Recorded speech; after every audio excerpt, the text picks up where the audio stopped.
Yoruna. Good evening, good morning, good afternoon, good time zone to all of you. Hello, hello, hello. How are you all doing? Hi, hi, hi, hi, hi. Let me say hello to everybody first. Hi, Ruby. Congrats on first. Hi, Rex. Hi, Ratio. Hello, hello, hello. Hi, Meadow. Hi, Scarf. Hi, Galway. Hi, Echo. Hi, hi, hi, hi. Thank you so much for the resub. Thank you. 6 months. Let's go. Hi, hi, hi, hi. Hi, Nymph. Hi, Ayanu. Don't worry, Nymph. You can try and get the first bone of the new year. I just read that somebody on Twitter bruised her shoulder thanks to our grades. I wonder who you're talking about. Well, we'll talk about Comic Kid later. Hiya Nodlucker, hiya Sheep, hello, hello, hello. Hiya Fox, hi Pandarius, hi, hi, hi, hi, hi. Hiya Eerie, hiya Wappa, hi, hi, hi, hi, hi. Hello, hello, hello, hello. Hi, hi, hi, hi, hi. Also, thank you for the follow. Furno, welcome in, welcome in. I didn't know you'd be streaming tonight. I mean, it was on my schedule. I am admittedly pretty tired, but I've been able to do a New Year's countdown stream every single year so far, so I didn't want to miss it. How soon is New Year for me? In about 6 hours. So you have about 6 hours of vibing till the time comes. You got a pack of beer and soju. Let's go. I don't have like any alcohol or anything because that's tomorrow. I'm gonna be out Fukubukuro shopping. So that will be my 3rd day in a row of getting up real early. Gonna be online till New Year's Eve in the US? No, that sounds like really tiring. I think that would be like a 24-hour stream, literally. I think that would actually be longer than a 24... No, not longer than a 24-hour stream, but it would be nearly a 24-hour stream. Wait, is it a 24? It's a long stream, is what it would be. I can't do math. Yeah, 23 hours. That's what I thought. I unfortunately cannot count down the new year for every single time zone because well, I'm gonna be lucky bag shopping tomorrow, and I'm gonna have to get up early for that. Like, I will admit, I'm a little bit tired, especially compared to other streams. I think, as you guys know, I've been going to Comic Cat for the past 2 days, so I figured I'd tell you guys a little bit about how that went. You should be awake till everyone's New Year's Eve is done. God, I wish I could, but if I did that, all the lucky bags will be sold out. So that'd be 20 hours. Yeah, but the lucky bags would still be sold out, you guys. Because I'm in the restaurant today. That's okay, that's okay. You know, I hope at least you have a good time at the restaurant. Like, I actually wound up eating some, like, pretty good stuff today. So, basically what happened... Oh, hi, Starfox and hi, Crimson Soul. You know, after Comic Cat, I was like, okay, it's now about 2 o'clock-ish, between 2 and 3. I can, you know, get some lunch / early dinner. So I was kind of like craving like something really simple. Like, I was gonna get like, I'm gonna get like the grilled cheese sandwich at Denny's. So I went to Denny's and it was sold out. They didn't have the grilled cheese. I was like, how can you be sold out of grilled cheese? Maybe they're out of bread or something. Yeah, I managed to survive Comic Cat. I was one way or another. Like, honestly, I'm already suffering from critical levels of EP burn. Happy New Year, Happy New Year. Also, hi, girlfriend. So, well, you know, that's a problem for future Joe to deal with. No grilled cheese, no grilled cheese. I'm happy I got a whole week off. I only get 2 days off next week. Monday and Tuesday. God, I didn't get any days off this week either. I mean, it's mostly just the consequences of my actions that I'll have to deal with when work starts again. Having done both days of Comic Cat and then Fukubukuro shopping, I do miss the third day of Comic Cat though, you guys. Like, compared to other years, you know, the 3rd day is like the day you kind of chill. Or don't go, like, you know, you look at your lineup and there's like often like one day where you're not like that interested, so you go to the corporate booths and like, God, cramming everything into 2 days, it sure makes things busy. Right, a crown? It's not really a Netherlands thing, no, I just thought it looked fancy. You know, last year I wore a hat. I can grab my hat again. So I figured like this year I'd mix it up and wear something else. This is my hat from last year. There we go. Would you guys agree? Like, that was one of my resolutions last year, is this year I would tune more. I might not have tuned enough this year. I mean, I did play, you know, Vampire the Masquerade, so that's fairly tuney, right? Looks like I joined in early. Yes, hi. We're just getting started, And don't worry, we'll be going pretty late today. After all, we're going till midnight. Hi. Do you know Christmas crackers? Yes. My family sometimes used to get them for Christmas, so they're quite nice. You do have the crowns and those, right? That's why I have the crown.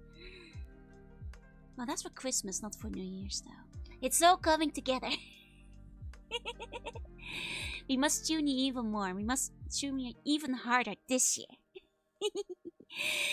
And I guess like I did do the emo karaoke, which was pretty tuney, all things considered. Unfortunately, we never got to go for my tuny art. That's just because of like tablet problems. We're just gonna have to tuny art it into the next year. That's okay. Can do it for New Year's, like a tiny firework. That's a good point. A fun fact about fireworks: like in Japan, they're not like as much of a New Year's tradition. So there's not gonna be like any in my area.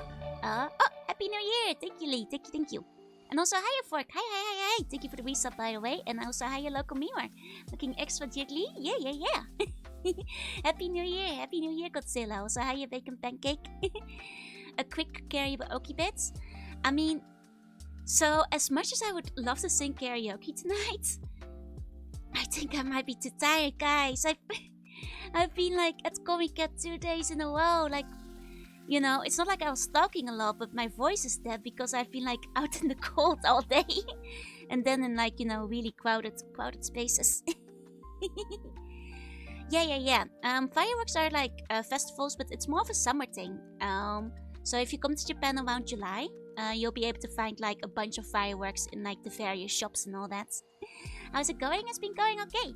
I still have tomorrow. There's that too. Don't worry, I do plan to do like a karaoke stream pretty early into the new year. Just because it's like one of the rewards you guys got for the convention karaoke. How was Comic Cats? Yes, let's talk about Comic Cats. So I have made out of the battlefield unscathed. That's not true, I have a few bruises. but mostly, you know, I survived. I didn't die. I didn't pass out. I didn't, get lost in the fields of war. I managed to find most of the things I wanted. I got like a couple on my legs because, well, it is crowded and, not everybody is very considerate. So a couple of people's heavy book bags kind of like bang into my thighs, so I got like a couple of bruises there. But that's a Comic Cat, war wound, battle scar, and it's not there yet. But oh god, is my shoulder sore? That's probably gonna bruise over the next few days. But that one is on me. That's a self-inflicted injury for carrying roughly 7 kilos on the first day and 6 on the second, after my shoulder was already kind of hurty. Am I not cold? I actually don't get cold very quickly. Speaking of cold, like today it was a bit colder. But then, I used my dark magic to make the rain and the clouds go away. And then it actually got like a little bit too warm because it's really crowded. And I was just, I was wearing like, a sweater and like warm stuff. And I'm like, oh wait, no, I messed it up. Welcome in, Jim. Welcome. There's a scarf. Yeah, no. The exposed parts, they're for ventilation. Otherwise, I'll overheat, you see. Yeah, it was only a flash fountain in the end. The spirit is still strong. Oh, and welcome in. Thank you for the follow. Thank you. Yeah, dark magic. すっごく便利だよ. Unironically though, like I do actually overheat quite quickly, so I often wind up wearing like t-shirts even when it's quite cold, so I can like cool down easily. T-shirts or shorts or the that kind of stuff. Mizuki, thank you for the bone. Thank you. So like the other Comic Cat parts, basically, yeah, shorts. Me. I wear shorts a lot. they're comfy and easy to wear. But yeah, I mentioned to manage to get like most of the circles I was going after at Comic Cat. The first day, like I notably managed to get like all the Hollow Mama books that I was like after. Corona's Mama was there on the second day, but on the first day I got like the books from Pokai Iris's and Uri's Mama, and they're all very nice. And I basically managed to get like all the other books I wanted today too, with the exception of a couple that had like a really long line. And then I made it back. Can talk for more than 15 minutes even when it's covered without getting hot? Yeah, exactly. I overheat. I heat up very quickly, so. And that is basically the long and short of the Comic Cat report. It went well. I hope that in the future we go back to 3 days. So, how many books is it? I didn't count. It's like a stack. How do you survive the Comic Cat crowds? Patience and a zen-like mentality, where you just like shuffle forwards and through the crowds with your destination in mind, and you know, and only that. Oh, thank you for the hydrate. Thank you. Also, hiya Otako, hiya Calabasan, and thank you for the hydrate. There we go. And oh, and then like I said, like I originally was like, man, I really want like a grilled cheese. But the grilled cheese was sold out. But here's the thing. The Denny's had like a very fancy like New Year special. So I just was like, you know, I can treat myself a little on the final day of the new year. I'll get the New Year special. Oh, Gus, thank you for the bone. Thank you. And I took a picture so you guys can see because it was very fancy. It was like omurice over hamburger, and it tasted really good. 1 second, let me find it. Oh, here we go. Let me show you guys the picture too, because like I was honestly surprised. It was pretty great. Ta-da! I mean, like, it's just a picture I took with my phone, so it's not like the best picture in the world or anything, but that was actually pretty delicious. So, you know, maybe the fact that they were out of grilled cheese kind of paid off, because this was like one of the best, like, omelette Hamburg that I've had in a long time. That like some kind of truffle sauce on top of it. Was pretty good, So, I guess that's how I wrap up the new year. It's eating at Denny's, but it was kind of the fancy meal at the Denny's. And you know, then I just went home so I could like prepare for stream tonight and also like put all my stuff away. And well, I was gonna do a little bit of cleaning up, but you know, over the years, all the buns around the house, you guys, chat, you keep, you know, throwing stuff everywhere. What I'm saying, my house is a bit of, like, my apartment's a bit of a mess and I should probably clean it up, but I haven't yet. Looks yummy. Yeah, it was very yummy. Hiya, Wolf. Good morning, good morning. So yeah. And then tomorrow, it's time for the Fukubukuro, which means I'm gonna get out of bed really early again. But that's okay. That's okay. At least it's not Comic Cat, and the lining up isn't gonna get too crazy, because I don't generally go for like the major company ones that people actually are lining up like 3 hours beforehand. I'm just going to Akihabara and seeing what they have is the plan. So, what I figured we do today is kind of talk about well, the last year as well as the new year. Go over like New Year's resolutions and stuff. Go over the games we played, because I did like collect them every single one of them. So let me actually shuffle a bit. Here we go. So that's not the one. Whoa! These are all the games I played. You can't even see me behind them anymore. These are all the games I played on stream. 1 second. Ta-da! It's, I think, 105 games. Like, I might... Did I get 100% achievements on all of them? No, are you crazy? I will say, like, a good majority of them we finished, but not all of them we did. Some of them we just did, like, one-off streams, or just, like, did one, like, playthrough. Some of them we're still playing. As you can see, Mega Man X2 is already on there, but Mega Man X2 is something we're gonna have to finish off next week, because we still have, like, the final area. I think in total, this is, like, 105 games. I might have forgotten some games.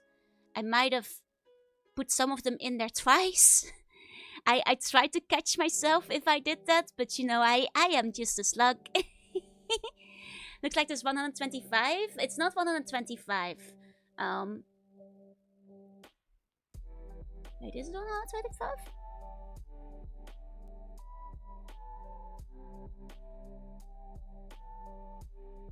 Wait, it's 100. I underestimated it. Damn. Hi, Ersuko. Hi, Roxican. Right. No, you're right. I can't do maths. I can't count. Yeah, it's 130. But yeah, that wound up being a lot of games. I also listed the titles in a separate picture. Oh. So it's like a little bit easier to tell what games we did. Which Sonic 3D Blast was that? Genesis or Saturn? The one that was like put in like one of the Sonic Mega collections. Like, I'm not sure which one of the two they included in that one. Oh, Ursacle, thank you for the resub. Let's go. 14 months. Thank you, thank you. Yes, Slug Math. I am not very good at Slug Math, you guys. But here's the list, not particularly in order. Like some of them at the very, very start of the year. So I think for a decent amount of you guys probably weren't there for like some of the earliest games. But I hope you guys enjoyed the ones that you were there for. Yeah, Sleepy Go, Matt. Exactly. Hi, Opal. Good joining.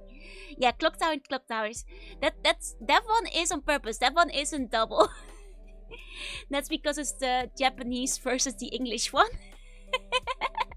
And they're both just called Clock Tower. So that one isn't actually two of them. Like, I think if you look at the picture, you'll see the two different covers. Yeah. They're like in the middle, right next to each other. Hamtaro was a good time. I really wanna play some of the Hamtaro games we haven't done yet. So like the original Game Boy one, as well as like Ham games. Though we did already like cover both of my favorite Hamtaro ones. So like I think like around the beginning of like the new year, like one of my resolutions was actually to like play a bunch of like my favorite games in January. Which is when we played like Banjo-Kazooie, Bomberman Tournament, Ham Heartbreak. Also where we played Forestia. for the nostalgia sake. Okay, it's the Genesis version. Got it. Then that's the one we played on Steam. Yeah. And then we like it's funny how like if you go down, you can see the Mega Man emerging. Because at some point I think, how many Mega Man games have we played this year? There's like the 6 Battle Networks, Battle Chase, Battle and Fighters 2, Power. Then there's like 9 of the regular ones with 2 X. It's like over 20. It's like over 20 Mega Mans. I lost count somewhere halfway through. Hi, Ultima. Hi. Yeah, it's a lot of Mega Man. I think I didn't like check how many hours of Mega Man it is, but I do know that when I got my games report back for the year, we are looking at least at a collective 200 plus hours on Mega Man Battle Network. And then like, well, for the other ones, well, probably another 100 hours across the other Megamans. Or something in that like general ballpark, I'd say. Um, yeah, no, the BM ones, like I'd say, are like, well, if you're playing it yourself, about 20 to 30 hours, but if you're playing it on stream, it takes longer. Yeah, now we just gotta wait for Mega Man to drop. Exactly. Yeah, the normal Mega Mans are a couple of streams. Exactly. I look forward to another year of Mega Man. Yeah, no, I think we've got like a solid year of Mega Man still in the lineup, because there's still Mega Man 10 and 11 for the classics, which I will still get to. I do plan to play 10 and 11 as well. Then there's all of X still, except the first one. And then there's 0, and then there's X0. And, well, that's probably gonna take another year. I think we can afford to do Bomberman Tournament again. Oh, Ultima, you tempt me! Especially because like, most of those spots are gone, and like, it is one of my favorite GBA games. But you know, there's a couple of other games that are like in the lineup that I might want to get to first. 80% Mega Man, 10% Doom, 10% other, and 200% adorable. Thank you. And 100% C1, 100% poisonous too. We can make it a yearly thing, a yearly Bomberman tournament. I mean, God, you are tempting me. I do love Bomberman Tournament, but here's the thing. There's also like Bomberman Generations, which I did bring back with me from the Netherlands. So I figured like if we're gonna be playing a Bomberman next, it's probably gonna be the GameCube game. Which is also like kind of interesting compared to other Bombermans. For one, it has like a 3D overworld. But it's a fun one, I think it has like Bomberman Tournament-y vibes, if you ask me. So I quite like it. Speaking of like, I'm just like going through the Bomberman Jetters. I want to like try some of those as well. Because like looking at the list again, there's like a couple of things. You know, in retrospect. Like I'm just gonna let's actually make it bigger. Let's zoom in. You know, one little bit at a time, and we can like look back on some of the games we did. Princess Tomato in the Salad Kingdom was wild. But I would maybe like to play some other point and click adventure-esque /PC 98 games. Would be nice to see what else you can do with some better hardware. That's true. I am looking to like upgrade in the new year. Which food did I get? I went to Denny's. But they had a very nice omelette hamburg kind of situation, which was quite good. That's yearly one of Symphony of the Night. I mean, the main issue I just have is that there's so many games I want to play that like I feel like guilty going through the ones I already did again. Yeah, I did play Princess Tomato. That was a weird game. Worth looking into if you just want to like play something silly. Actually, considering it's nearly been a year, I think I can kind of tell you guys. So Princess Tomato was actually originally a game I kind of picked out because like I got a sponsorship offer, but I never went for it because I looked through their terms and services and it was like one of those food-related sponsors, right? And like I was like, this sounds really shady, and I don't want to expose anybody to like a shady offer, so I rejected it. But I was like, I kept Princess Tomato on the schedule.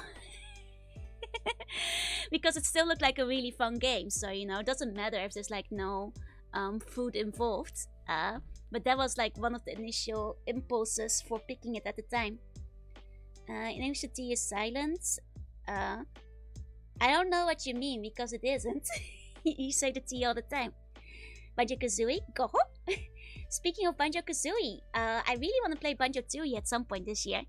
I do have like the N64 game with me, so I just need to get like an N64 setup to stream. I think I can use the same cable setup I used for my GameCube one.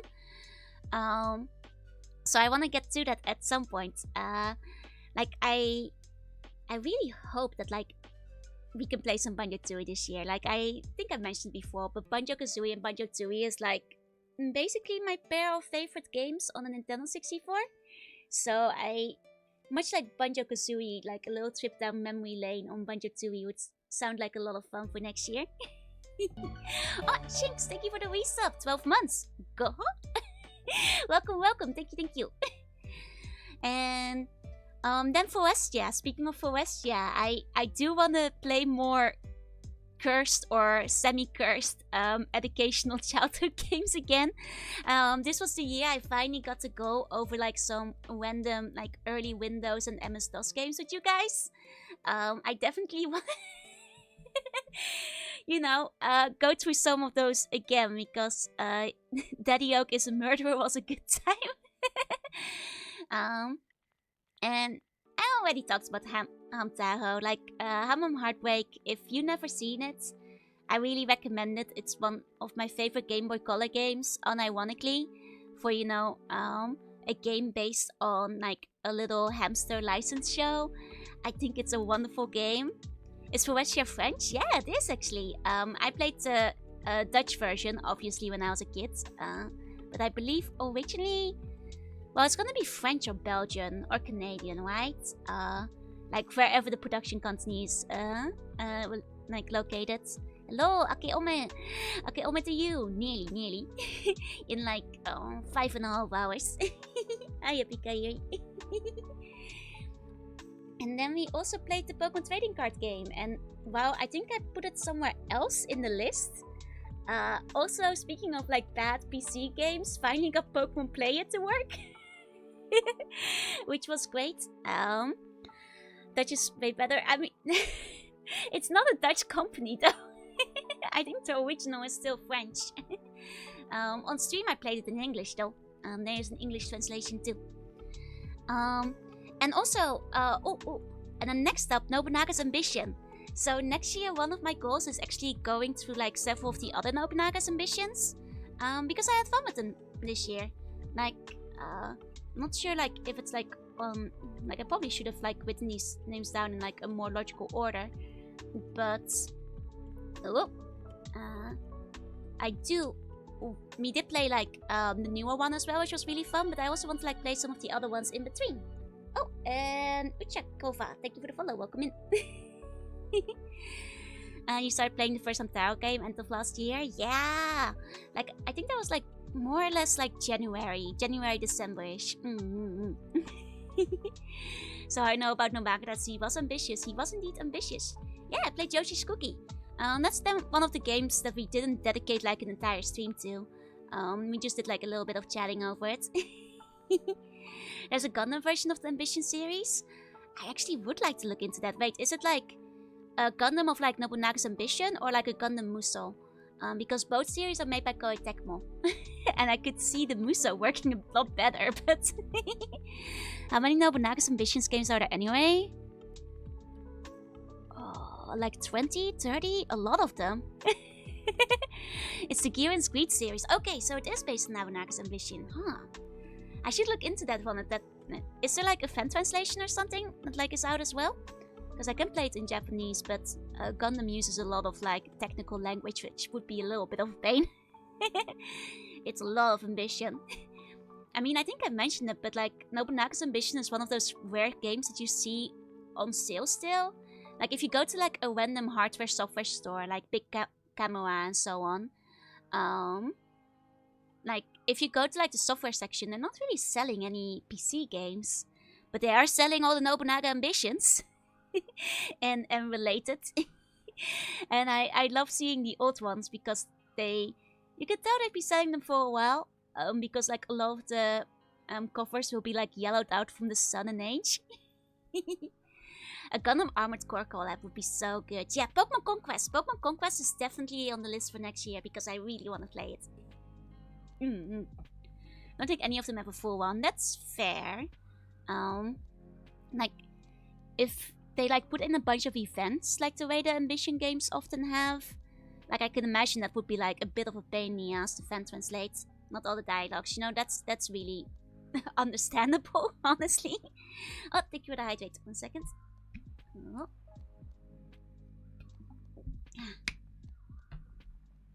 And then earlier in the year, we played Cartoon Summer Resort.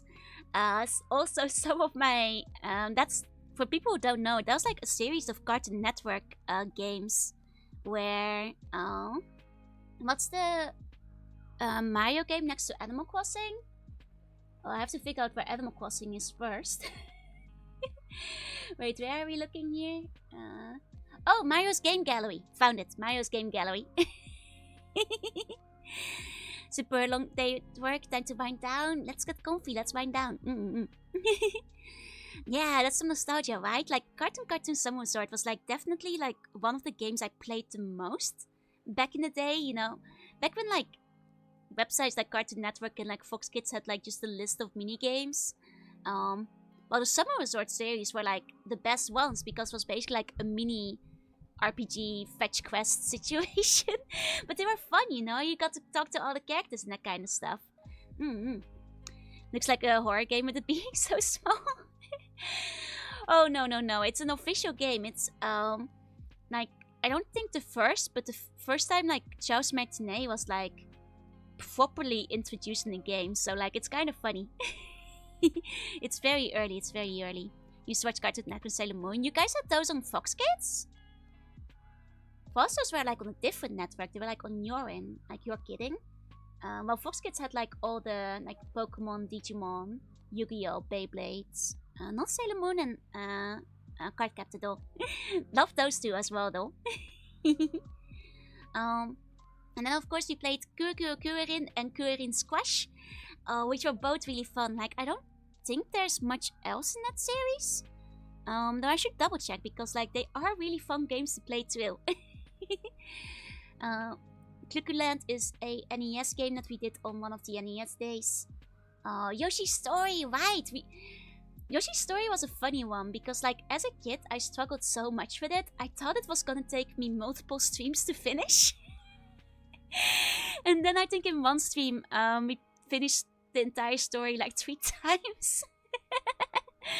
Because, you know, it turns out as a kid I was just bad at the game, and also I would often quit because like once you lost to Yoshi it wasn't on like your selection screen anymore. I was like, oh no, this Yoshi is dead and gone forever. So I'd like reset entirely.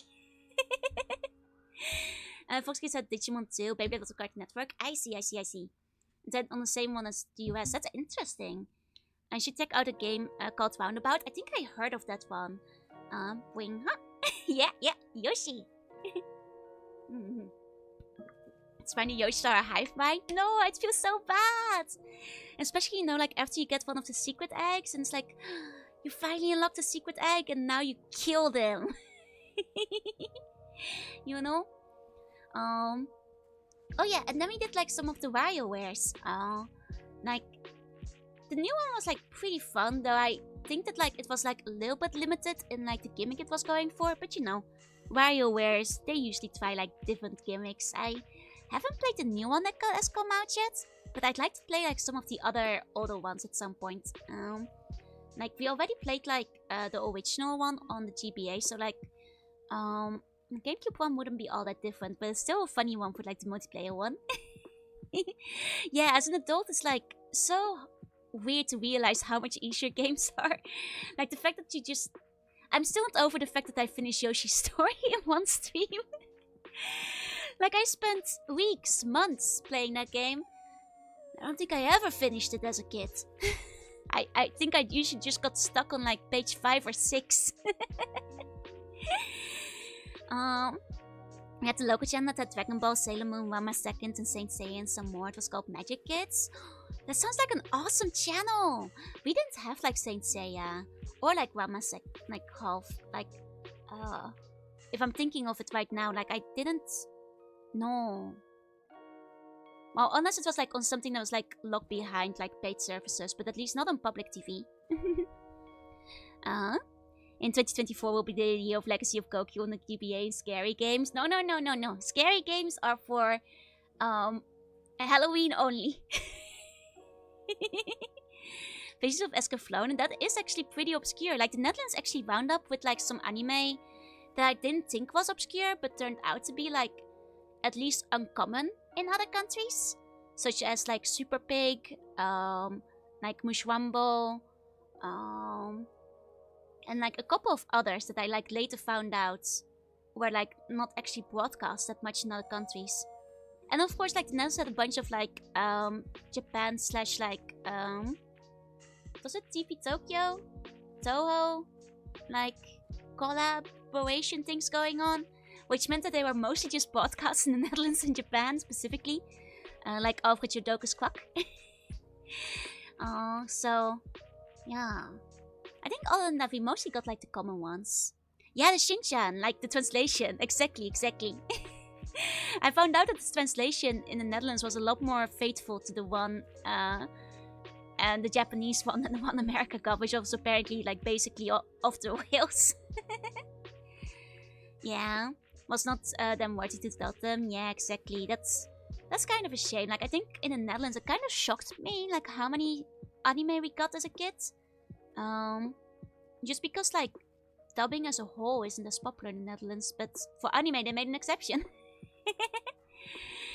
It's almost always better than OG. Like the Dutch dubs were actually pretty decent. Like altogether, most of them were pretty okay. Yeah, Shincha in the US was wow. That's what I heard. Like, I think I was like talking to like a friend, and they were like, "What? Your mom lets you watch Shinchan?" And I'm like, "Well, she doesn't like the slightly potty humor, but it's just for kids, you know." And they were like, "Not in the US." Favorite Shinchan character? Oh god, it's been a really long time since I watched. Probably like the what's the name? The hero guy. I don't know the name anymore. Like it's probably different than like the masked muchacho or whatever his name is. Might be a completely different name in English though. Action Bastard. Actually, I think that is the masked muchacho. That's what they call him in Dutch. The hero guy was Action Bastard. Okay. Zero Fate. That's what I heard. Yeah, unfortunately.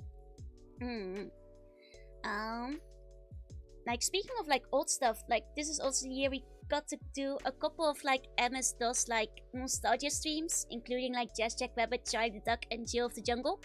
Though Jill of the Jungle was my first time playing, and it was pretty fun. Only played the first and the second game though, so I still need to get to the third at some point.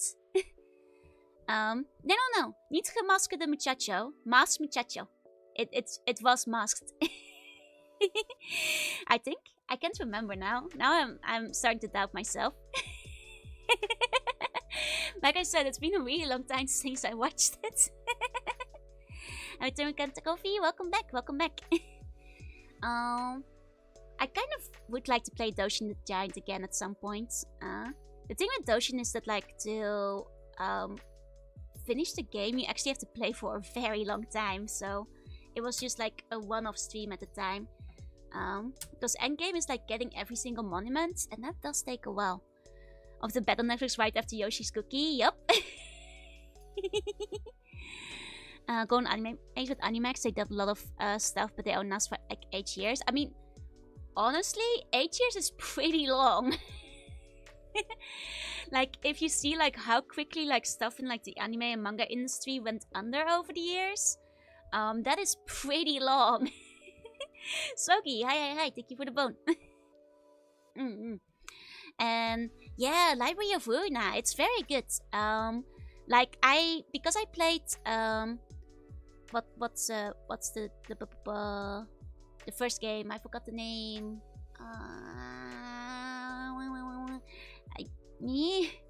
I have no brain. Lobotomy Corporation. Thank you. I played Lobotomy Corporation on stream. Please excuse me. I'm very tired. After Coin Cats. What is Jill of the Jungle? A very good MS-DOS game. Like by the standards of like platforms of the era, it's actually really high quality. I recommend it. How was my haul? It went really well. Got some good stuff. Did you play Lethal Company? Only once with friends. It's not really my kind of game, so you're probably never gonna see it on stream. But yeah, Library of Ruina is like a 200-hour game, so going into Library of Ruina, I was like, guys, I'm not gonna finish this on stream. And sure enough, I did finish it, but off stream. because it's a 200 plus hour game. It's good though. It's good though. Like at the time, I was like really good, really into like Limbus Company as well. So I was like, really wanting to know more about the story. So I had a good time with it. But I was like, no, this is gonna have to be off stream if I ever want to finish it. I finished Lobotomy Corporation. Props to you. That's like a hard game to finish, like actual hard. Who the heck is Charlie the Duck? Another old PC game that is slightly less well known than Jill of the Jungle and also slightly less good, but it's nostalgic to me. It's a fun one. It's a fun one. Hi, Lapis. Hi. So, wonder how well Wario Twist works on things. Well, the thing is, I do have like the means to play like my Game Boy games because I have the GameCube like adapter, and I have seen people play WarioWare Twisted where they spin their GameCube around. But I fear I might accidentally like pull a bunch of plugs if I start trying to do that. I know it's possible. I've seen people do it, but I'm not sure if WarioWare Twisted is the most practical for streaming. Seems a bit unwise, like minigame form destroy my TV, basically. I mean, I think the main thing is I probably would like accidentally unplug my capture card, you know? Where's Donkey Konga? I haven't played it this year yet, and do want to. Maybe in the next year. We'd have to play during the day, so I don't have to worry too much about the noise.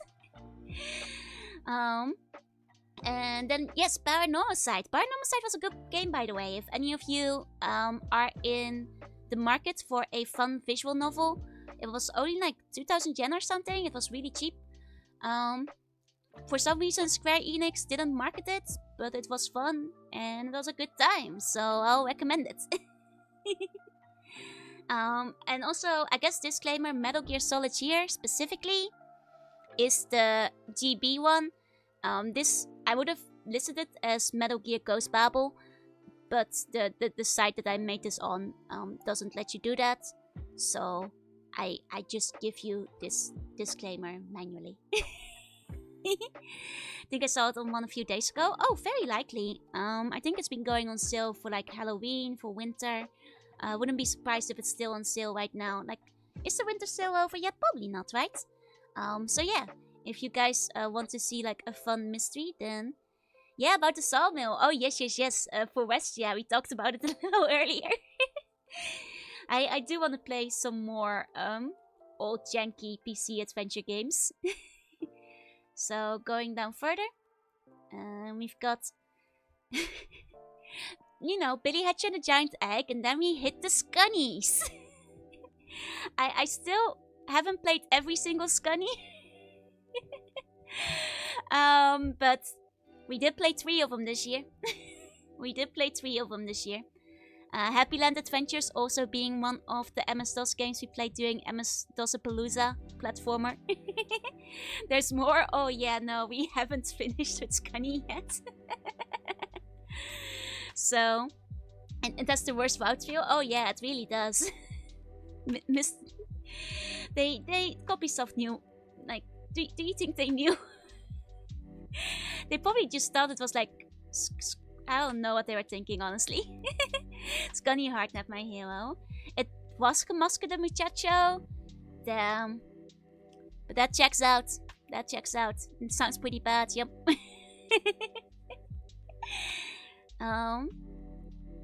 Speaking of Happy Land Adventures, we did play a little bit of Christmas Edition, as well as a little bit of Dinosaur Detective Agency, but this one barely made the list because we couldn't play this one for very long.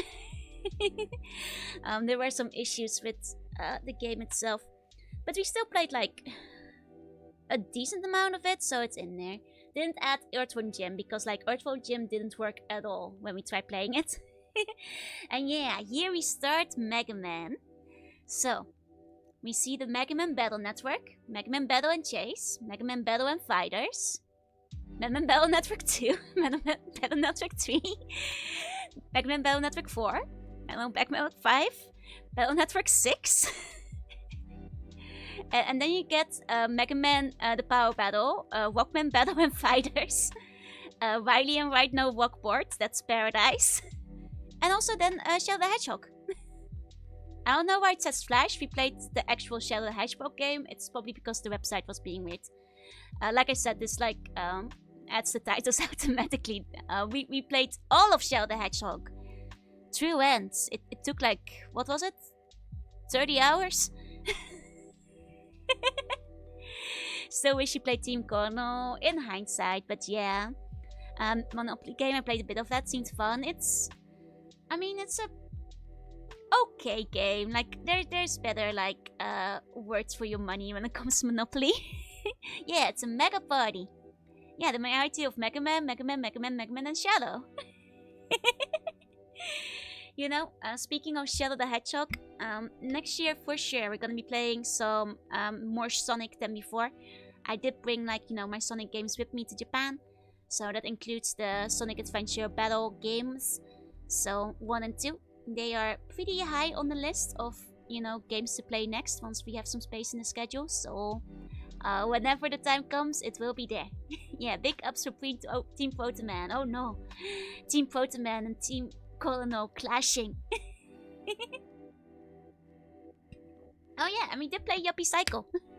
I forgot, that was kind of like... To be fair, we played most of that in December. So we were mostly just kind of finishing that up at the start of the year. But it was a fun game nevertheless. Also, would generally speaking recommend it? Yeah, the Go goes well with my color scheme. Exactly. That's why I picked it. Okay. And then... Oh yeah. We got Clock Tower. Note, these are 2 different clock towers. By which we mean the first clock tower. And then the second clock tower, which is the first clock tower in English. Both of them, of course, being clock tower. Slightly adjust to blend with the background. Yes, they are today. Was great. One of the very few spooky games I played, right? And I also kind of like didn't realize it was gonna be as scary as it was beforehand. Version shows the inflicted. Do you want Protoman, a character with 4 games history, or the random new guys? Exactly. Like, I know Colonel is like the canonical one, but Protoman feels right. It feels earned, you know? It's like, you know, Chout has been interacting with us for like the entirety of the series. Yeah, like I get it like 6... Well, if they want to maintain chronology, they have to like make one of them canon, but... It definitely makes things a little bit more confusing. And then we did their Stray. Notably, it was a cat who played this. There was the charity award, which was the Only Meow stream. I only meowed that day. And I did so for like, what was it? 5-6 hours? Yep. That was a very silly stream, but a fun time. Do you still have Joro Cat around? The model? Oh yeah, definitely.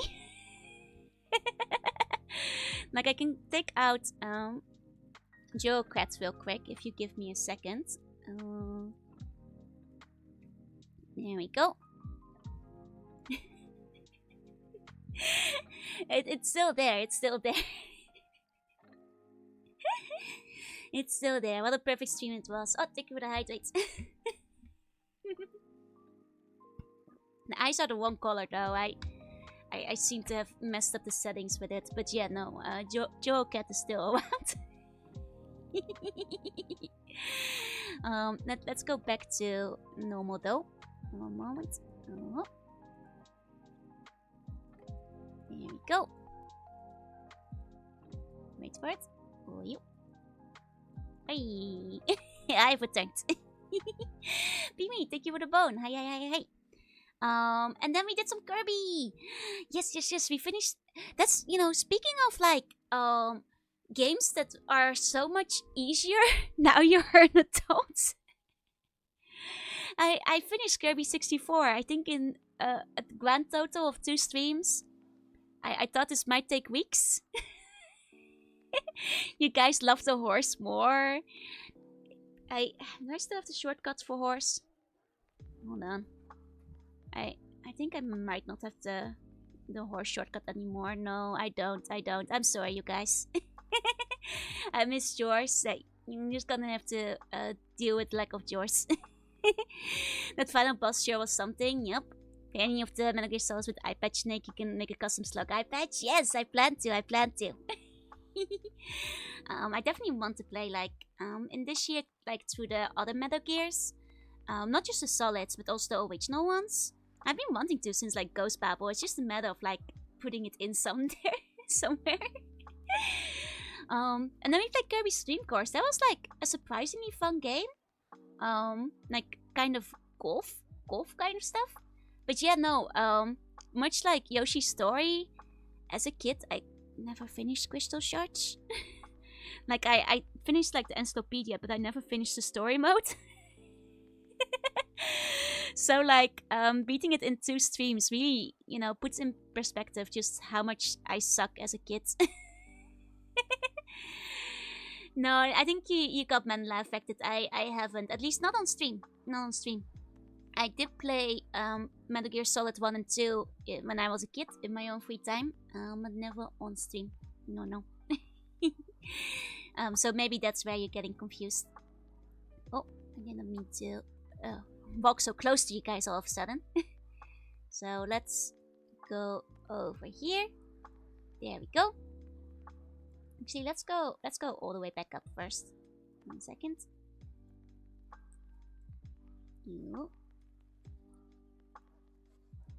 Okay. Man, it's a long list.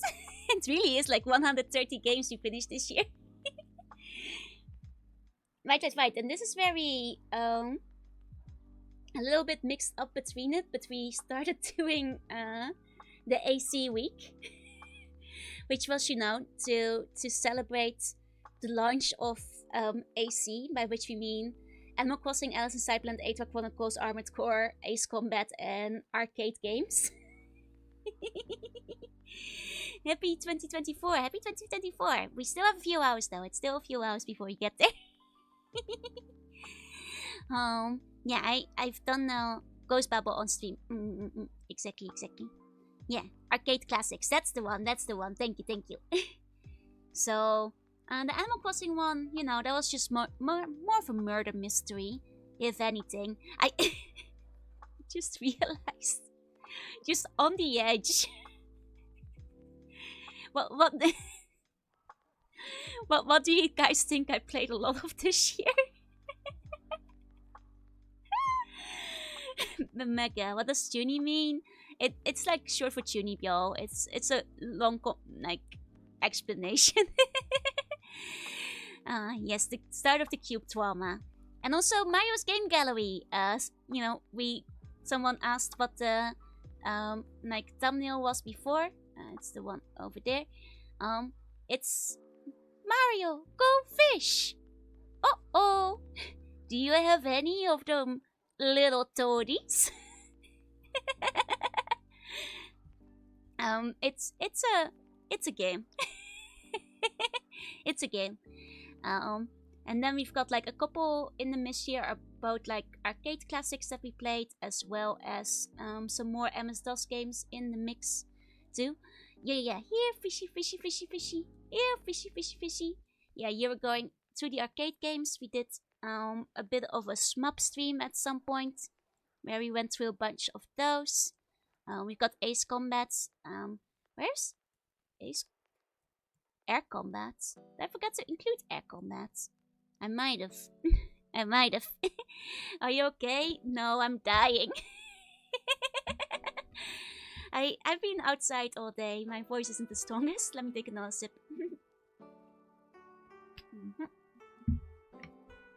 Air Combat is on the right. Oh, thank you for seeing. Thank you. Also, hi A4. Happy New Year. Above Noob Naga. I see it now.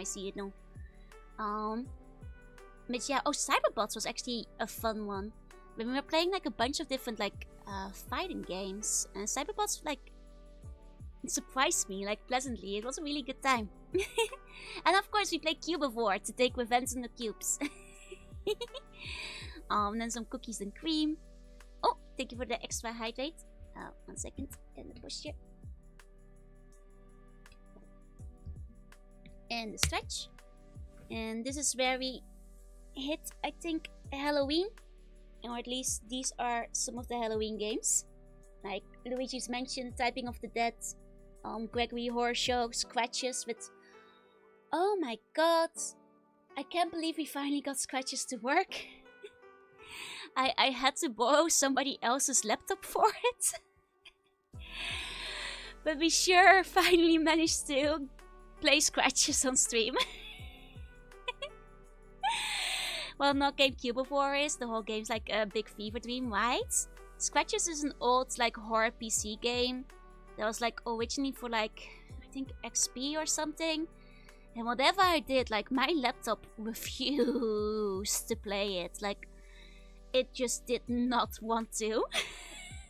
Like I troubleshooted everything. Like I wound up like literally just borrowing a friend's laptop for like a few days.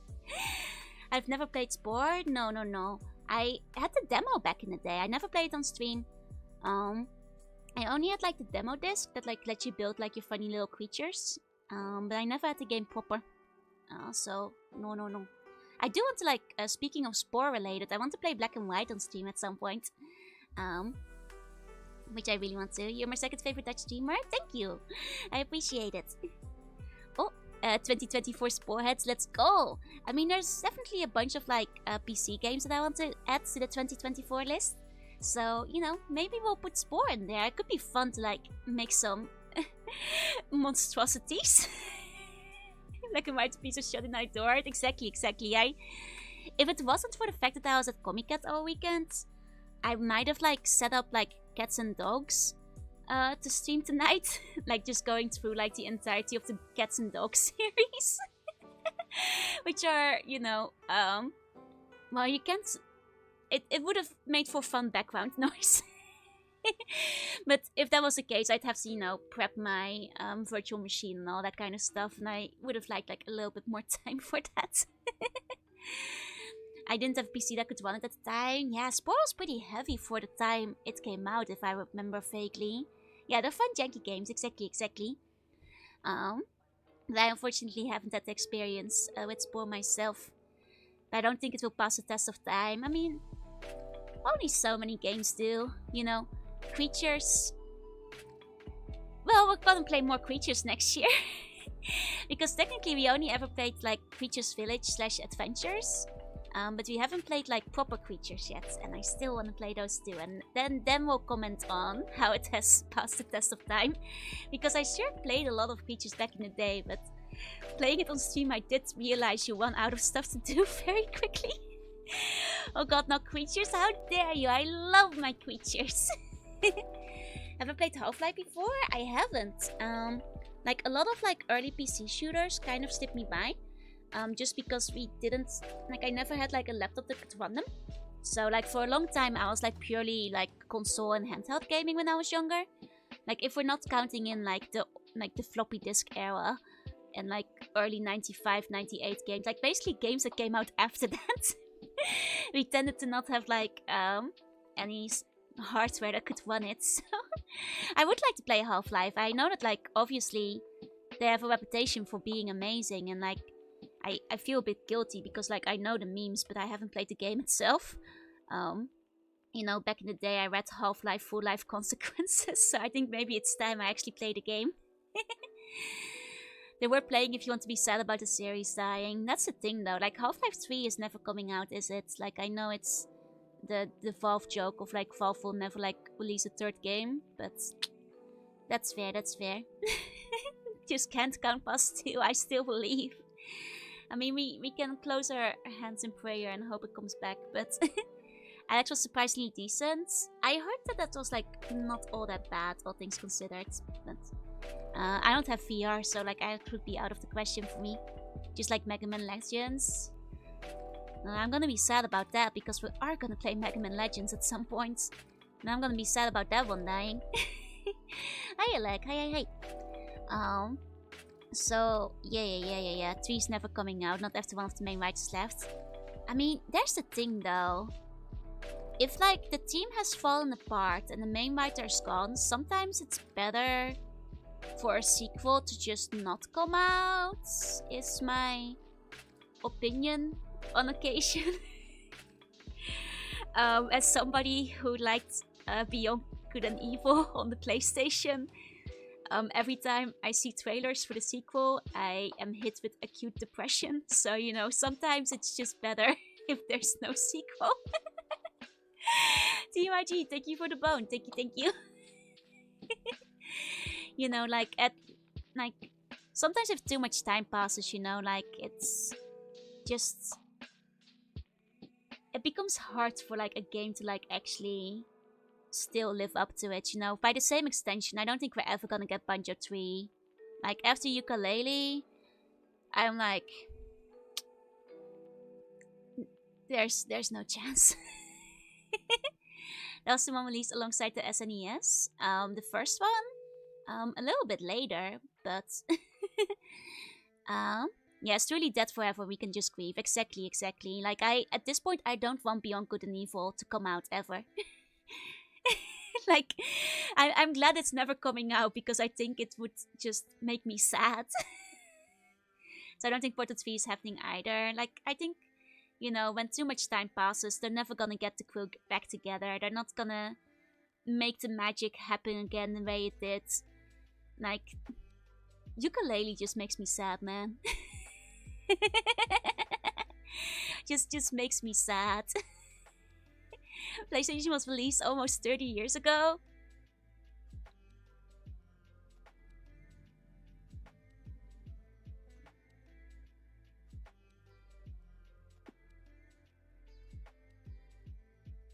You cannot bring those kind of facts into this stream.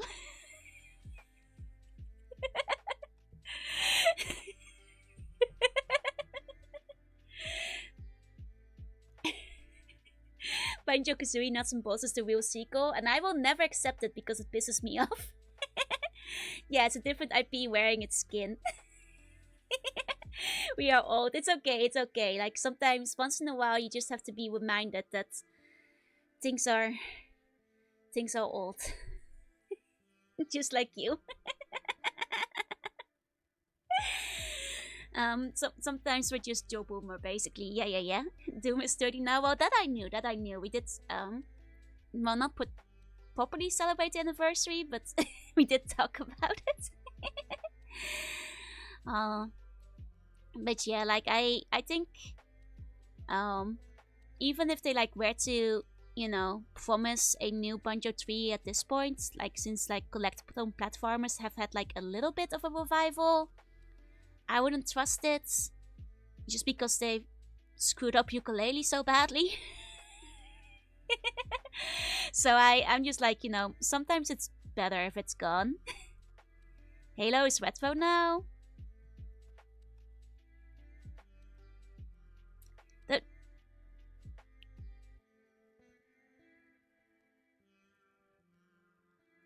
When did Halo come out? 22 years ago. You know, you're right, but I don't like it. you speak the truth, but I hate it.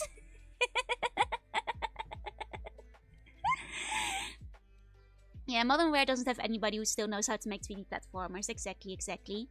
Tekken the Power of Juju. Actually a game I would like to play in the next year, because as a kid it's a game I only had the demo of, and I think it would be fun to play the full game. Back when they still like would release demo discs and stuff with game magazines. That was one of the ones I played, and it seemed like pretty fun. Speaking of which, like other like lesser known 3D platformers, I think Fax might be fun to play as well. And so on and so forth. Hey, look at the remaster 12 years ago. Damn, they might be due for another remaster. Night, sleep tight, Godzilla. Have a happy new year when you wake up. But yeah. God, man, it's distressing how time goes by, isn't it? Damn. Speaking of games that were actually recent, though, we played Fitness Boxing Fist of the North Star. mostly for like because it was like National Sports Day in Japan, so I joined in on Sports Day by doing some boxing with you guys, and then we played Punch Out afterwards. You will tune me more. That's the plan. That was actually last year's resolution. But I kind of put a hat on and I didn't take it off afterwards, so, you know, I might as well stay on. As you can see, it still says 2023, so... was almost 40 years ago. Oh yeah, as a manga. It's pretty old, but the game came out very recently. At least this specific one. There's several Fist of the North Star games that we haven't played. Oh, and Sims, thank you for the bone. Thank you. And then... oh, speaking of like probably one of the highlights of this year, I really liked Eternal Darkness. It's one of those games I was always too scared to play. But you know, I finally got the chance to play it this year with, you know, chat emotional support. And I really liked Eternal Darkness. Like, I think that's one of the top of the year for me personally. Look, you in your stylish hat. Yeah, I'm styling. last year's fashion. Yeah, Pargon. They also Fist of the National official VTuber at some point with one of the mob villains. That's amazing. I love when like companies join in like that. Yeah, like it was a fun game. Like I really enjoyed it. Like the story was very interesting. The gameplay was like, you know, horror games often have a bit of an issue with like combat, but I think they did a really good job with it. And like balancing everything. It helps that the game only has basically one jump scare. So I was capable of playing it. Then there's like some games we played for the NES. Yeah, the bathroom. Yeah, the meta nonsense. Like exactly. It's really cool that like because everybody only talked about the meta things, like, and I kind of knew about that going in. Like I've been on the internet. How can you not know about it? But like I wasn't spoiled for every one of them because most of the online discussion about it was about like, you know, the screen turning off or like your volume being lowered or whatever. But a lot of the other scares did not get discussed, so there was still like a little bit of surprise in there. Yeah, the head explosion was a bit of a shock, yep. Because that's one of the ones that didn't get discussed, or at least doesn't get discussed as much online. Oh, and we played... I was really happy to play Digimon World. Like, speaking of games you do not finish as a kid, though, Digimon World, you have... It's not like, you know, easy in hindsight. It's just like... so obtuse that, like, most kids are gonna struggle to finish it. Happy New Year, Disaster. Hey. So much Digi abuse? No. The final two were happy. You know, Piximon loved it. Piximon had a really good time. You know, it's the only one that matters is the last one.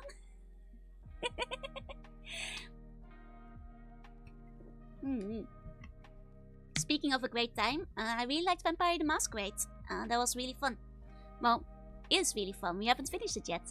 We will be playing some more Vampire the Masquerade going into the new year.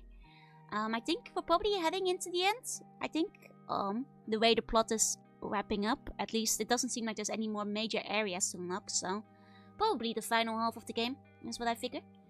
Oh, Paper Mario was really fun to play through. Like, I do wanna maybe like play some of the other Paper Marios this year, or like alternatively Mario RPG. Last 1/3. Nice. Means we'll probably like 1-2 streams probably left. Probably 2 or 3. Something like that. Oh, and the scariest game of all, Disney's Magical Mirror starring Mickey Mouse. God, that was, you know, I don't remember Mickey looking as scary as he did in that game, but he was a little frightening. Just a teensy bit.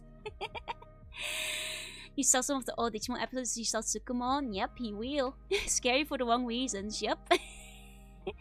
So find the ultimate mod client I use. Oh, please. I would like to play this mod on stream, 100%. Played any of the SpongeBob games or the Nicktoon games.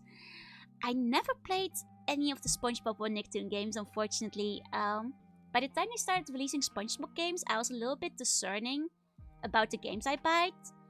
So like I didn't really buy like anything that was like franchise related or that looked like shovelware. I since know that like Battle of the Bikini Bottom is like apparently legitimately quite a good game. But because of that reason, I tended to like avoid a lot of them at the time, including like the other Nicktoons ones, because well, I read reviews beforehand most of the time, and I knew most like franchise games weren't very good. Yeah, the Latex Max look here at going was horrifying. Exactly.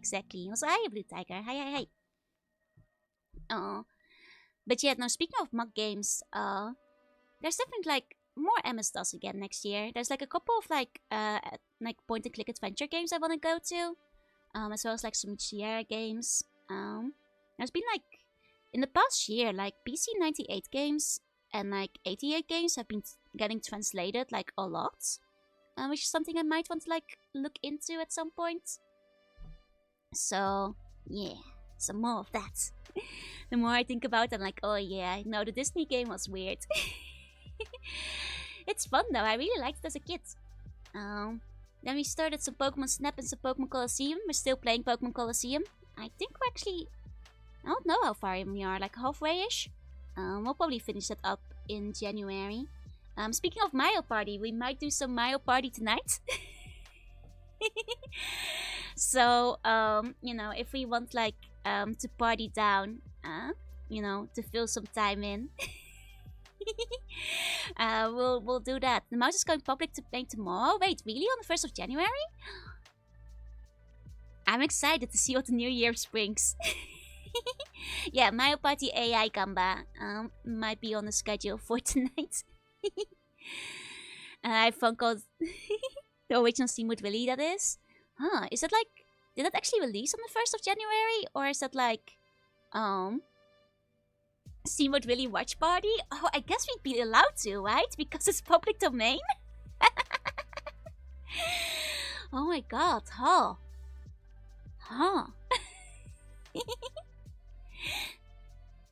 Do we get to joke compassion for every loss? Sure, I'll small myself every time. Depending on the one we play, because I thought we were gonna do Gamba. Sorry, nice. Thank you for the bone. Thank you. And then of course there is I already mentioned we played Punch Out, Mega Man X, Typing of the Death Overkill, and Sonic 3D Blast. So let's go back up. Oh. Need to stretch this one. There we go. The final list. Mega Man. Pokemon, play it. Doom. I added like the Golden Souls in there because like I also put like my house on the list somewhere because like those like at least the entirety of a stream time, so I feel they can be counted separately. Golden Souls has been like, you know, taking several streams, so I feel not different enough from Doom to be like listed in there. Oh my god, hi. It's something, it sure is. Oh yeah, we played some Zero Wing. I kind of forgot about that. That was a wild stream. Yeah, I basically have a Mega Man. I only stream Mega Man like once a week, you guys. Sometimes twice. Oh yeah, there it is, my house. I listed that one as well just because it took like 7 hours. Feels like it can qualify as a like separate game. Somebody set us up the bomb. What you say?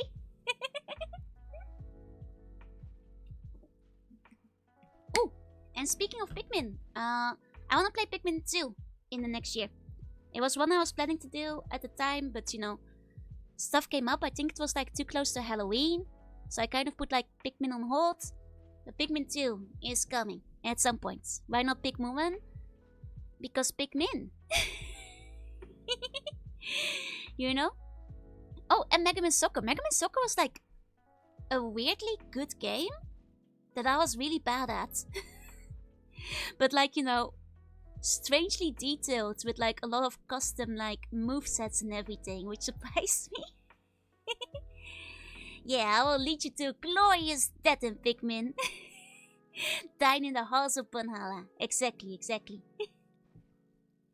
And then... Oh yeah, wait, I already mentioned Nobunaga's Ambition. Air Combat is here on the list. We did Creatures. I mentioned we did some Smubs as well. Doom 64, we just started. So we still have quite a bit to go on that one. I don't know why the Grinch is there twice. I think I messed something up. It should only be there once. I gotta admit. I mean, good from like a better than expected perspective. I was really bad at it. I couldn't win. But like, you know, the sprite art was like, you know, way more than I was expecting from like a soccer spin-off. So it's like a nightmare difficulty fan-made Pac-Man game. No, it's just the Pikmin. They're just little guys. Yeah, we skipped Doom 3 to 63, yeah. Metal Slug 1 through 3. Probably will see about doing the other Metal Slugs throughout the year. I guess like, because we kind of went over the Mega Mans, I guess in retrospective, I'm really glad we played all of them this year. I had a really good time with the classics. You know, obviously Battle Network was amazing. And I think Battle Network as a whole was kind of a highlight of my year this year. Like both re-experiencing the ones I loved as well as the ones I never got a chance to play as a kid.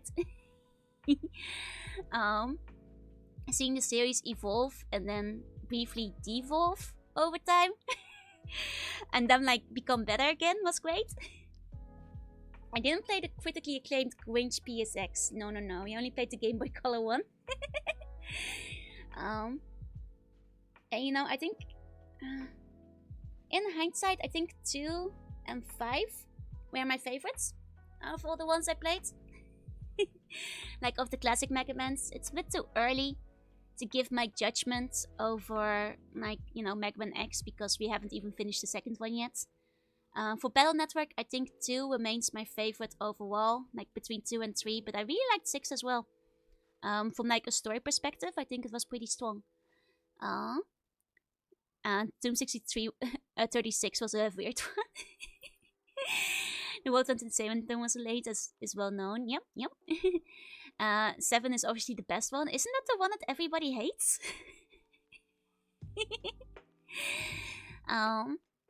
But yeah, no, I really like Mega Man. I will admit I was maybe a little bit grouchy while playing Mega Man 9 just because the difficulty suddenly went up a lot. I think in hindsight I might have been a little bit harsh on it. Because like, you know, I can admire like the new stage mechanics and bosses and stuff that they added. I just got very frustrated not having the the E-tanks I needed going into the final stages. But in hindsight, you know, considering I managed to actually finish it within an hour, like off stream, I still think that some of the jumps are kind of bullshit, but you know, it's not, you know, it's still a solid game overall. It's still fun. I think I was like a little bit too harsh on it. You know, quite a productive year. Yeah, 130 games, more or less. Now that we've actually gone through the list, let's look at the overall image again. Difficulty felt less natural and more obligatory. Exactly. I think that's still the main issue I have with it, but I also think I might have been a little bit too harsh on it at the time. And I finished like 20. I mean, like, finishing 20 is still great. Like I said, like, I'd say we finished the majority of these, but there's a couple we couldn't finish. You know, like, never wound up finishing, like, a Gimmick, for example, because it was still hard and I didn't want to use save states, but I also knew my limits.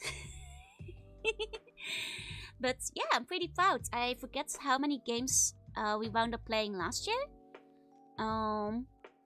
It wasn't this many though. Only beaten 20 games myself, 130, super impressive. I mean, I think out of games beaten, it's only like around 70 or 80. Like, I'd actually have to count. Like, some of them, you know, we just like did some sampling. Because for one, you know, Neopets can't be beaten, though we did play it on stream. Speaking of Mega Man games where you play Mega Man and Bass, I do plan to. I know it's like, I think the hardest one. So I'm a little bit scared. But Base is in it, so it should be okay. Complete like 5 games, so this is very impressive. Yeah, there's a lot of games inspired by Scunny that we played this year. I'm glad though, because one of my resolutions for this year was to play more games, and it's also like, I think ever since I started streaming, I've had the chance to play more games. I think before I started streaming, I was often kind of too tired after work, and I just, common story, kind of just like laze around and do nothing, right? But instead, now I actually like start games and like I properly finish them. Like, even if I get like stuck on a hard level, I think my proudest achievement this year is probably finishing like the classic Mega Mans, or at least the first 9 of them. Because like honestly, if you guys hadn't encouraged me to like actually give like the classics a proper, shake, I would have just assumed I wouldn't be able to beat them. Because, I always kind of like knew Mega Man as like, a difficult game. And I was like, well, I'm probably not good enough to beat that, So I'm really glad that we did like, after starting Battle Network, decide to start Mega Man, because it turned out I really like all the classic Mega Mans as well, and they're also honestly not as hard as people make them out to be. We're proud of you. Thank you, thank you. I was really happy I randomly rated into you that one time. Thank you. Yeah, classic Mega Man, no joke. Though I was like, I don't know what difficulty I was expecting. Probably the difficulty of Mega Man 9 throughout. Except Airman though, no. Airman, that was a night.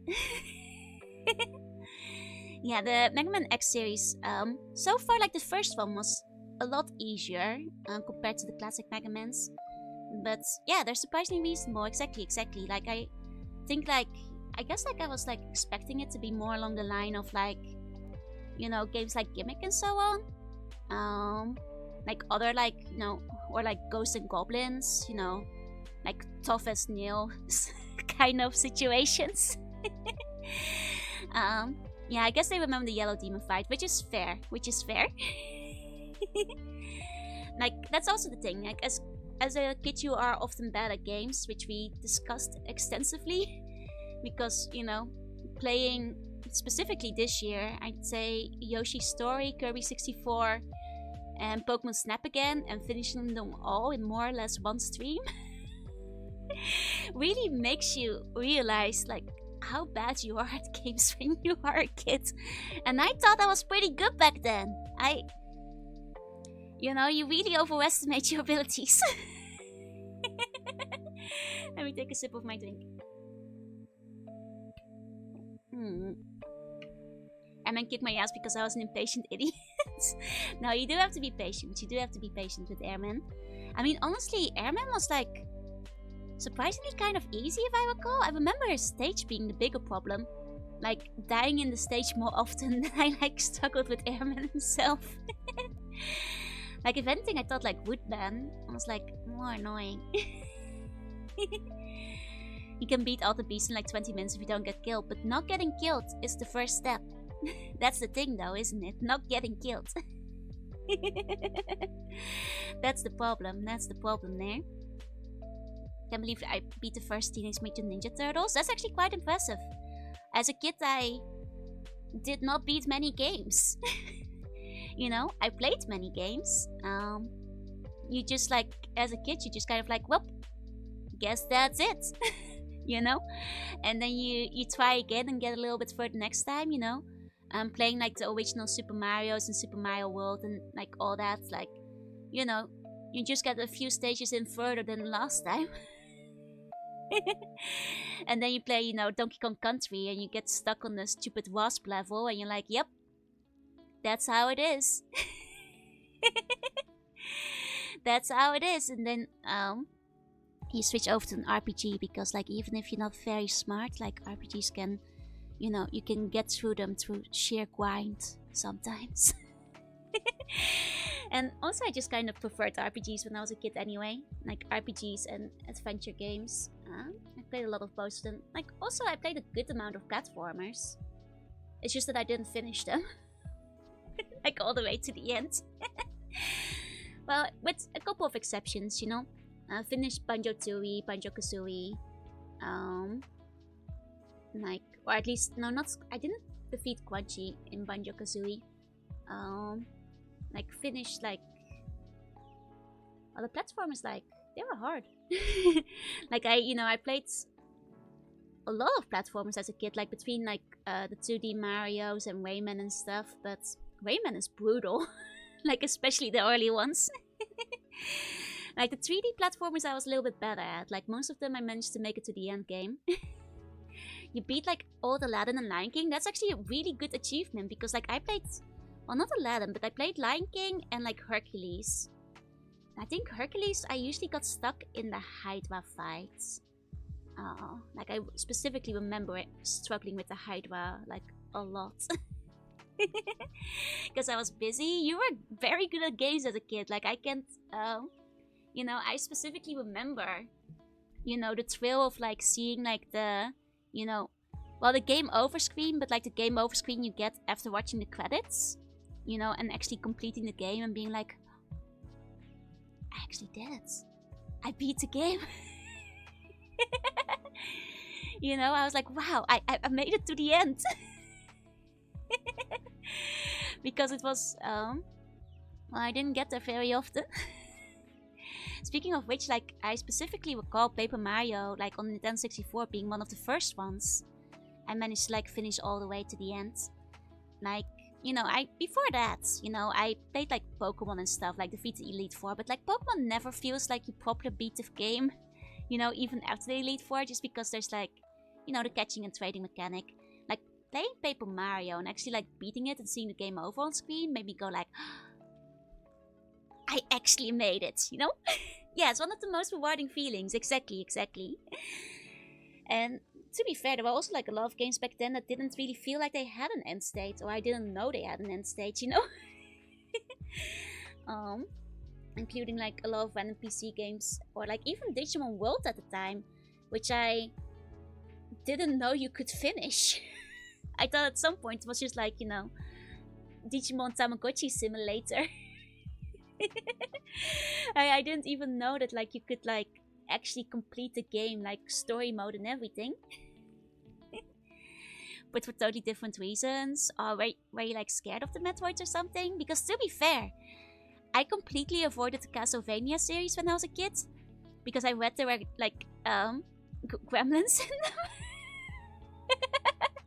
And I was like, oh boy, that's too scary for me. I had a huge phobia of gremlins when I was a kid because of the movie. So, the Castlevania series. So you know, despite really liking vampires, I never picked any of them up. Checking out Next Order, I hear people really like it. I would like to, like, look into that at some point. Yeah, Castlevania, dun dun dun dun. Because, like, ironically, it's probably a game I would have enjoyed as a kid. I played a lot of 2D platformers. I liked vampires. I had, like, you know how back in the day when you buy a game magazine, they'd sometimes give you, like, a little book with it that has, like, 5 million cheats for every single game. But half of them weren't even cheats. They were just, like, you know, random other stuff. So for and, like, because I was, I don't know, obsessed with games, so I just read it back to front, including the cheats for the games I didn't have, because then you could kind of imagine, like, what if I had this game? Wow, that would be great. You know? So I was, like, you know, looking through the Castlevania section, and instead of cheats, they just had, like, a list of every single enemy with pictures. And that's where I found out, oh no, there's gremlins in Castlevania. Which sounds too scary. I plan to play them. Yeah, I'd like to play some of the Castlevanias. It's one of those series I missed out on back in the day, so I'd like to. Double Lane, thank you for the bone. Thank you. 1 second.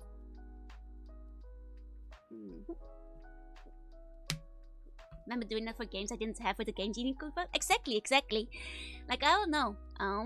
Sometimes just, like, because, like I said, it wasn't just cheats. They have, like, enemy stat blocks, or, like, descriptions of how to get to, like, secret levels, or, you know, it gave you like a taster of a game you didn't own.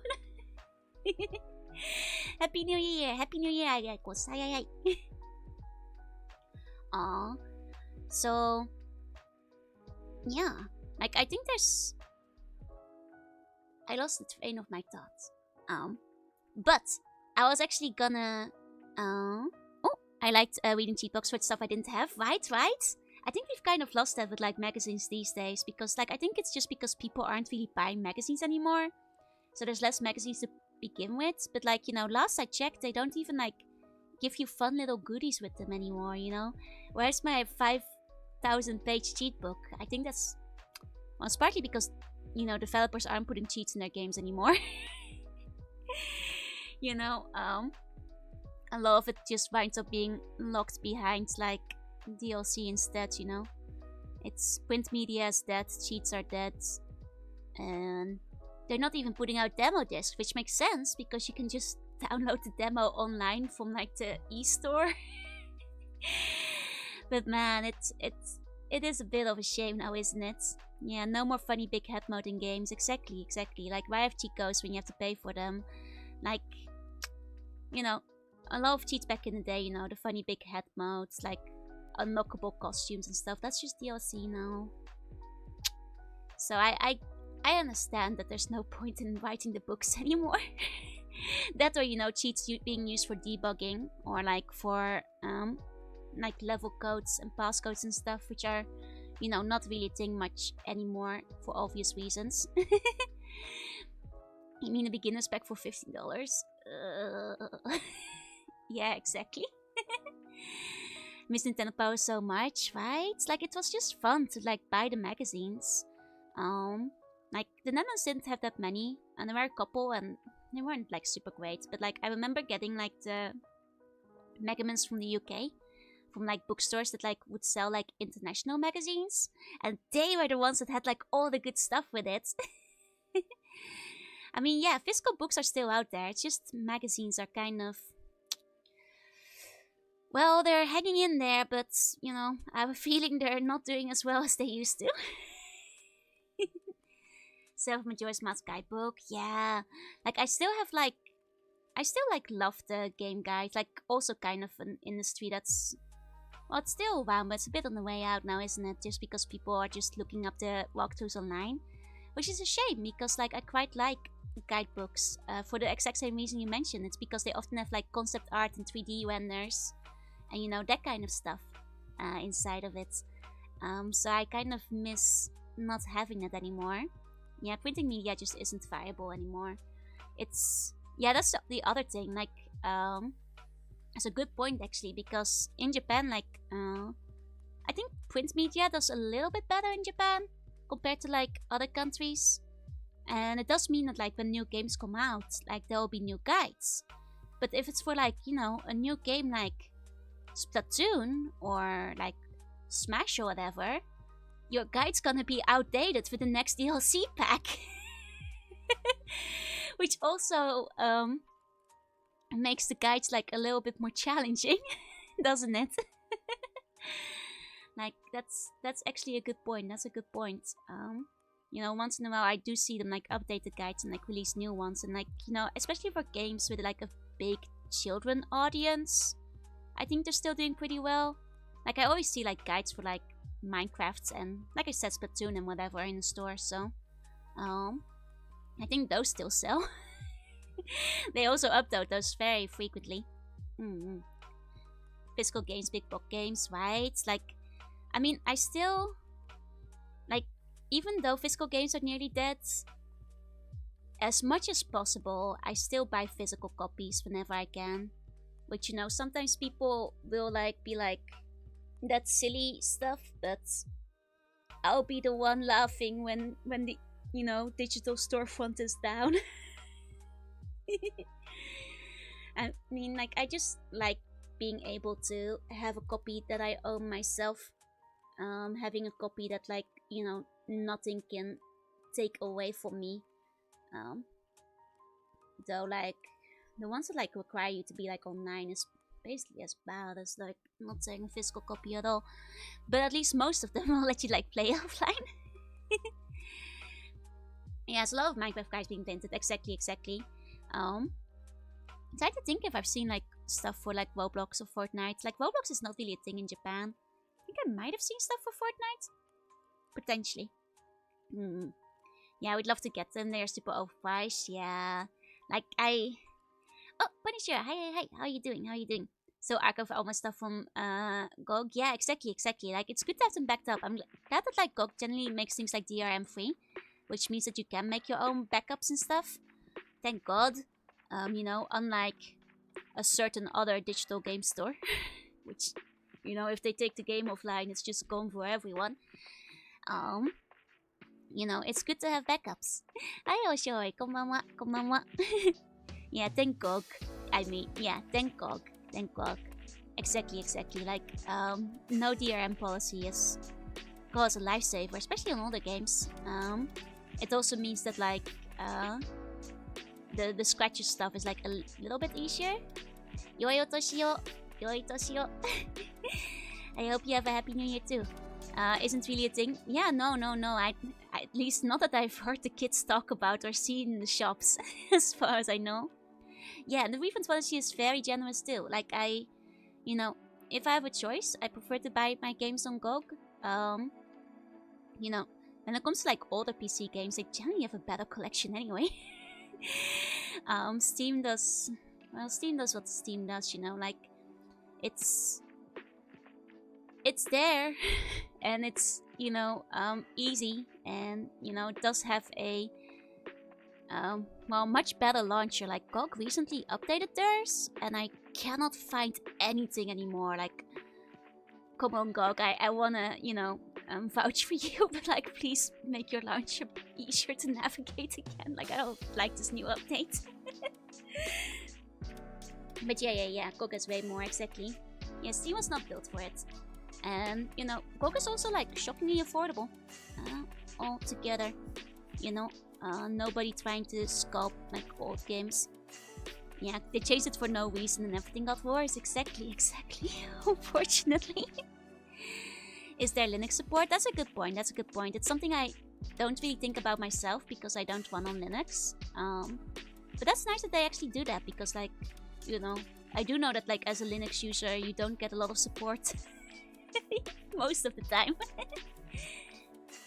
Just manually download all of the stuff. Yeah, that's what I usually do too. I was just about to say Star Fox, that's why I stick with it. The DOS front-end configures for you on the other games is so nice, yes. Like, you know, it uses DOSBox, which is, you know, the go-to for all DOS games. But the fact that it, like, automatically, like, runs everything for you on any old DOS games, it's really lovely. It's really nice. 1 second, let me take a sip of my drink.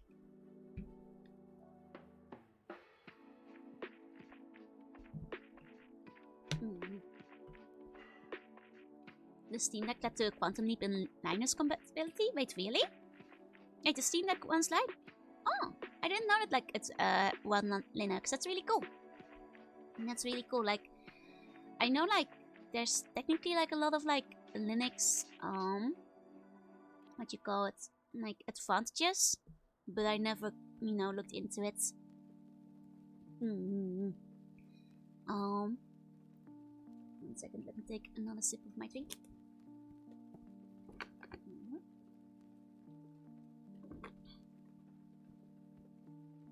There we go.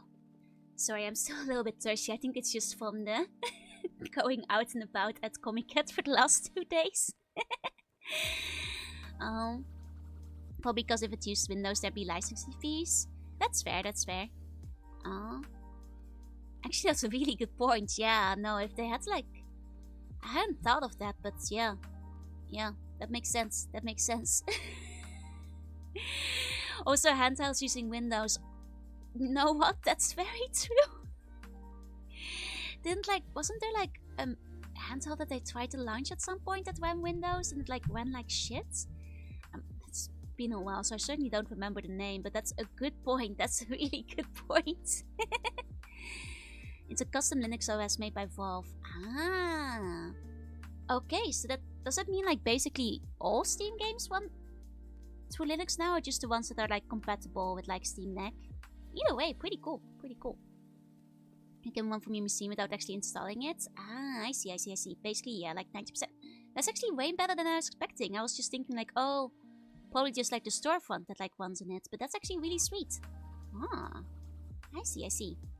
They have a Steam Deck verified tag. Ah, okay. If you don't play multiplayer shooters and such, compatibility is strong. I see. I mean, to be fair, if you're playing like a multiplayer shooter, you're probably playing it with like a mouse and keyboard anyway, right? I don't remember that being like super good on Steam Deck. Maybe 2024 is gonna be the year that I buy myself a Steam Deck. If they're not like, are they still sold out all the time? Or are they like in regular supply these days? Basically, are compatible, mostly games with anti-cheat that don't work. I see. If you want to play Valorant, you're not gonna change to an OS that's not gonna play it. Yeah, that's fair. I mean, you're probably also not gonna change to an OS without a mouse, right? Otherwise, you're not gonna keep up with anybody else. The regular is not hard to find, the OLED is hard to get. I see. So they're still in stock these days. That's nice. I'm glad that like the supply evened out. Because I remember, not this year, but the year before, like going to Tokyo Game Show. And like they had like a massive like Steam Deck, you know, booth and display. And it was like nearly empty to begin with. But also like I was just thinking like, man, they're advertising a product that nobody can get. Okay. They might even sold out when the OLED came out. I see. It just took a year to stabilize. I mean, to be fair, there was like a very long time that there was like a chip shortage, right?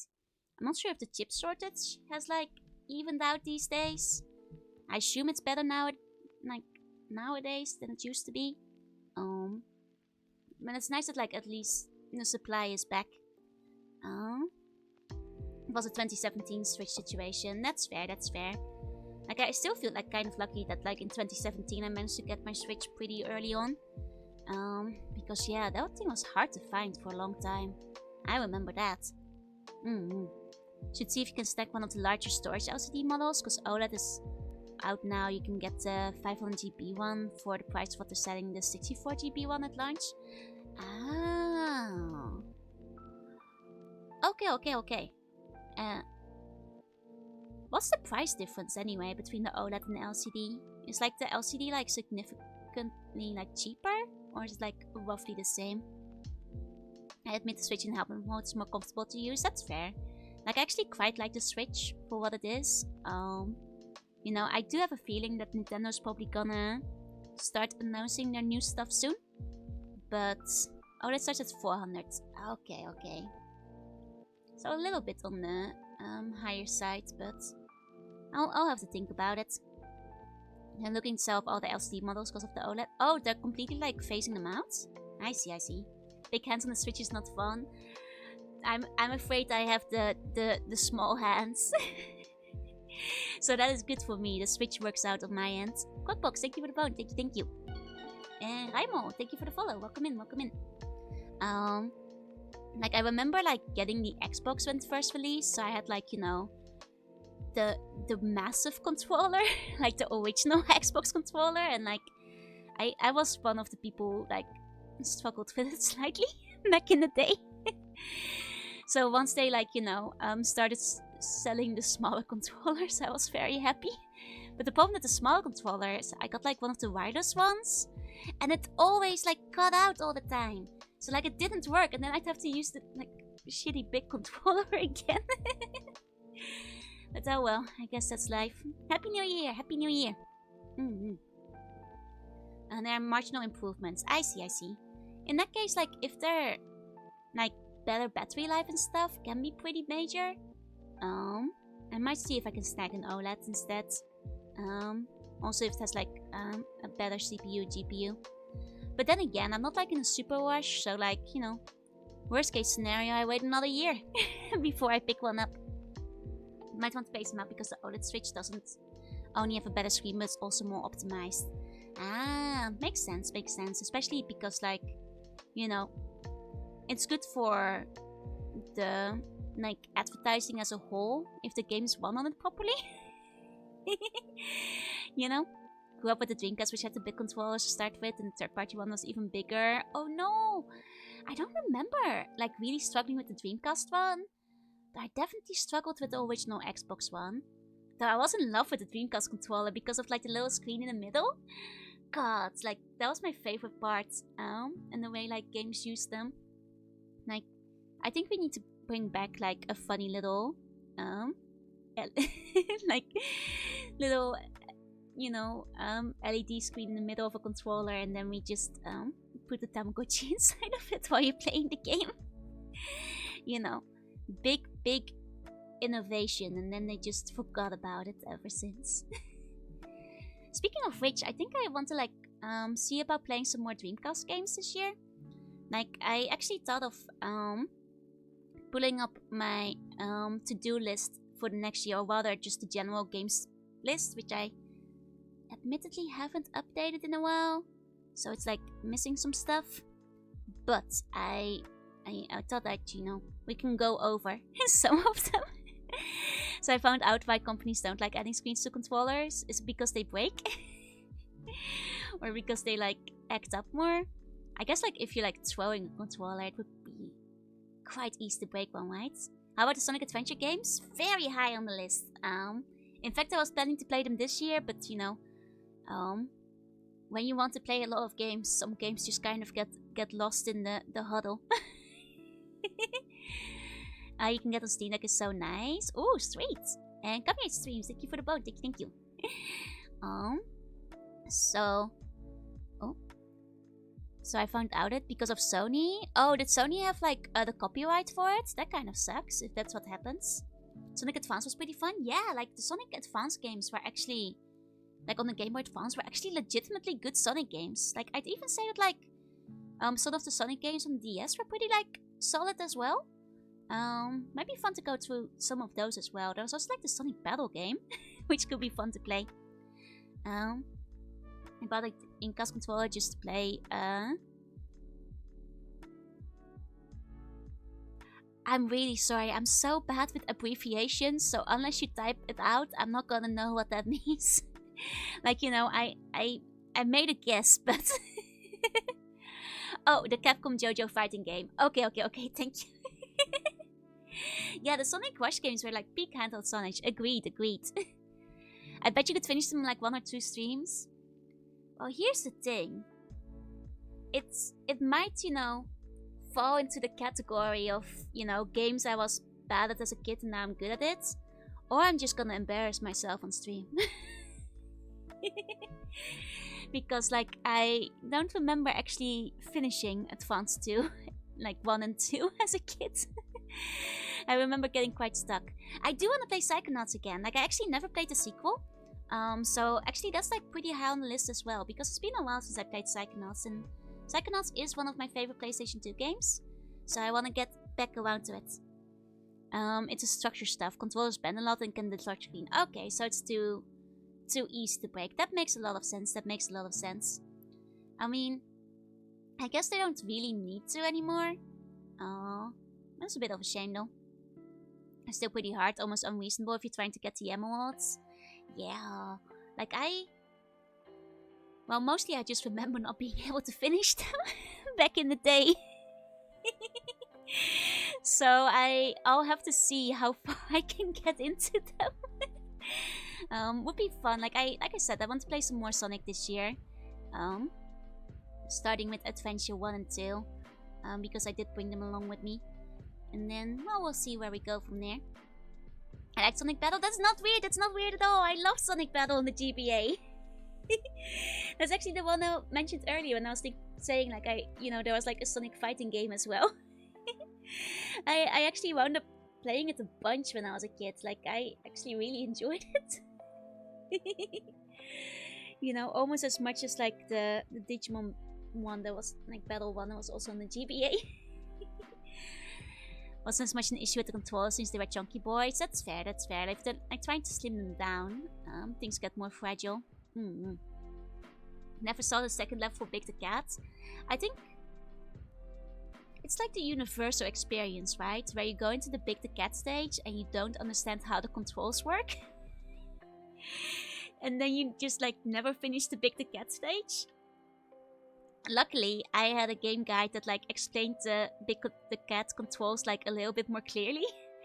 So then, you know, eventually, I managed to finish the Big the Cat stage. But yeah, I think a lot of people mostly have like really bad memories about like searching for Froggy, even though it's like actually really easy. Like you finish like his route in like under an hour. Like it's by far the shortest because you just do like a couple of fishing mini games. Once you figure out how to do it. Helps if you have a wheel fishing controller. Does it? I didn't know fishing controllers were compatible with Sonic. You know, I just played it on the regular old controller back in the day.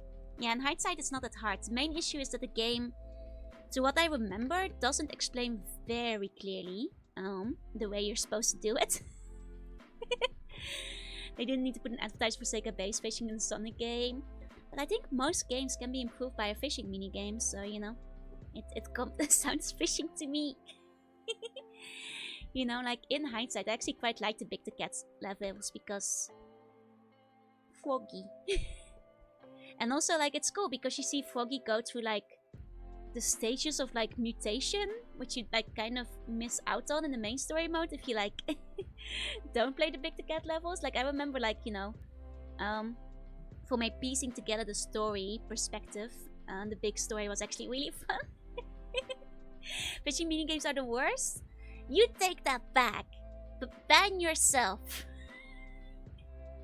Fishing minigames are great. I love fishing minigames. They're so they're good. They're good. All the best games are fishing. I'm also on the side of hating fishing. Wait, I'm gonna do a poll. Let's see what the overall fishing minigames.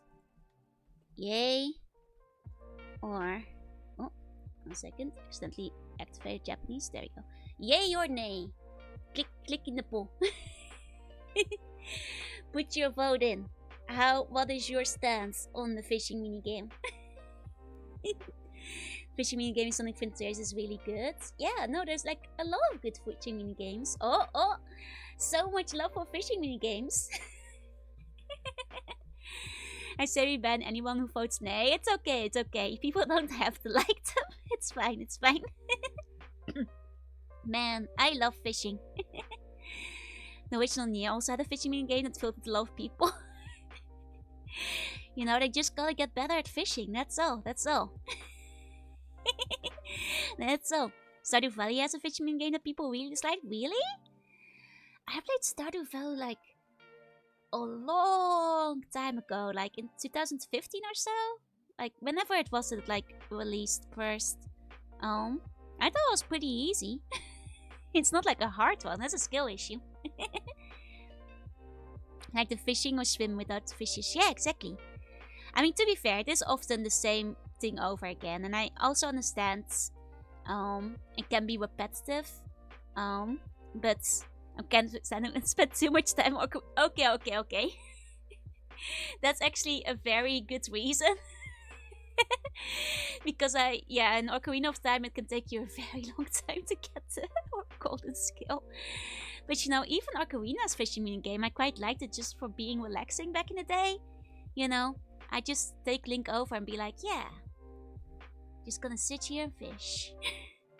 Just gonna vibe, gonna, you know, grab myself a chocolate bar from the kitchen, open up like a soda, and I'm gonna sit here and some fish.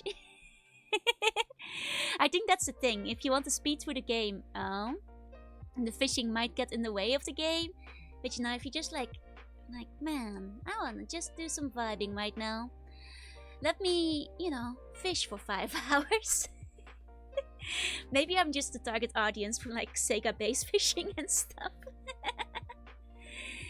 Yeah. You can't tell me the fishing is a skill issue, the market jumps up and down fast and the controls allow. I mean, it depends on the game, I guess, is what it comes down to, doesn't it? Because like some games certainly have better fishing mini games than others, and some of them are certainly fairer or better programmed, or you know, all that kind of good stuff. I remember like playing the original Animal Crossing like on the GameCube. and being like, mostly just fishing every day. Because like I know in like the later Animal Crossings, it's kind of like the common strategy to buy like catch a bunch of bugs because you can sell them for more. But I feel like the bugs didn't spawn as often in the first one, so you just like kind of hope for like red snappers and like the skull-eyed barrels or whatever they're called, and that's how I paid off my house in the GameCube one. So I got my golden statue at the end of the game. Just fishing all day. You like, Dutch has a plan, go see. It's like, no, you just go fishing. Exactly. These hides ain't gonna collect themselves. I mean, sometimes just doing the...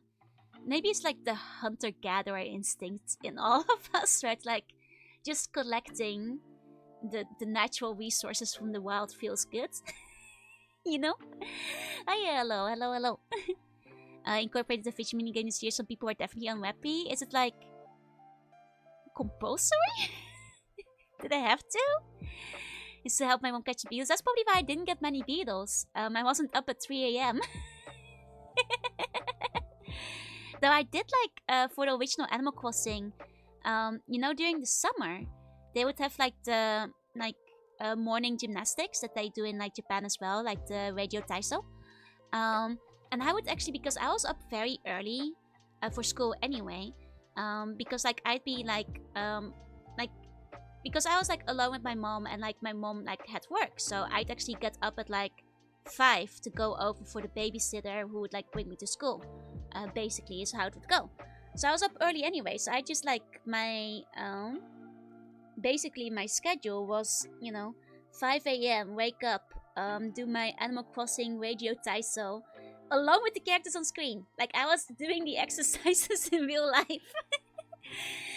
Get my daily stamp, and then then also check in on Pokemon Stadium 2 on the Nintendo 64 because you got your daily mystery gifts through the Game Boy expansion pack. Hiya, Vaiso. Hi. Nostalmos was doing the constellation, going to the bar to listen to KK. Yeah, going to like KK's concert once a week. Like you don't want to miss it, right? Oh, Delson, thank you for the bone. Like I think it's like these days it's pretty common, but like I feel like back when games like that were coming out, like it wasn't as common yet to have like the weekly schedule.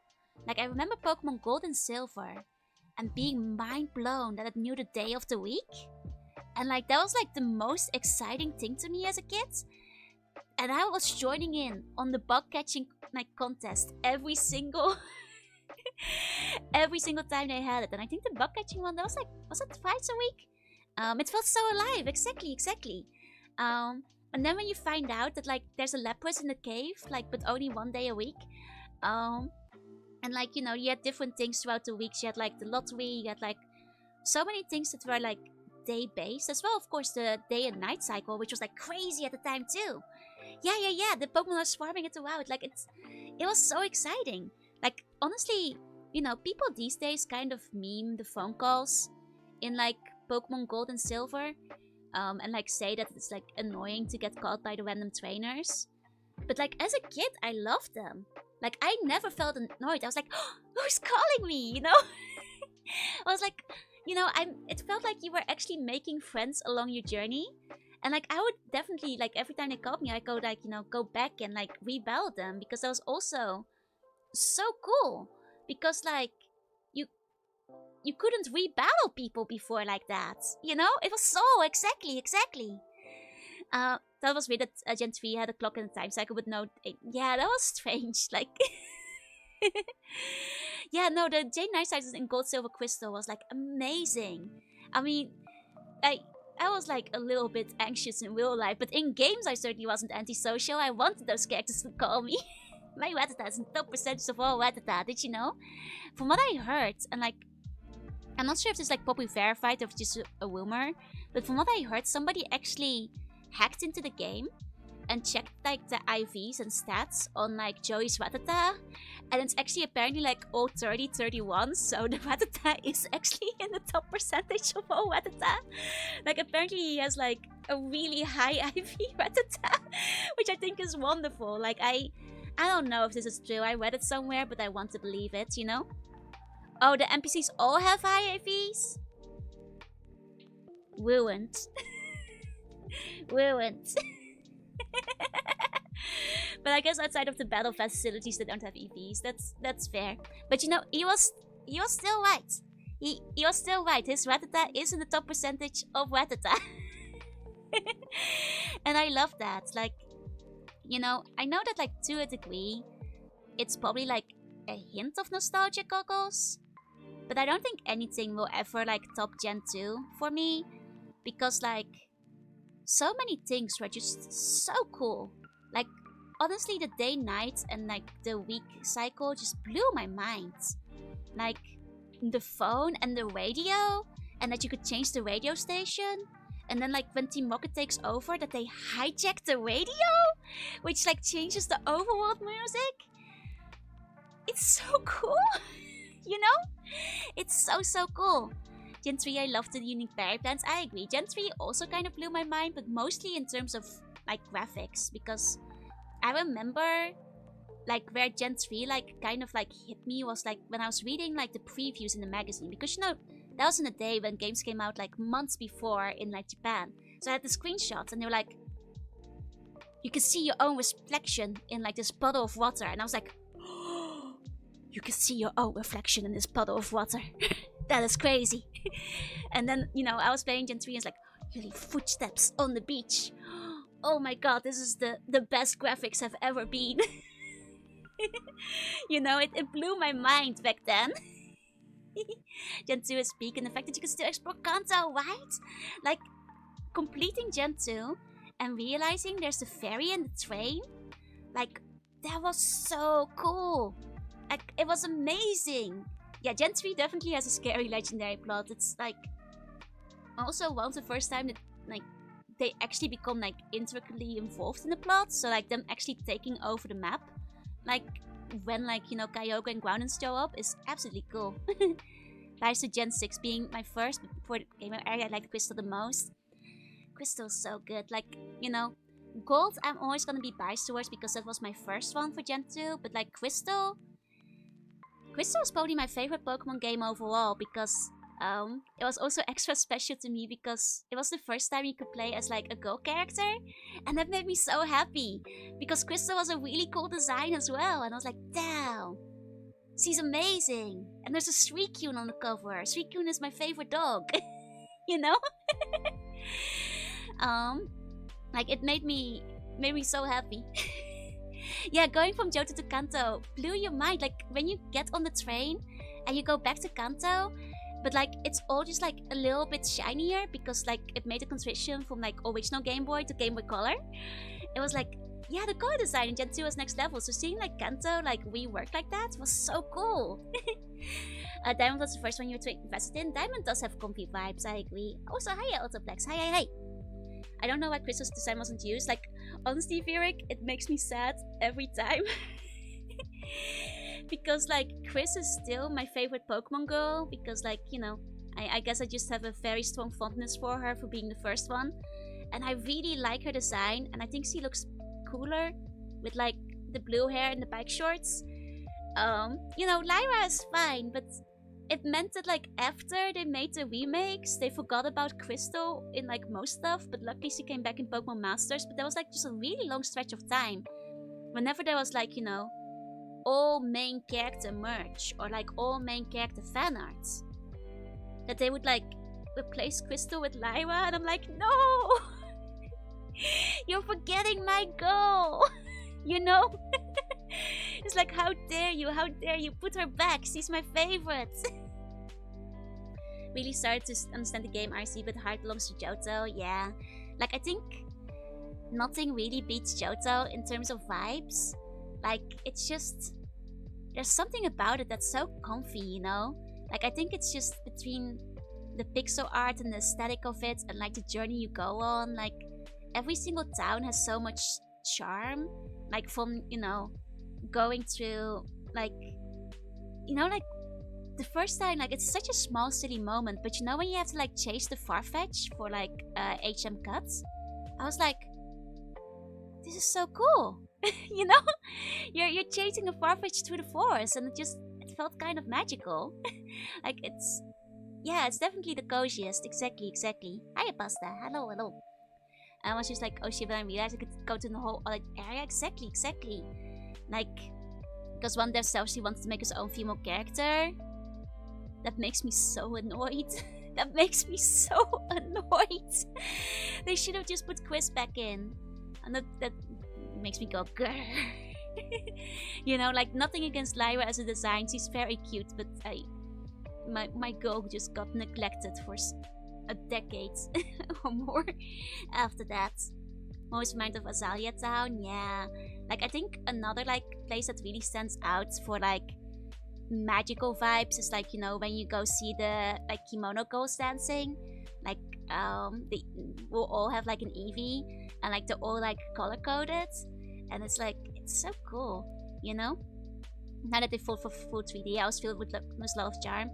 I think like my ideal Gen 2 iteration would still be like a Pokemon Arceus style game. Yeah, Aquatic City, exactly. Actually, speaking of other like comfy areas, the other one that I always really used to like was like, you know, the ice caves at the end. Because like, you know, at first I struggled with this ice puzzle, but once I got it, I was so proud of getting it that I like, you know, memorized it. And this is gonna sound kind of silly, but you know, it's like kid's brain, right? So, once you finish the game, I was still playing Pokemon Gold and Pokemon Crystal just because I loved the vibes of it. But what do you do after you finish the game? Well, mostly I just like, you know, take the ferry over and over, like, you know, enjoy the journey, do the battles, go to Kanto and like, you know, walk around, take the train. Like, there was just something fun about taking the train. And then like, but the other thing I did was just like breed a lot of Pokemon, because like that was the other thing that was completely new in like Gold and Silver, which was like Pokemon can have eggs, and I was like, that's so cool. It means that you can have just like a lot of Pokemon, and like I didn't even know what shinies were. I didn't know about IVs or EVs. I was just like getting more eggs because it was fun to do. And you know, oh, I am in Toki. Hi, hi, hi. And the thing was that like whenever, you know, I check my inventory and I'd notice an egg was like close to hatching, I'd fly over to the ice cave, because like in my mind I was like, the ice cave is the prettiest place in like Pokemon, so I want the egg when it hatches for them to like for the first place they see to be the ice cave. Was my train of thought. So I always tried to make sure that like, you know, I would hatch it inside near the ice puzzle because I thought it was just really pretty. Yeah. I think any Pokemon remake at this point would be a Monkey's Paw. I agree. Like especially when they have like 0 death cycle on them. Felt at home at the Whirlville. Yeah, like I think Gold, Silver, Crystal like still feels the most rural at all. It's because it's based on Kyoto and like Osaka. Comes out of egg. Holy shit, it's called. Hiya, Welfamon. Hi. Yeah, it's just fantastic to chill in. And I played the game a lot. Like I said, I keep coming back to it even after I completed it. I just keep doing the bug catching contest. I just, you know, keep returning to it, and that's because, like, that's why Gen 2 is probably my favorite. Like, in the end, Gold was the one that I had like my permanent save on, and Crystal was the one that I'd replay over and over, you know, just to experience the story again. Because out of the Gen 2 games, like Crystal has a slightly better story, in that it has like slightly more of it. The parents leave when you breed them. Oh, that's right. In Monsters, you lose the parents. That's true. Hiya, Hyra. Hiya, Lily. Hello. So yeah, no, like I don't think anything's ever gonna, you know, beat Crystal. I feel like Gen 2 could use a little bit more love. I also kind of agree with you guys that like any sequel is gonna be a crapshoot. I mean, like, no, I agree. Like, Heart Gold Soul Silver was great. Like, it's probably out of the remakes Pokemon has gone, like, the best one. Like, in my humble opinion, like, they did really good at it. But, I was just sad that they deleted Chris from the timeline. You know, as a remake, other than that, it was pretty good, you know? It was kind of what I hoped for. You know, like, for a while, I was hoping that, like, just for the sake of, like, them spending more effort on, like, Johto again, I was hoping they do, like, Let's Go, Sogopi and Meryl or something. But at this point, we have a battle option, which is a new Arceus game. Like, I mentioned it a bunch of times before, but I think Pokemon Legends Celebi would probably be the perfect return to Johto. It makes a lot of sense for, like, another, like, Isekai style travel to the past Pokemon game. Since Celebi literally can, you know, send people back to time. It has happened multiple times in canon. So, the save is a couple of years old at this point.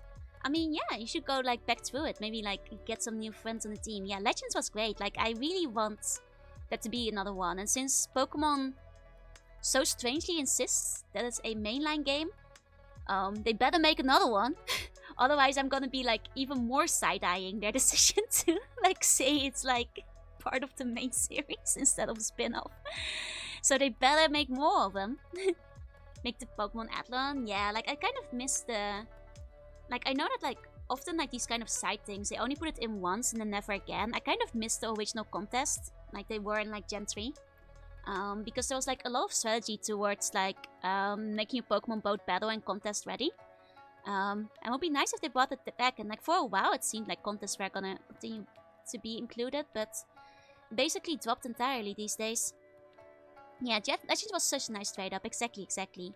Like, and it was also, like, for the first time in a while, like, just... It mixed up the series in, like, a fun way.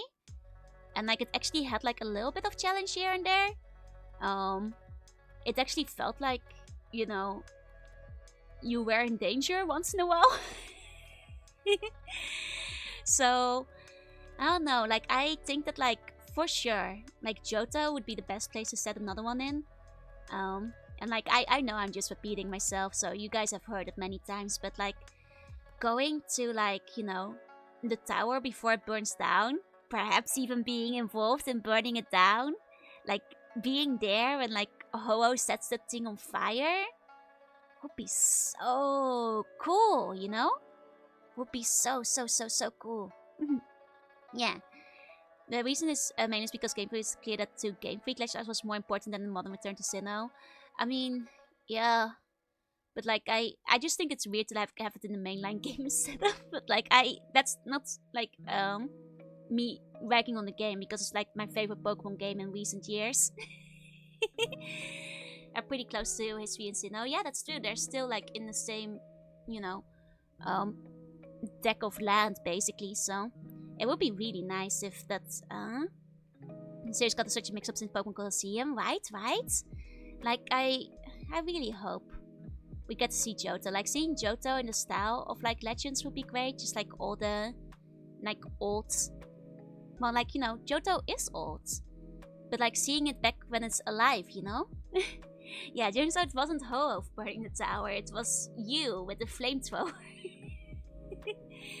But, you know, I think that would be so cool if they could, like, cover that kind of stuff. Like, the story is right there for the taking. And if they want to, like, chicken out of, like, you know, doing that, like, the rest of Johto would still be wonderful to explore. And also, Johto is overdue. Like, you know, they're giving love to everything else, but where is my Johto? Hi, Adam. Hi, hello. Thank you for the bones. Good news. I hit a bunny yesterday. It's gonna make it? Let's go! Oh, you got me nervous for a second. Whew, I'm glad it's making it. Could see the legendary beast cat. Yeah, Legend Basin would be sick. Like, I really... That's, like, my dream Pokemon game. I ideally one that they spent more than 1 year making.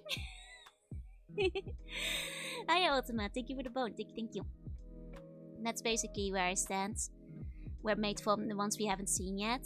I mean, I think it's pretty strongly implied they're, like, you know, made from, like, evolutions that, like, died in the fire. But, you know, that would be, like, confirming the fan theory, so I wonder if they'd go with it. Would be cool if we got to see them. Does not claim it in a week I'm going to adopt it. That's so sweet. I hope you find a bunny buddy or if somebody else does. Unova and Colors would work well for the Legends games. I mean, sure, but I want Johto more. Like, I think Unova would actually be very... Like, Colors definitely has, like, a lot of the history going for it. I think Unova would actually be really good for a Legends game set in the future. Like, as a region. Where did the beauty mark go? It goes in and out of the scarf. I think the bet they'd make them different if they had a pre-born town form. That's true, that's true. A game in the past is entirely just all unknown cave sliding puzzles. If they added a little bit more to it, I would buy it for $1 from the App Store. I'd allow it, I'd allow it.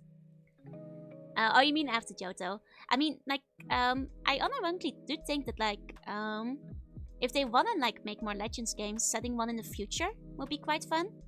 And maybe then you see this through QM. Exactly. Especially because, like, Unova already has quite a few, like, futuristic areas in it. Yeah, I'm not very interested in past Unova, but I think future Unova would be very cool. And they could, like, mix it up too. The only thing is, my one fear with future Unova is all the Pokemon are robots now, which is what I didn't really like about the Paradox forms.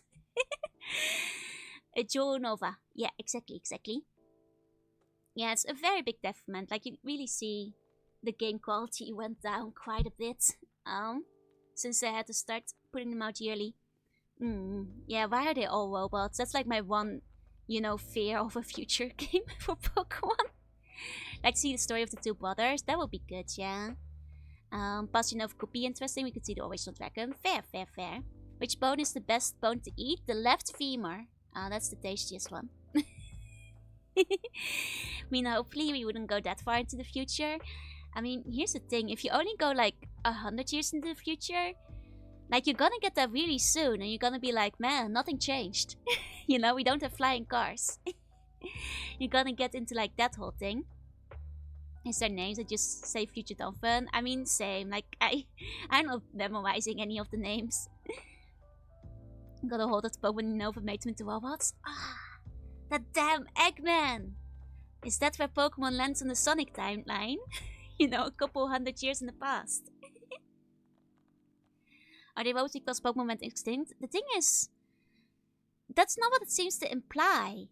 Like, I would be fine if, they added, like, a little bit of the reasoning to the lore that they're all robots now because the robots were made after Pokemon were extinct, but it feels like the game is more implying that that's just how Pokemon evolved. And that, like, annoys me. Because that makes sense for, like, a couple of Pokemon at best, but certainly not all of them. Could we need to have a natural first Pokemon open at night? That could actually be kind of fun, yeah. Might have felt like a step up for a few things. That's true. Like, honestly, it's, Scarlet and Violet has a lot of issues. The story is at least a little stronger than it has been in previous games. Well, Pokemon sites were a little bit more inspired. I've been less Norge, yeah. Like, in the end, they're just like, oh. Yeah, there are man-made Pokemon, which is why I'm said, like, it would work for some of them. You have Pokemon like Porygon, you have Pokemon that are implied to, like, form whenever, like, technology is, like, around. So you have things like, Magnemite, even, like, Grimer, and, like, the trash Pokemon. Because, like, there's definitely Pokemon that are influenced by the Pokemon around them. But I think that, for example, it doesn't make much sense for Donphan to suddenly evolve a metal exoskeleton. That's like, it makes sense for some Pokemon to become more mechanical, but not for all of them. But yeah, no, there are man-made Pokemon. Like, obviously, Porygon and Sylvani coming to mind, but it's a little different. I also just don't like the robot designs a lot in general, with the exception of, like, one or two. Like, big fans try to make Pokemon robots. You have to collect the 7 emeralds. Honestly, I think they should go Sonic with it. You nearly sold me on it. Did anyone watch Ben 10? Unfortunately, I never did, I'm afraid. Want to see the Pokemon generate by the equivalent of the max headroom intrusion? I don't know what that means. Gonna have me some luck. Sleep tight. Have super funny dreams and a happy new year. Oh, but yeah, like I think I would like to see a Pokemon set in the future just to see what they can do with it. Because they could like go a little bit funky in terms of like design and aesthetic and that kind of stuff. I just want them to not only be like robots. It's interesting to see a convergent evolution eventually melt two species together. Oh, that would be very cool, yeah. Watch a VTuber that make their own Sonic OC model. It was suspiciously good. I mean, if they're an artist or a rigger, you can make like a lot of good stuff by yourself. It's the guy who hijacked the TV podcast to say some obscene things. Oh, I see. I don't know. I don't think I know the reference, I'm afraid. Let me take a sip of my drink. One moment.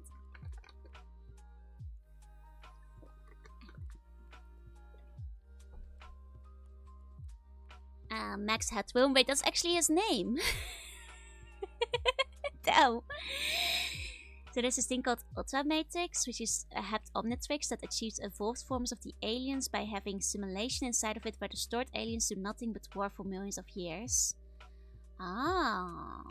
So like a time capsule where basically like a very extreme version of the Dragon Ball like training capsule, except it's millions of years of like wars instead. Okay, I think I get the vague idea. I mean, technically, they had like something like that in the Library of Runa universe as well, where they make them, you know, train against like a million clones of themselves. Still, one of them lives. Only one gets to survive. Makes sense. With Love Town, yep. Yep, though I was specifically thinking of the training for like, what is it, K-Corp? Who also uses the time dilution to make better soldiers. The paradox Pokemon may only exist because of time paradoxes, so it's possible that not all past or future ones were like that. That would be nice. That would be nice. I hope they aren't all like that. Yeah, the crime chamber, exactly. Ahoy! Hi, Taitsu. Hi. Like, ow.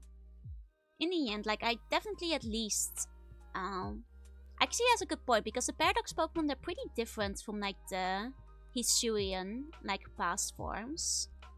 And I tend to like the Hisuian, I can't pronounce this.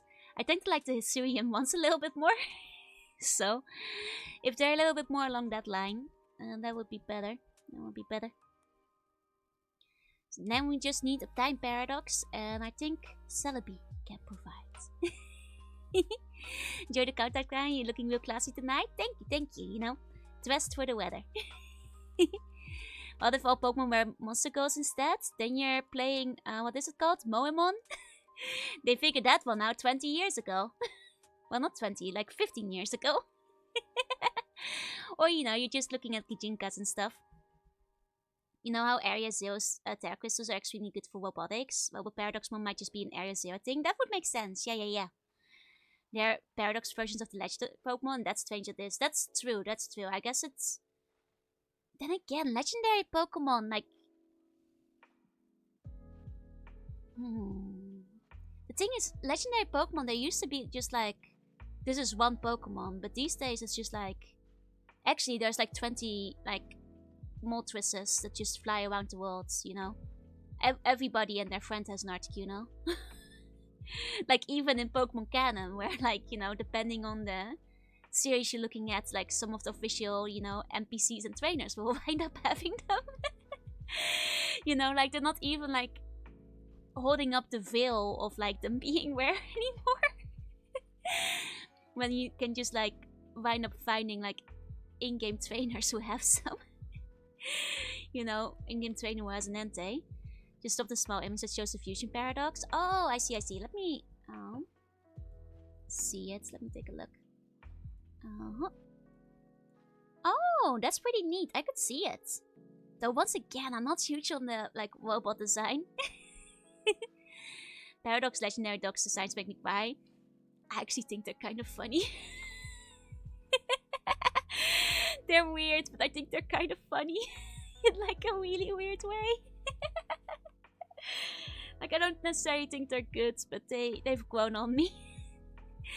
I'm more fond of them than all the robots at the very least. Yeah, Longnet Raiko, he's just a silly guy, you know? Yeah, I always thought the OG games Legendaries were so cool. Same with the Mystics, exactly. But now they're not that special anymore. Yeah, I think they're funny, but Lord Ice, it makes more sense. It's just, you know, they're based on respective, like, you know, primitive life forms. So I see where they're coming from, but you know, they're very prehistoric, is what I guess you could say. Once again, I liked them better than I liked the Three Musketeers. You know, the horses, the deer, the whatchamacallits. Maybe since I still play Pokemon Go and get a legendary a few times a month, that might be it. I mean, there's also the thing, excuse me. Pokemon Go certainly makes it so legendaries aren't like worth anything anymore.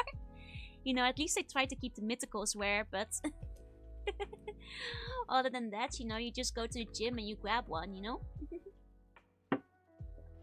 It's hard to feel legendaries are rare, especially one that just gives you one. That's true, the later games, they don't really make you work for them anymore. Take the current form by buying the burnt tower, so don't tell me long. Well, you see, I think what happened is in the Paradox reality, they didn't die in the burnt tower, they died in the burnt cave. In prehistoric times, you know? So it wasn't in Kyoto at all. It was down in prehistoric Kyoto. In a cave, before humanity was just cavemen, you know, back then. First shiny was actually Moltres. Oh, that's actually kind of sweet. Like getting a legendary for your first shiny, that's a good deal.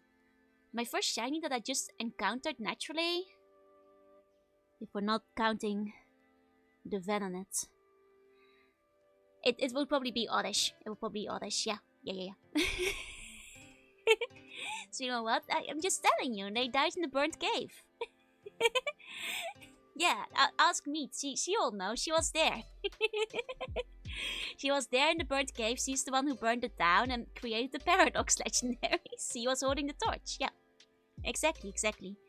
Now the Venonat is like a traumatic story because it was like me encountering a shiny before I realized what shinies were. And like even then having like vague feelings of regret about it. Yeah, all Meat's fault. The existence of Paradox legendary beasts is contradictory to the legends, yeah. But that's because it's a paradox. Eh? Did you not catch it? No. So remember how I said I did the bug catching contest every week? So if you played Gold and Silver Crystal back in the day, you'd know that during the bug catching contests, you can only really win with a Scyther or a Pinsir. And honestly, you need a Scyther. The Pinsir can get beaten if somebody else gets a Scyther. So I found a Venonat, and I remember thinking he looks a bit different. And I could have sworn he did like a weird little sparkle. And I was like, did Venonat always do that? I don't think he did. And I was like, this sure, seems strange. Like, I wonder if that's something. But then I was also thinking, I need a Scyther.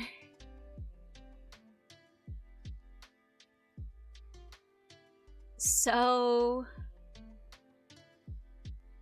I was like, I already have a Scyther, and a Venonat isn't gonna win the contest.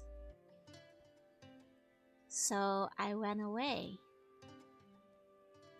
And even the second I did it, I had an immediate moment of regret. Like, I feel there was something more there. And I remember, for the remainder of the contest time, I kept looking around like, maybe this is something, but if it's something special, I'll see it again, Like, I'll find it again if it was something special, right? So I kept looking in the grass for, like, the Venonat I gave the slip. And then, well, sure enough, I never found it. And because, Gen 2 shinies weren't really common knowledge to anyone, so for the longest time I didn't know what shinies were and I kind of forgot about it and I was kind of just, gaslighting myself like probably wasn't anything, it was probably a Venonat, but I always had like this weird like feeling at the back of my stomach. And then around Gen 3, shinies become more common knowledge, and I'm like the war flashbacks come back, and I'm like, that one Venonat. That one Venonat was a shiny. I could have had a shiny in Gen 2. I actually encountered one, like, way before people knew what shinies were. Yeah, Paradox Joe caught that Pokemon is an Axolotl in the parallel universe. Yeah, no, so I could have actually had a shiny Venonat. I could have. I mean, in the end, I wouldn't have been able to, like, move it up to, like, a modern game, but yeah, it's all coming back to me now. Exactly. Like, honestly, the most painful Pokemon memory, like, in hindsight, realizing I just let a shiny go. Especially because after that, I never, got a shiny again till, like, X and Y, I think? Yeah, I think it was X and Y was the first time I, like, encountered a shiny in the wild again that wasn't, like, a scripted shiny, because those were not counting, My first shiny was Hoothoot and it was a close vomit color. At least it becomes nice and golden when it evolves. Yeah, my Pokemon's bugged. It has a different color, better delete it. I had a shiny Gyarados. I mean, unironically, I feel so bad for anybody. Oh! Bodega, thank you for the wait! Goodbye 2023, welcome! To all the waiters, I'm Jaruna. I usually play retro games and also action times, but today we're, going into the new year. Goodbye 2023! What were you up to? Were you also doing a end of the year kind of stream? Let me see, give you a shout out. Oh, no, Wolf got it. Wolf nearly got it, don't worry. Wolf's on it. Goodbye 2023. Welcome in, waiters. Welcome in. We're talking about like old Pokemon memories. Did any of you catch a shiny back in the day? Oh no, you were playing Yik? Did you have a fun time? I did it. I'm dying. It was a time. It sure was a time. Oh god. Otsukare-sama desu. Please have a good, what a way to end 2023. You know what they say, it's only up from here in 2024. I mean, I can't really say I hope you enjoyed yourself, but you're setting yourself up for success in the coming year at the very least. Yeah, we kind of discussed like the games I played last year. If you're coming in for the first time and you're curious about what I play on stream, these are the 130 games I played last year on stream. But currently we're talking about various Pokemon things, so if any of you have ever caught a shiny or let a shiny go, feel free to let me know. I'm gonna sleepy because it was really long, but have a great stream. Thank you. Please sleep tight, have sweet bunny dreams. And also, for the third, thank you for the follow, as well as Electric Cube, thank you for the follow. Yeah, it's basically a very pretentious and like bad and unlikable RPG, like infamously. My first Pokemon game shiny was Onix. Oh, Onix is like the one that's like kind of golden, right? And I did see earlier somebody mentioning Gengar. Yeah, Gengar is a disappointing shiny. Like, I feel like a lot of the early shinies, just because they didn't have control of the colors yet, it was like coded, like to swap the color palettes. There's like a couple of like real duds in there. I had a shiny Garneko use oh no! Well, at least that's a later gen, so at least you could like, find it easier than you could in the 1 in 8,000 chance back in the day. My first true random shiny was Clefairy in Gen 5 or 6. Nice. I mean, Clefairy is a good one though, it's a fun one. Oh, Onix turns green and gold for the second evo. Okay, I'm thinking of Steelix, yeah. Yik is the world's only bad Earthbound like. Yeah, that sounds about right. I was just talking about how my first shiny I actually encountered in Pokemon Gold, and I didn't catch it because it was during the bug catching contest, and only Scyther wins, Venonat doesn't. So I let it go because I didn't know what shinies were. Also count the games and it's really 130. Let's go. It's actually 129 because I put the Grinch in there twice. Don't tell anyone. But there's also a chance I forgot a different game. So, let's say it's 130 anyway. Did you see someone did a Nuzlocke but they could only use shiny Pokemon? I think I heard about that.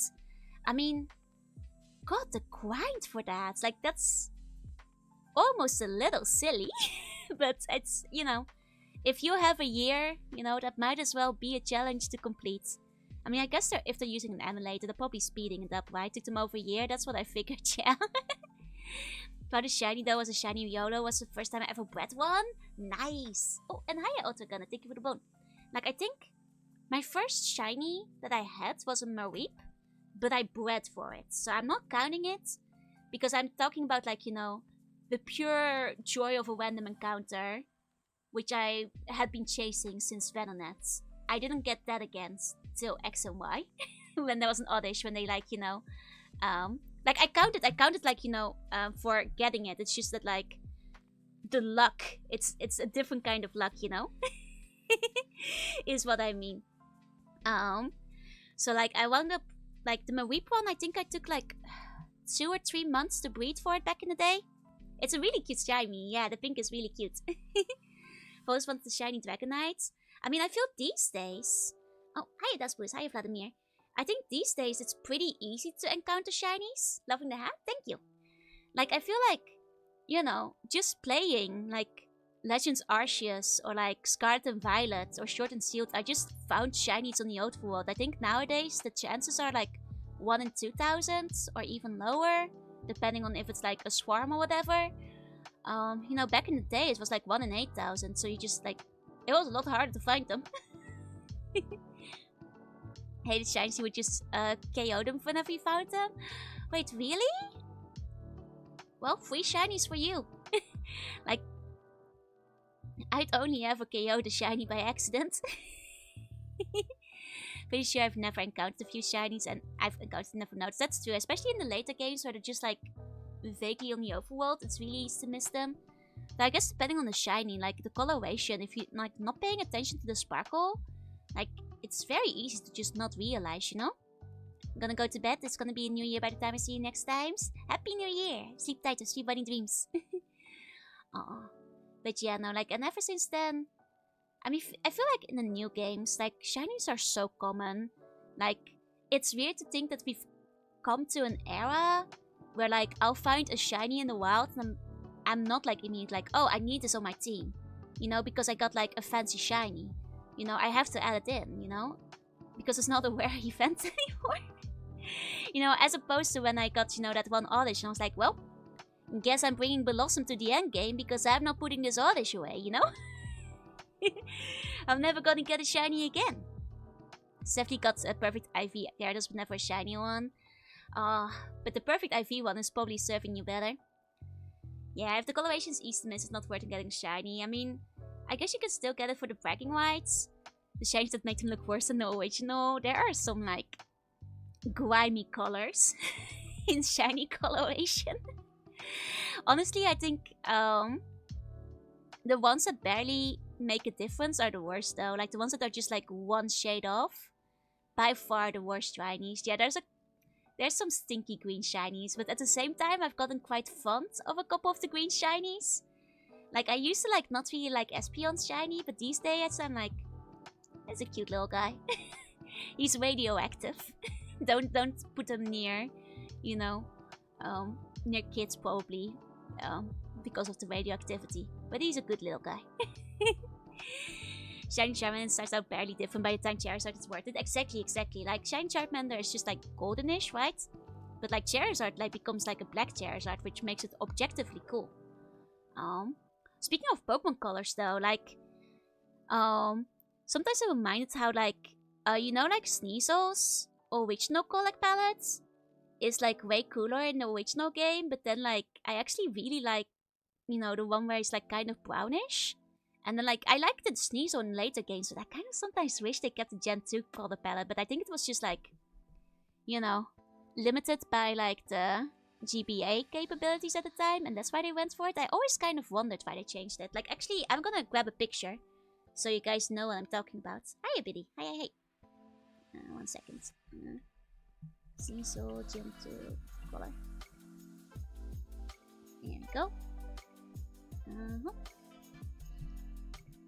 And then, like, now it was changed by the time it was Crystal, so there must be like, they must have just not liked it or something. What's your favorite Pokemon in any generation? Ditto. A very, very strong Ditto. But yeah, here you guys can see, like, I actually really like the Pokemon Gold and Silver coloration for Sneasel. Like, what do you guys think? I think there's just something. It reminds me of mint ice cream. I think that's why. Like, it's a very ice cream flavor, kind of color combo that I think is really, really cool. Like, I kind of wonder why they changed it. Like, I wonder if they ever mentioned it in an interview? Because, like, it must be because it's the Sugimori art. Like, the Sugimori art was, like, you know, that color from the beginning. It's now, like, the one on the right. So, like, it has been the same ever since Pokemon Crystal. Like, I wonder, did they just get it wrong the first time? It's like, I don't know. Like, I think it's probably just because they want to redesign them. Like, I know Spinarak is another one that changed. Like, it's I wonder. Like, maybe it was because, like, the game, like, I don't know, actually. I don't know. I love Chocomint Cecil. Like, maybe it's something they forgot to, like, change from the beta to, like, the newer game. Are you not going to show off how much you like Ditto? I mean, I have before. Do you guys want me to take a picture from where I'm sitting? It's kind of messy right now, though. Basically, I collect a lot of Ditto. I have a lot of Ditto inside of my house. If I take a picture, I'm gonna have to unlock my phone now. Oh, you mean the model toggle? Oh, in that case.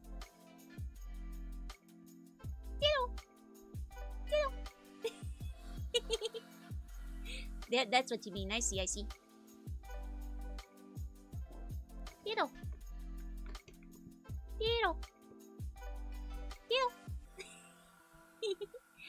Yeah, I love Ditto. That's all there's to it. My favorite Pokemon, Scary? No. I'm just Ditto. Meta, mon. Meta.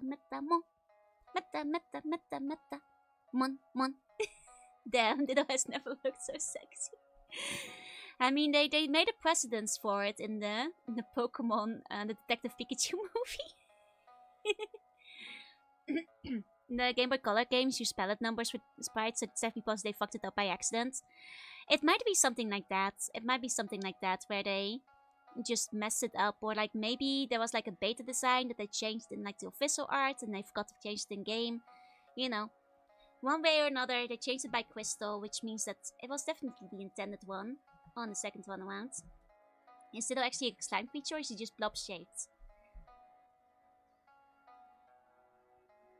Yes. No, he's a slime creature. If you watch the anime, you can see the way he squish and stretch. Hey, Ozzy. Hey.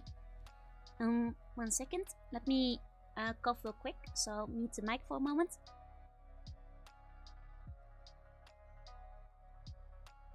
Merry New Year! Hi, Lacris. Hi. Yeah, Ditto's perfect. He's bonus. Did I get the life-size Ditto plushie from the Pokemon Center? Yes, I did! It weighs like a whole kilo. It's like, well, it weighs more. It weighs like nearly 5 kilo. It's really heavy.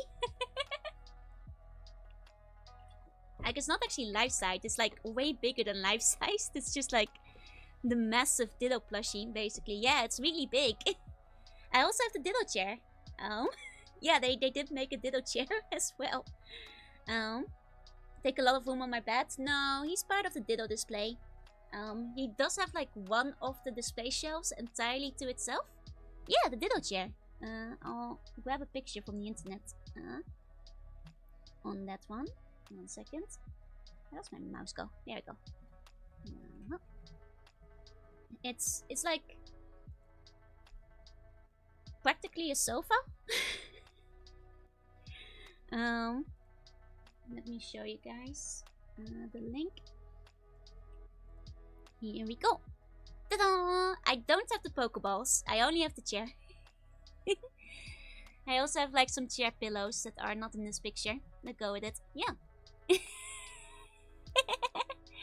My collection is insane. I have basically all the Ditto merch that has ever been released. Unironically. Not joking. I hope you have an awesome New Year's Eve today. Thank you, thank you. My voice is not hanging in there, but I'm holding on. The chair mocks me with a smuggle. It's so cute. It's actually really comfortable. Substitute doll Ditto. Well, it's just a regular Ditto. Where's the Ditto? I just see a chair and some Pokeballs. Do you have a Ditto shrine? 1 second, 1 second. I'm just gonna take a picture of the Ditto shrine.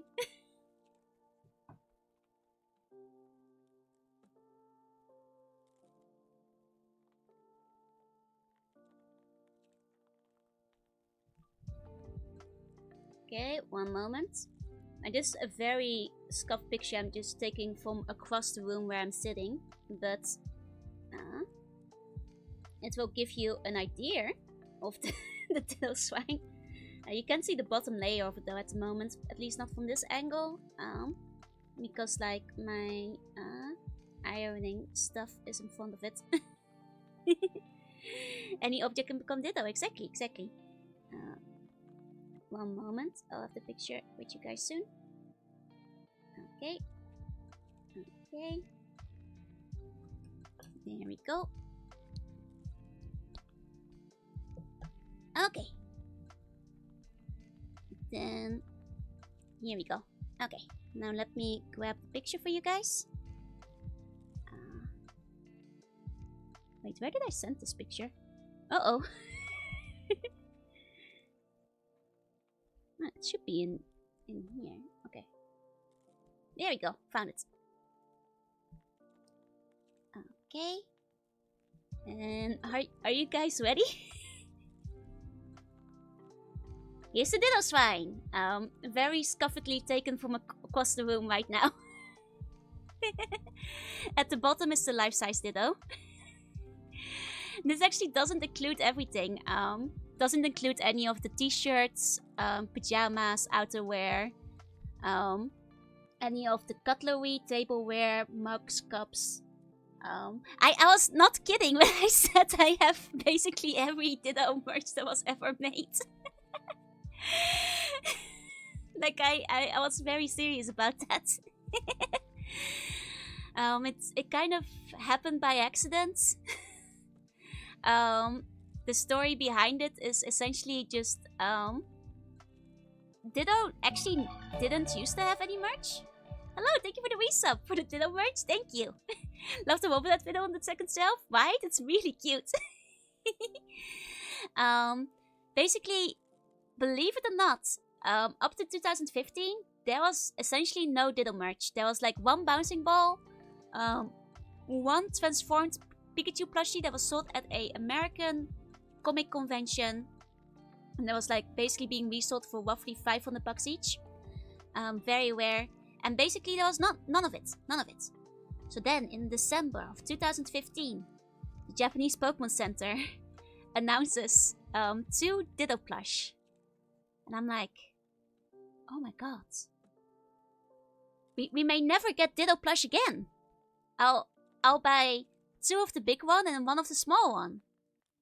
And then, you know, they released Ditto merch again. I was like, well, I'll get it, you know, because I can say I have a complete Ditto collection. And then they kept releasing Ditto merch. And then they never stopped. They got me with a long con. This is just from the past 8 years, me just buying Ditto merch whenever it comes out. Like, I didn't think they keep going, because Ditto for the longest time was just like a completely overlooked Pokemon merch-wise. And then after 2015, they suddenly started going hard on it. Before that, I had to get like, you know, custom-made plushie of Etsy or whatever. Is there Ditto cereal? Not that I know of, no. Like, I will also say, some of these are gifts, because once you start collecting Ditto merch, your friends start knowing you as the person who collects the Ditto merch. Which means that for the past 8 years, most of my gifts for my birthday and whatever have been more Dittos. Which I don't mind, but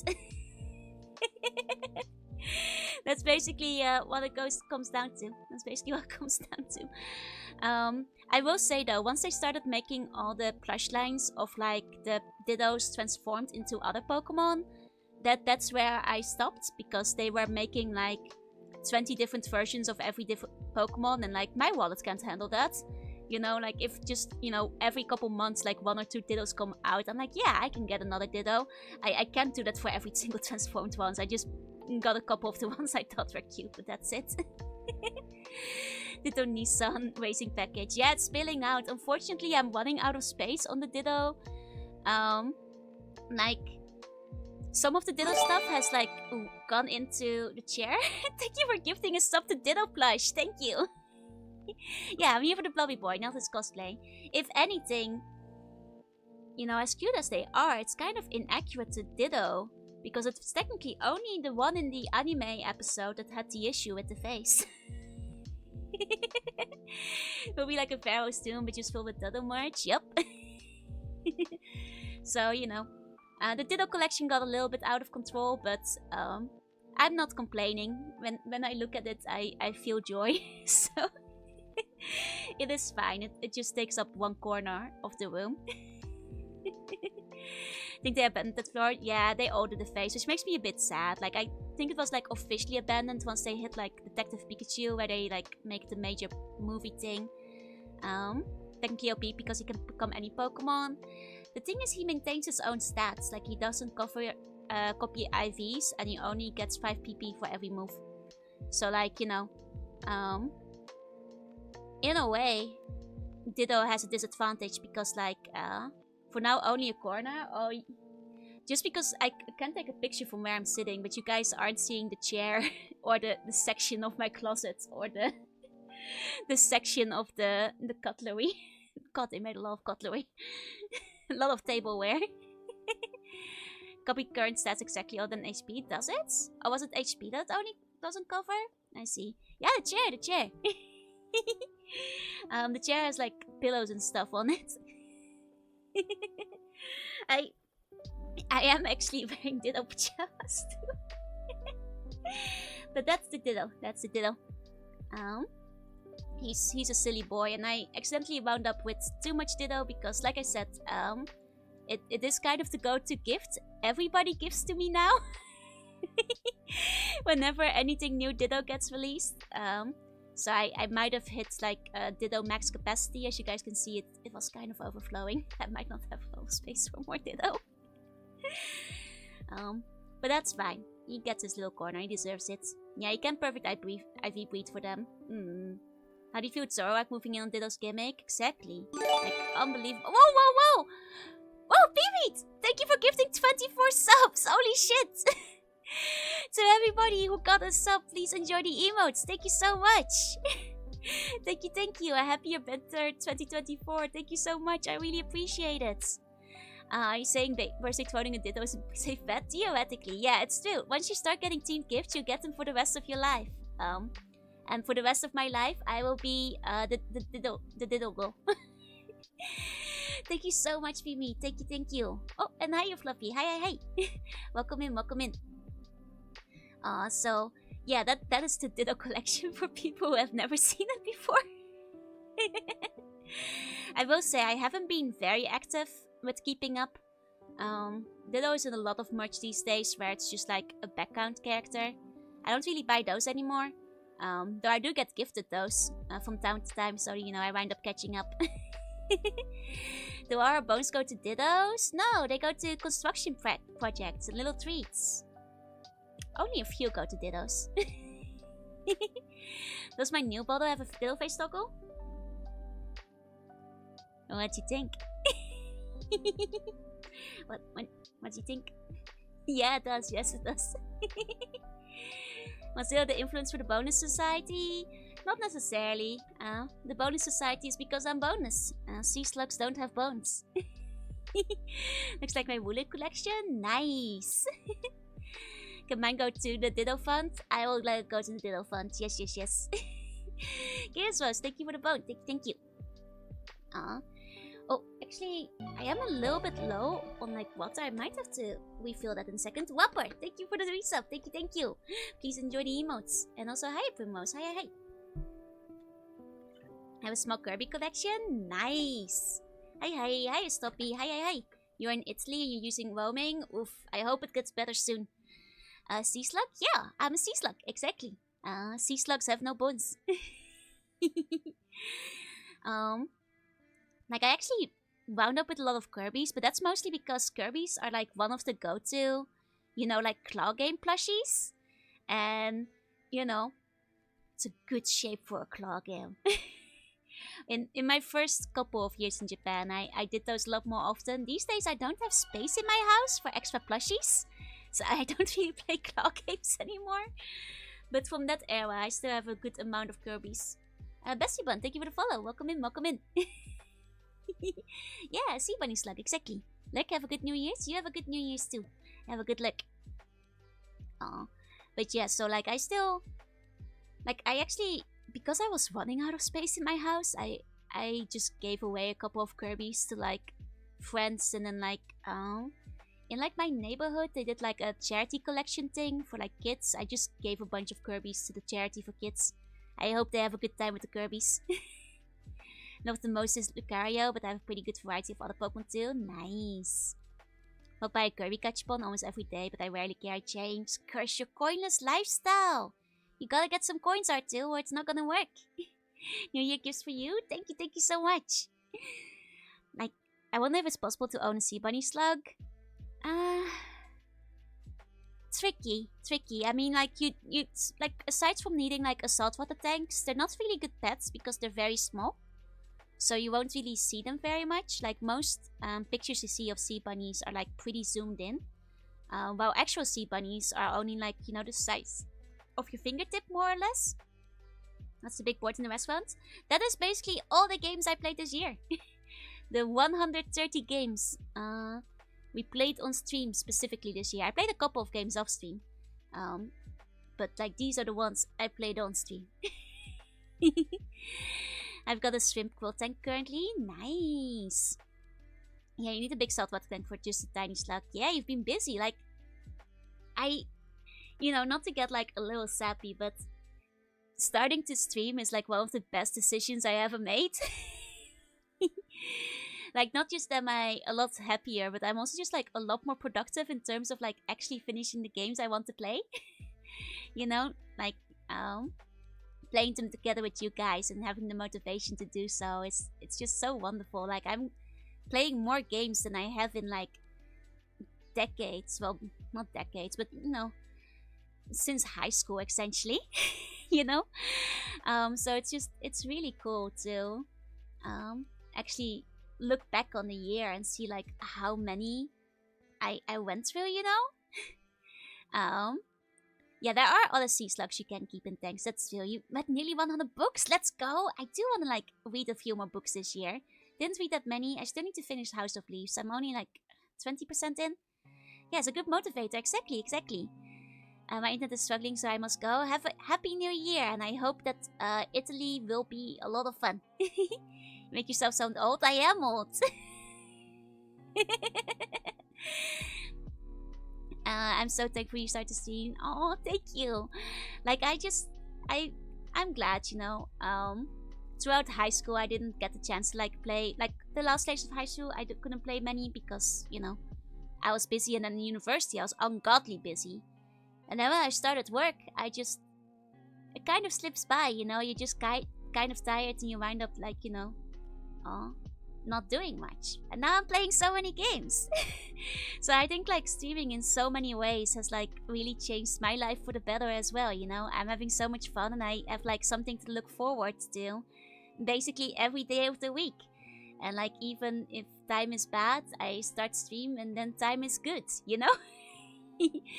Like, I'll not to get too sappy, but once in a while I'll go into a stream like on a slightly sad day, and then like by the end of the stream, I feel really good. I feel so much better, and I wind up having so much fun, you know. So streaming makes me really happy. Hi, Obsity. Hi. Speaking of streaming, oh, I'm glad your streams and got into retro gaming after just being defeated by the state of modern gaming. I'm so glad, actually. You know, I don't say it a lot, but to all of you, you know, who wind up playing a game because of me, who like wind up checking out a game, because I recommended it or played on stream, like I just want to let you know that, like how happy it makes me to hear that I can kind of like share the love for like the games that I enjoy with you guys. Like, you know, also just like hearing from you guys and your own experiences you've had with those games, like it makes me really glad.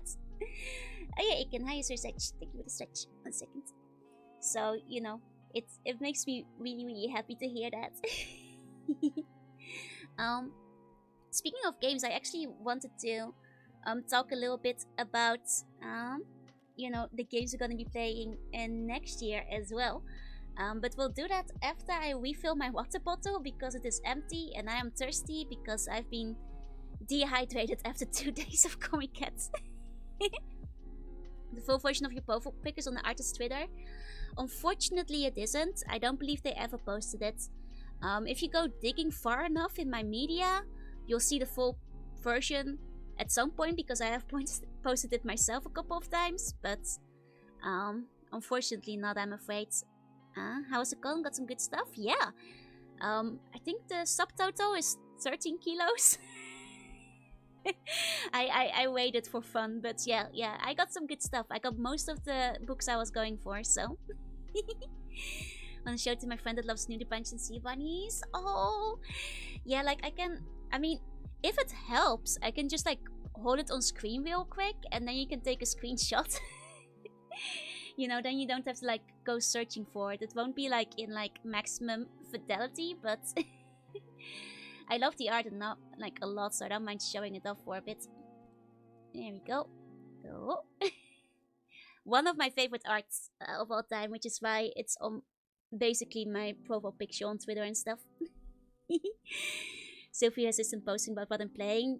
You shouldn't be. It makes me really happy to see it. Like, I understand though, but please don't feel resistance. Yeah, no, this is one of my favorite art pieces. I think it looks wonderful. It's so cute. The artist did such a good job. Like, so good. Like, you know, the Monster Girl model that's coming up, the specific version is like going to be based like kind of on this artist's take of it as well. Like, let me put this one away for people who have never seen it. Oh, this one. Ta-da! So, like, you know, when the model is ready, it will be a little like that. I mean, it's my regular Monster Girl design, but they were the first artists to put clothes on it, so which is a lot Twitch friendlier. And that will probably be coming sometime in the next year. Speaking of which, like, the art is basically finished. At this point, I'm just waiting for the wigging to be done, which I'm giving them plenty of time for, because they are, you know, wigging some complicated stuff. But I'm very excited for when it, you know, actually gets done, when it happens. Speaking of which, like, if we're looking at that year in retrospect, like, it's kind of crazy how I actually managed to hit, like, a lot of milestones. Which, like, I was looking back on my resolutions from last year, before, and, like, I know that, like, one of my resolutions was actually doing my Live 2D debut, and, like, you know, getting my model. And that was a little bit later than expected, to be admittedly. I thought that was gonna be around March, April, February. But, you know, even though it wasn't till October-ish, I'm still really happy to have, like, debuted the full Live 2D this year as well. And also got Partner, which is kind of crazy, because, like, Partner wasn't even on my list of resolutions from last year. Because I didn't think I was gonna hit Partner. Like, it's wild, like, comparing myself to where I was, like, you know, last year around this time in December. Because, like, I was just a little slug, you know. Like it wasn't even on my radar. I thought like partner, maybe 2 years from now or something like that. Did we ever get a report on the Twitch Partner Meet Awards? Hopefully they should be coming on sometime in the next couple months. But yeah, no, like I'm really happy about the challenge this year. I'm so glad. I'm so glad so many of you like you know, joined me this year. Like it makes me really, really happy. It's like, you know, both old and new people coming in and like having so many people to like have fun and like play with. Like it's something I couldn't have imagined like at the end of December last year when I was like more or less like hovering between like 20 and 40 viewers most of the time. Like I was like, you know, maybe in 2025 I'll aim for partner. You know, I wasn't even thinking of it yet. So like hitting that goal this year is kind of insane. Like I kind of basically blasted like my other goals out of the water. Like I think my other resolutions at the time, like I wanted to do like some more covers, which unfortunately kind of slipped by, mostly because the person who was like I actually finished. I have a cover like waiting and ready to go since last year December, but the person who was doing my video has kind of just ghosted me. So like I never wound up putting that one out. Talks about how great I am. Ah, thank you. Yeah, we're going into the third year now. I also put out like my first like edited videos, like with like the edited debut and stuff, which I'm very excited about. And one of like the other goals was like doing merch and stuff. So I had my first merch swap, which was very, very exciting. In the end, like I also managed to go back to Europe for the first time in 5 years to see my family. Like all in all, I think it was a very good year, you know. There's like a couple of things I didn't get done. I said I was gonna do more personal art. I wound up barely drawing this year. But that's okay. I wound up having tablet issues too, so it can be helped. Next year Twitch CEO, I have doubts about that. I have doubts. And you know, I wound up meeting like a lot of really cool people and like in like the general like VTuber spheres. I'm just really happy, you know, going into 2024. Like it's gonna be amazing. Yeah, gotta take things once at a time. Like Steven was streaming a lot. Like I think between last year and this year, I went to like from streaming about 3 times a week to like streaming 5 to 6 times a week, and from streaming for like 3 hours to 6 hours on average. So I'm definitely streaming a lot longer, and I think we can blame Mega Man Battle Network because that's where I started being like, I can go for a little longer. I can go for a few more hours. And then I started realizing like, what am I doing in the evening anyway? You know, I might as well just keep streaming and then go to bed afterwards. That's actually probably why I didn't get a lot of drawing done this year. I used to draw in the evening after stream. But that's okay. I am happy for the trade-off because I really love streaming. And it's a lot of fun, you know. Don't regret a single minute. Lee, thank you for the bone. Thank you. On that note, I am actually gonna refill my water bottle now. Because I'm very much out of it. Let me grab... Oh, I think I might not have my BRB image on this one. One moment. I can just grab it. Where is it? There it is. There it is. Okay. I'll be right back. You guys get yourself some extra water too. And I'll be there soon.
Okay, I have returned.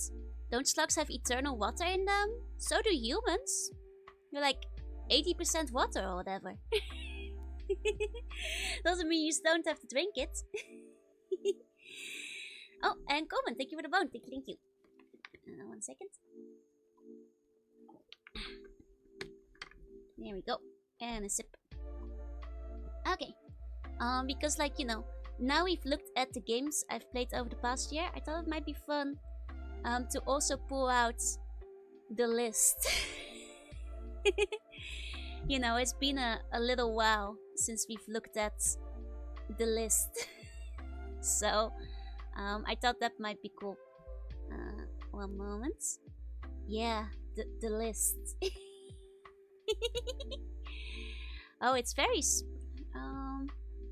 1 second. Let's try to make that bigger. Small now. Oh. Where did I rate the Grange game? I would say it was shockingly fun for a licensed game. You could tell it was made by Konami. I'd give it like a 6 or 7. 6.5. You know, for what it was. Someone Hold My Land. Yeah, it's the list.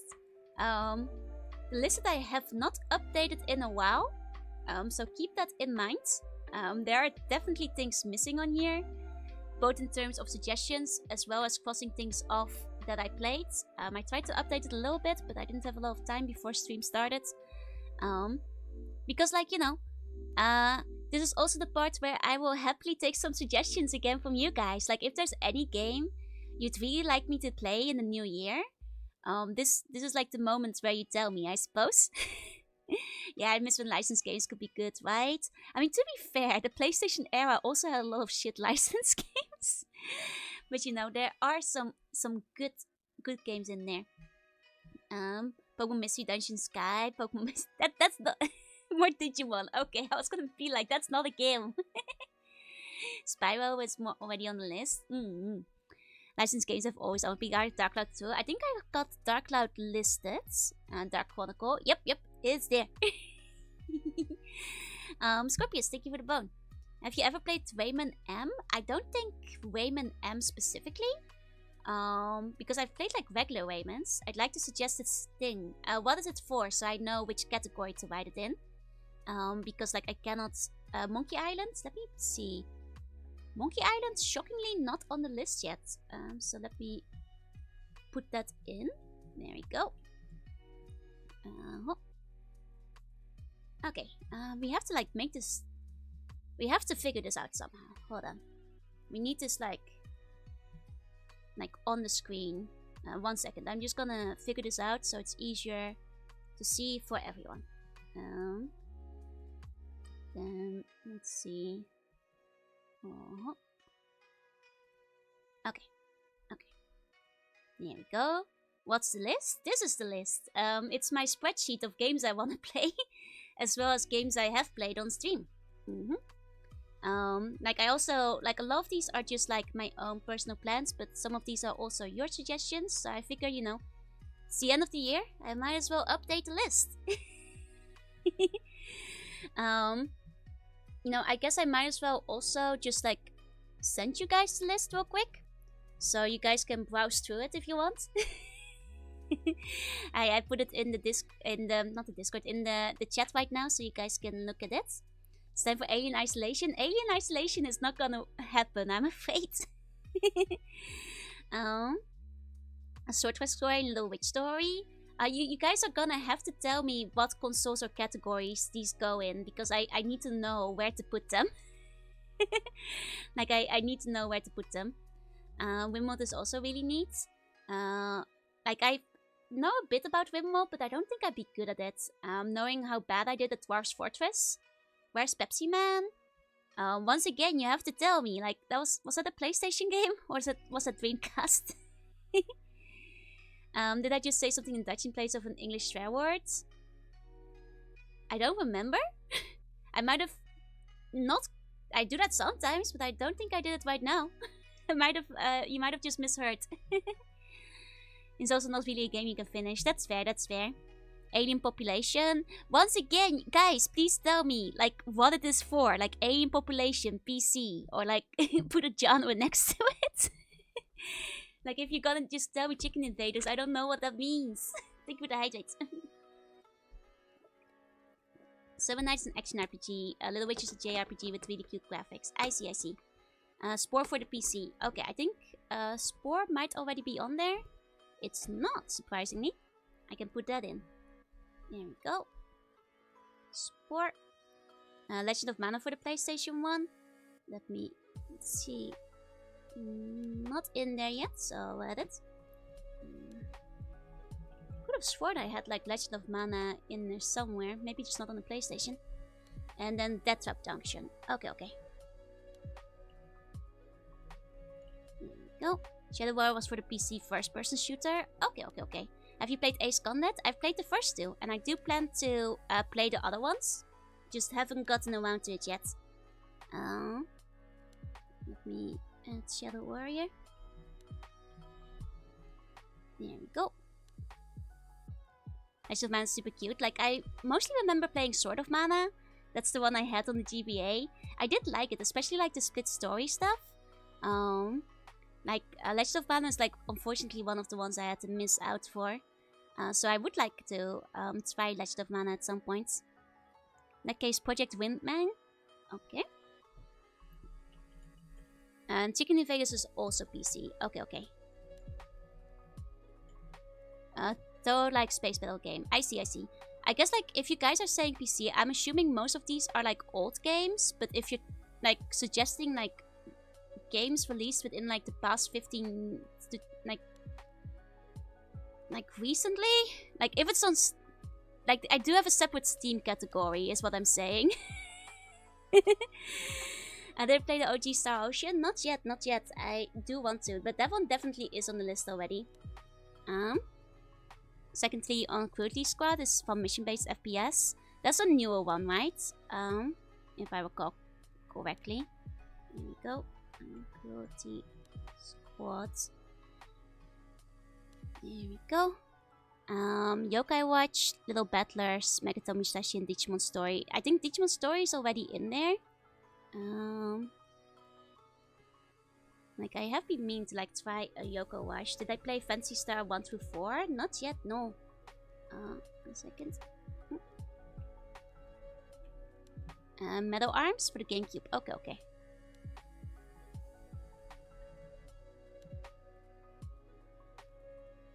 And then Little Game Story for the Wii. Like, I will say, like, as always, I'm open for suggestions. When it comes down to it, I will be like checking out what these games are actually about, and I will still like, you know, be making a judgment over whether I feel like playing it or not. I also don't promise like what kind of order or like, you know, when anything. There's a lot of games on this list, okay, is what I'm saying. Is Odin Sphere? I believe it is. I believe it is already on the list. Oh, maybe it's not. I thought it was like a PlayStation game. Guess I can still add that in. Okay. There we go. So like that's the one little disclosure over like what goes into the list. Like once again, if you're suggesting something, like please tell me what it's for, so it's easier for me to add, so I don't have to Google that separately. Fuji Squad is like 2020, 2021. Okay, okay, okay. That makes sense. That makes sense. Your list is hilariously out of control. It's incredibly out of control. Speaking of which, like, you know, Woon Factory should already be there. Hold on. Yeah, Woon Factory is there. Like, there's like, some like, oh, Chicken Face had a very recent Steam free-to-play version. It also has much older releases. Okay, okay. Like, I'm mostly like just basing it, like if it's on Steam, that's fine. But like, just because I like to keep them separate. Since I mostly do like retro games on stream, so like if it's like a newer game, just let me know. And then like Onsphere Remaster is both, if that matters. I'm talking about the original one, is what I'm talking about. I'd probably be playing the original one anyway, because I don't have a PS3 or PS4. Local Vocal on the PSP, we need some singing blobs. That's cute, that's cute. Okay, Oh. I mean, this is kind of the year that we finally started like hitting up the GameCube list a bit. Because I finally got like my capture card for it. System Shock 2, in which case I'd also add System Shock 1. There we go. As well as Destroy All Humans.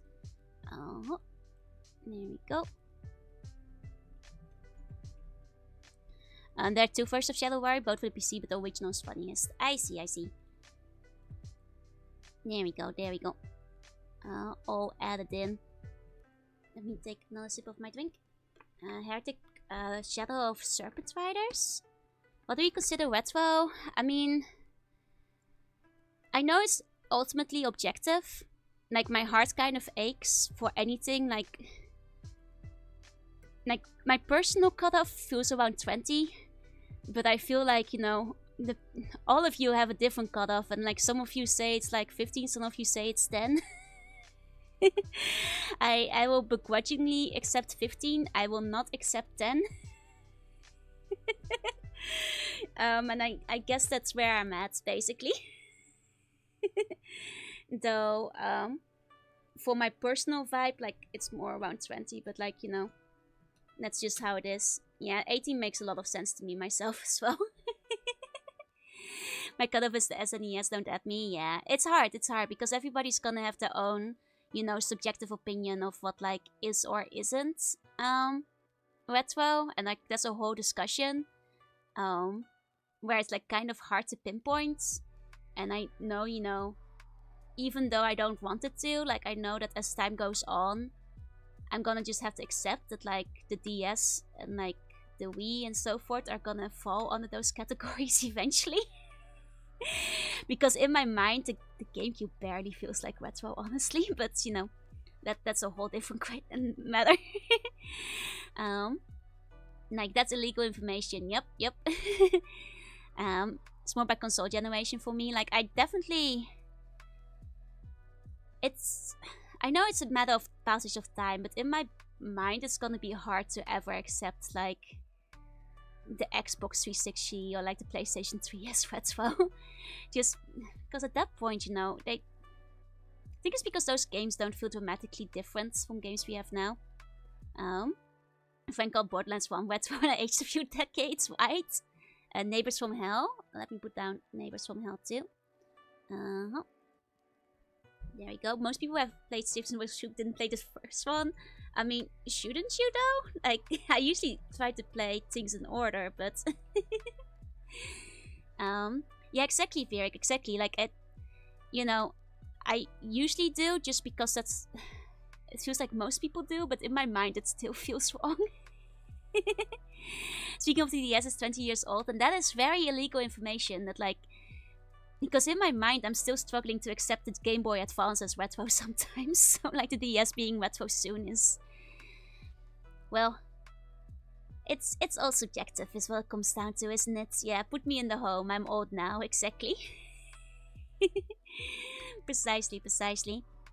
But that's just the way it be. Let me see who else I might have missed earlier. Heretic and Hexen, I think, are both on the list already. Or should be. I know they're like written down somewhere. Oh. There we go. The first game I played was almost retro when I was born. Oh. Oh, you just like... That's fair. I mean, we had a bunch of floppy disks, although those MS-DOS games, they were... Well, they certainly weren't retro. And they were already a little bit old, but they weren't retro yet. Glitch, thank you for the bone. Thank you. The thing that just hashtags the 360 era being retro is games like Evil West. I don't know Evil West, so I unfortunately have no input on that. Giuseppe played Jill of the Jungle. Jill of the Jungle was fun. It's like Xbox and PlayStation 1 and PlayStation 2. Like, I can just barely accept that just because that's what, you know... you know, people start fighting me if I say it isn't. It's gonna be multi-system including PC. Like, which one was the one you said? Like, was that like a 3DS one you were talking about? It's been a little bit while back. The only relation is that the main villain of 1 is in both of them and casts the plot of 2. I mean, wouldn't you say like the first one is still worth playing though? Because I've heard that like fairly good stuff about System Shock in general. But there's the remake of 1 that is good. That's fair, though I do, you know, like looking at the old stuff, unless like the old stuff is literally unplayable. But how old is Fable? Fable came out on the Xbox, so it's probably about 20 years old about now. The first System Shock has a pretty convoluted control scheme. I mean, they are kind of doing that stuff like the first one's doing all that stuff, no? If I recall vaguely. So, they're still figuring out how to do it. We doing video game recommendations? Yeah, I figured I'd open it up while we're thinking of plans for the future. Have you considered doing a stream of that game? I do actually want to do Roller Coaster Tycoon at some point. I do. I'd love to.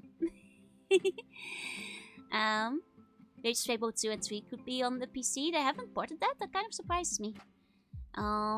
About Okage Shadow King? Let me see. I can't remember if that's been added. That's a good suggestion, no? Yeah, it's not on the list yet. Okay, hold on. Okage Shadow King. There we go. Happy New Year! Happy New Year, Midnight. There we go. Baldur's Gate 1 and 2. It should be on the list, but then again, like I said, I haven't updated the list in a while. Yeah, I certainly haven't. I literally bought Baldur's Gate 1 and 2. Like I said, it's been a few months since I added new suggestions to it. The System Shock remake, since it's very faithful and the original's a pain in the ass. I see. So you can spam me with Gundam games. I mean, we started playing some PlayStation stuff, but not as many yet. Don't worry, it will be more next year. Now I probably have a capture card for it. For 1, we're gonna go on a Dot Hack adventure at some point next year. Yeah, I got into a GOG. Yep. Planescape Torment. Okay. 1 second. It's not there yet.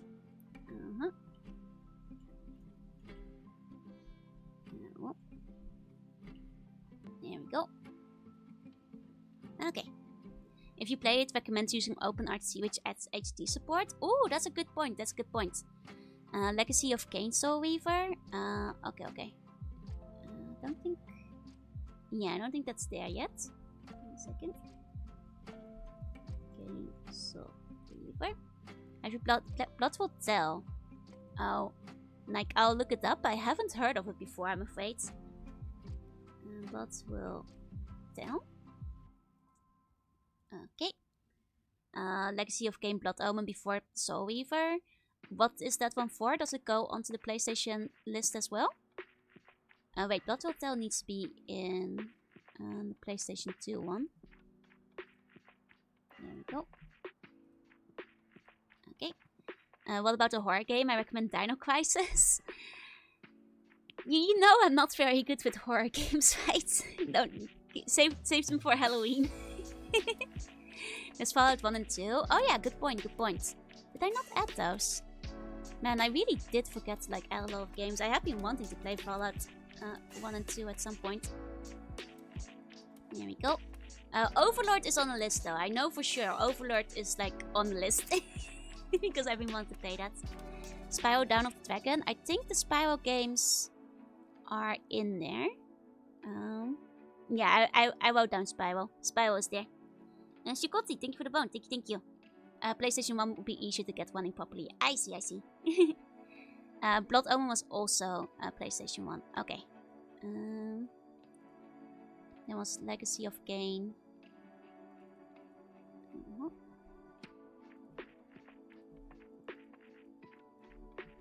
Blood Omen. There we go. Is that the same as Spyro 3? I don't remember them by the name very well, but if it's a third one, it would be Spyro 3. Oh, Dawn is PlayStation 2 era. Okay. Darkened Sky, right, it's the weird Skittles game. I've heard of that one. Hold on, did I add that one before? Wait, no, thank you. Nope, not in there. Okay. Sky Chocoti, thank you for the sub. Thank you. Please enjoy the emotes. Thank you. There we go. There's a fan badge that makes getting the first one work really easily. Oh, nice, nice, nice. Impossible Creatures? That one's already on there. That one's already on there. Dawn of the Dragon is so fun. Negative Musashi Wirecard on the list. It should probably go on the Switch game. Okay, okay, okay. I think it didn't go on because I wasn't really sure where to put it. There you go. But I don't really know anything about that series. Definitely, like, that goes for a lot of them. I will be, like, you know, checking them out beforehand. Dawn of the Dragon is PS2 era. Okay. Dawn of the Dragon. There you go. Okay. Excellent. So, I think like in the next year, one of my first goals is like, this year we managed to like play a lot of GameCube games. I'll be continuing that because I bought a bunch of them. But I think we're also gonna move into doing more PlayStation 1 and 2 games. Because I brought a lot of them with me as well. So we're definitely gonna be seeing more of those. Brave Fantasy Musashi. Okay. Oh, Advance War games. That's actually a good point. I do like tactics-based games. Though I do always wonder if they're like, you know, interesting enough to watch. There we go. And Robotic Alchemy Drive. It's a super unique mech game. Okay, okay. There we go. PlayStation 2. Robot Alchemic Drive. And both of those are already in Ursicle. Both of those have been on the list for a long time. There's still some ways I didn't play much of PS1 Spyro since it was too early. Space Games. Tyrion 2000. That's a PC game, right? Like I said, like please list what they are for. If you're suggesting something. Let me take a sip of my drink. Radiator Stories? Yeah, that's a good one. Okay.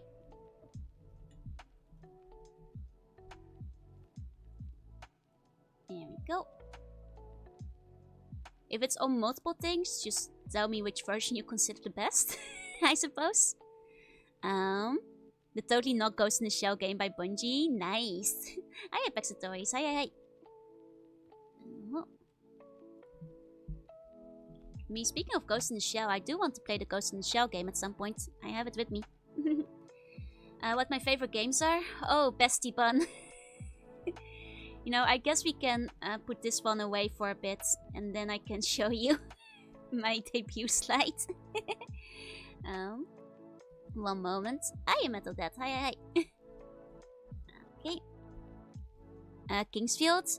I don't like vaguely, but I've heard they are like very hard, and I wonder if it might be outside of like my abilities in that case. I've played the PSX game, not the PSX one. I managed to like find the PlayStation 2 version, but I don't know if like how different that one is. But that's basically it. 1 second, let's make this one big. Oh.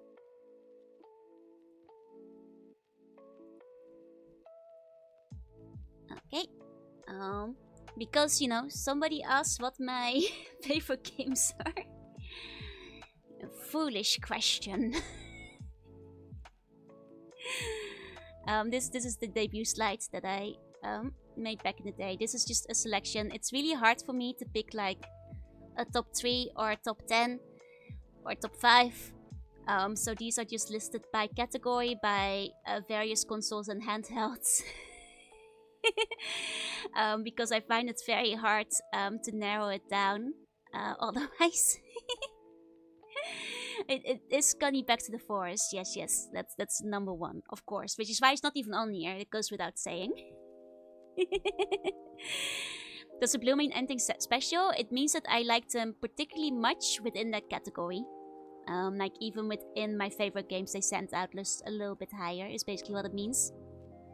There's more than Steam release, so that one's great. Nice. What's going on? We're suggesting games? Yeah, we're suggesting some games. We're also just generally talking. You know, I was asked what my favorite games are, so here they are for my debut slideshow again. I would like mess with chat and bouncing off random automates and stuff. No worries, no worries. I'm a little bit confused, but it's okay. If you don't want to, it's fine, it's fine. Have you played the original Final Fantasy Tactics? Only the advanced one. I think I probably enjoy the original one. But in the end, like, I really like the advanced one. Don't get me wrong, I think it's a very fun game. But yeah, no, I never wound up playing the original one. Note the scroll bar in the game you can't game check for anyone who looks off screen. Thank you. Really tough, but Buster Grove? I mean, Buster Grove would probably be fun. Like, I actually kind of agree with that. Hold on, that means I have to quit the projection. Here we go. I love a lot of games on this list. I do too, they're my favorites. Go back to Smoke. Elite Beat Agents, I think. Yeah.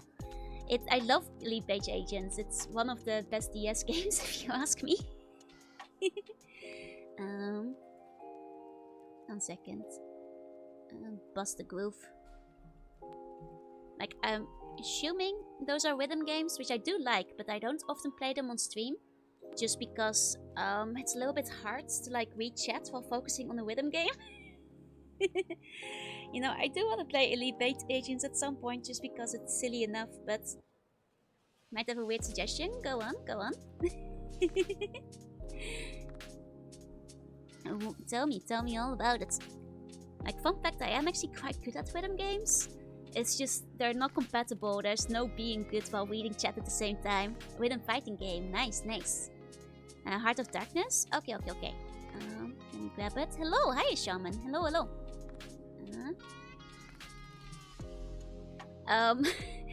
Star Fox, I don't think once is safe for Twitch. You can't suggest anything that's against TOS. In that goofy game rhythm garden, Incredible Crisis. Okay. 1 second. Earth of 7th Cross Evolution. I have not. Nightmare Creatures 1 and 2. Survival Horror. Might be a little bit too spooky. I'd have to look it up and see if that's like doable. I can write it down for now, but basically Spore meets Dark Souls. I mean, that sounds funky. I'm not good at Dark Souls-esque games though. Like any of those games that like are like very hard, I'm not very good at. Play both Stage Final 5 games? Yes, but not on stream yet. They are on the list to do at some point. Because it's been a very long time since I played them back in the day. Is more Ace Combat on the menu? Yes, it is. I plan to at least play like 3 and 4 probably, maybe 5. 3 most certainly. It's goofy as heck, it's more action with horror. Okay, in that case, I'll probably be okay. Thank you for the one. So yeah, no, next year definitely some more Ace Combat. Just need to get 3 first and, well, mostly just like clear some room in the schedule. You know, even streaming like 6 times in a week, there's only so many streams I can play, like games I can play at once. That's the main issue, it's time, honestly. Time to actually finish whatever I want to do. Oh, 1 second. Where's my mouse? There I go. Just trying to, there we go. Adjust that so it's a little bit more center in the screen. There we go, better. Think you're one of the cute sea bunny VTubers someone mentioned earlier? That's me. I'm the sea bunny. You're a blessed Joe plays a lot of attention to class, an unforgiving game like Dark Souls. Yeah. Look guys, I already play Mega Man with like 1 eye on game and 1 eye on chat. I don't think I could do Dark Souls. Missing how they managed to get the dance moves down. Nice. Mecha McKee Alice. I remember like watching like a playthrough of that like a really long time ago. Back when I was still in high school. That does look like a fun game. I'll put it in. I also recommend. I assume that every Mega Man is already on here. Assume that Mega Man is on the menu. Let me scroll up a little bit again. 7 Crossed Evolution for Dreamcast. Hi, Nagaku. Hi. 7th Cross Evolution. But yeah, no, when it comes to Mega Man, just assume that every Mega Man is already listed. Yeah, no, respectfully, I will probably never play Dark Souls or Dark Souls likes on stream. Just because I think I just get frustrated, like, especially because I like to pay attention to chat, and it seems those games would need a lot of focus. Oh, Pimi, thank you for gifting us up to Swogi. Swogi, please enjoy the emotes. And also just because, like, in my experience, like, Souls-likes games have a lot of backseating. And I kind of want to, dodge that to the best of my ability as well. Magical popping. Oh, yeah, that actually would be fun. Hold on. Let me grab magical popping. Because I actually have the card for that. Like, I have the Super Famicom card for magical popping. Show me what you got. Thank you. Oh, and Shawan, thank you for the follow. Welcome in. Like it here, can you please? Oh, call you Sean. I'm sorry. I'll try to remember to call you Sean from now on. Can depend. I've seen very few streams that have very little no backseating. Either way, it's not really the kind of game I usually play, and I don't think, considering I do like to pay a lot of attention to you guys and be able to talk to you guys, I don't think Dark Souls will be ideal, Oh, and Sean, thank you for the bone. Thank you. So yeah, no, probably never. It's not my kind of game, and that's okay. If it's your kind of game, that's also okay. But it's just not the genre I really use. Oh, Metal Death, thank you for the bone. Thank you. Oh, let me check back a bit, make sure I didn't miss anything. Did I put Fight Night in? I think I did. No, I forgot. Okay, there we go. Fight Night. I think Killer 7 is on the list. Let me double check. What is already in there? Yep, Killer 7 is on the list. I was like, no way I've forgotten Killer 7 because I really want to play that. Oh yeah, Prince of Persia. I do want to play the Prince of Persia. So also, like, I think I have the old Prince of Persias in there already. But it seems I haven't written down the newer ones. Like, I want to play, like, the old PC Prince of Persia at some point as well. I remember, like, having the, like, Skies of Arcadia. Skies of Arcadia is there on the Dreamcast, I think. Has anyone donated 206 bones? Not yet. It's gonna happen within the next month, probably. We're coming up there. Sly Cooper. I think Sly Cooper is there. Isn't it? Oh, did I forget Sly Cooper? Oh, let me add it in. There we go.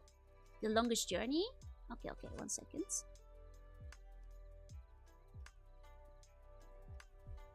The Longest Journey. Okay.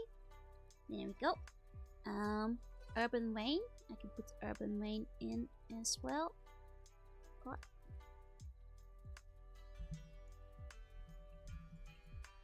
Go. See how far she gets. I mean, Portal 1 and Portal 2. Are those not on the list? I think I might have not added them because, like, I played those already. But maybe when we do Half-Life, I'll just follow it up with Portal as well. There we go. Okay, the Jak and Daxter. Now, Jak and Daxter, I'm pretty sure is on there. Like, did I forget Jak and Daxter too? Man, I mostly like added games from my memory. Wait, no, that's the GameCube list. This is the PlayStation one. No, Jak is there. I was about to say Jak is definitely on there. Future Cop LPD. Okay. Here we go. Armored Core. I mean, I do want to play some of the other Armored Cores, but after I got, like, absolutely obliterated by that one last stage in the first one, I've been taking a small armored break. But I do want to play some of the other PlayStation 1 Armored Cores at some point, yeah. Half-Life is in there. Half-Life is in there, yeah. No one lives forever. By the way, when you say PC games, you have to like mention if it's an old or new PC game. By the way, I don't know this from the top of my head if I haven't heard of it before. Thankfully, the cubes are just that game thing. Okay, thank God. They don't have anything like the cubes. Thank God. You have a wonderful outfit and wonderful laugh. Thank you. Please sleep tight. Have sweet bunny dreams. Gran Turismo. I'm not sure if I'm gonna be playing many racing games. That's like a racing game, right? It's not really much of my genre. Like if I'm gonna be playing one, it would probably be like the original, like few GTAs, like GTA 3, Vice City, and San Andreas, or like the older ones, or like Need for Speed because I have like fake memories of like playing that with my brother. Okay, no one is forever as old. Okay, thank you. There we go. Always remember Cube. I wish I could forget Cube. I wish I didn't have to remember Cube.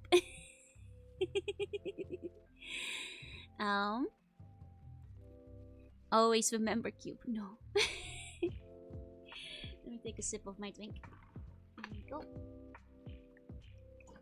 Time for Cube. Lunar 1 and 2. I think Lunar 1 and 2 are already on there. So don't worry about that. Next year I actually really want to play some Lunar. So those are in the planning. There's like a couple of like specifically JRPGs I really want to get to. The ones I've been talking about for a while. Especially Lunar, Star Ocean, and Dot Hack. Hoping to get like to at least some of them next year. The problem is they do last a little bit longer, so no one lives forever, even with the unofficial can be kind of janky. I see. Mentioned playing Monster Hunter. The thing with Monster Hunter is like I'm pretty bad at playing solo. So I'm not sure if I'd play it on stream. Hot Pursuit on PlayStation 2. That's a good point. That might have been the one I played anyway. Because like that might have been the one I played with my brother back in the day. No, I think he had Most Wanted actually. Now I think of it, that's the one on the list. Max is already like in the planning. Hiya Karmamet. Hi. Medal of Honor. I can add Medal of Honor. 1 second. There we go. Those remind me, like I do want to play like some of the XCOM games this year as well. I know XCOM was one of the ones a lot of you guys suggested over the past year. I do want to get to it at some point. 3 hours till New Year's at your place. About 2 hours till it is New Year's in Japan. Yeah, XCOM is fun. Like original XCOM. Yeah, you guys, you've already warned me that the first one is extremely hard. But I'll just, you know, do my best. Because I would like to at least try it. Give it like a challenge, you know? So like XCOM is like very much on the menu for next year. Maybe after we finish Doom 64. I'll have to see what I'll put in. It burns your brain really fast. That is fair. Uh-oh, it's trying to connect. That's dangerous. Is my connection being wibbly wobbly right now? Uh-oh. Well, as long as you guys can still hear me, it's okay, I suppose. You won't win your first one, but you have fun losing. That's what I figure. Okay, it seems to have reconnected. I think we're fine. Anything below 100% accuracy means there's a 90% chance to miss. I see. Be like 75% chance. I mean, that's just the way percentages are in game, right? Like, if it's under 100%, you're gonna miss. I've played plenty of Pokemon to know about that. Damn, that 90% shot. But yeah. The objective is not to win, just not to lose. Ah, I learned that lesson during Armored Core. You know, on occasion, just getting through. For doing XCOM, why not Baldur's Gate? Baldur's Gate is on the list. It should have been on the list earlier because I literally bought the games from GOG a while back. I think it was like a couple of you guys donated towards me getting Baldur's Gate, Neverwinter Nights, and Vampire the Masquerade. So maybe Baldur's Gate after Vampire the Masquerade wraps up. Or, you know, I don't like to make too many promises of like exact order I'm gonna play games in, because not even I know. And you know, stuff might come up or jump in or whatever, but vaguely, it's definitely in the planning. Especially since some of you guys were so nice to like give me the Baldur's Gate money for it. There's Star Control too. Okay, let me add Star Control. 1 second. Star Control. Oh, well, there we go. Super hot for modern PC games. I think that's been mentioned before. Let me see if it's not already in there. It isn't. Okay. Like I heard that one is like an FPS as well, right? I think. There we go. Star Control 2, I second that. Early PC but has more patch. Nice. But no patch to play right away. That's true. Like, I'm already playing Vampire the Masquerade, so, one at a time. Nice and easy. I've played any of the Wise? Is it Is or Wise? I can never remember. Not yet. They're also on my list of, like, JRPGs I really want to play. Haven't gotten around to them yet. And I think I already have most of them on Ease? It is. Okay. I do want to. I've heard that like the first few are actually quite short. So maybe I will like put them in like between like some longer games. The Pathfinder games are newer ones on Steam. Oh, okay. Like I think once we do Baldur's Gate, we'll probably go on like a Neverwinter Nights detour. Just because like Neverwinter Nights was like the one game that was forever out of reach when I was a kid, because I didn't have it. They weren't selling it in the Netherlands and I wanted it really bad because everybody was talking about how amazing it was. So I'll play that at some point too. Oh yeah, Knights of the Old Republic. I think I have it under the Xbox section. God, I remember really, like, I never got into Star Wars, but like, just generally speaking. But Knights of the Old Republic, I really loved it when I got it. And like, I got really far into it for like my own, feeling at the time. And then I think I got stuck on like some obligatory like pod racing thing you had to win, and I couldn't win it. And then I gave up on Knights of the Old Republic. Because I couldn't win the stupid pod race they wanted me to do. Yeah, okay. I'm glad you guys know the part I'm talking about. That's where I quit when I was younger. I had it on Xbox. And I really did like it. But, yeah. You do need patches to run it properly. I see. You went full dark side. I think I wound up being I'm usually the kind of person who just like plays good most of the time. That's the first act of the game. There's so much game life. I know. I tried for hours. I just couldn't do it. I even made my friends try. I made my brother try, and like none of them could like finish the stupid pod racing thing. So I was blocked out of the rest of the storyline. We want Darjo. Should I do an evil side? We've been mostly good in most of the games I've played. Swoop racing is a shit. It really is. Like, I'm half afraid of playing it again and then just getting stuck on a stupid racing segment again. And then, like, just having to give up. The pod racing cheats the first race, so you almost have to lose. Ugh. I think I mostly played the second one but never finished. I never played the second one just because I couldn't finish the first. And I was bitter about the racing. Mostly good. Digimon World is a perfect game, actually. X-Command question for GameCube. I think it's in there. Let me see. One moment. Mega Man. Oh, it's not. Well, I'll put it in. But you can assume that I will be playing every Mega Man regardless. There we go, I've added it. Zelda Link Between Worlds? Oh yeah, that's a good point. Like, that one was like DS, right? Actually, a very fun game. Like, I quite liked it as a sequel. There we go. Yeah, the 3DS one. I remember quite enjoying that. There we go. Max Payne. 1 second. Oh, the PC list is getting long. There we go. Putting that in. Tactics O for the PSP, there's a new one. I think Tactics Ogre is like somewhere on the list. But I'm not sure which category because it's been released a bunch of times. Hello, hello. Good job surviving Comica. Thank you, Betty. Thank you. Viva Pinata is listed twice. That's how important it is. I actually think that is an accident, but you know, it deserves to be on there twice just because Viva Pinata, it's so good you play it twice, you know? Oh, Gothic 1 and 2? Oh, let me put those in then. I do like me some good RPGs. There we go. Bloons is a good multiplayer one.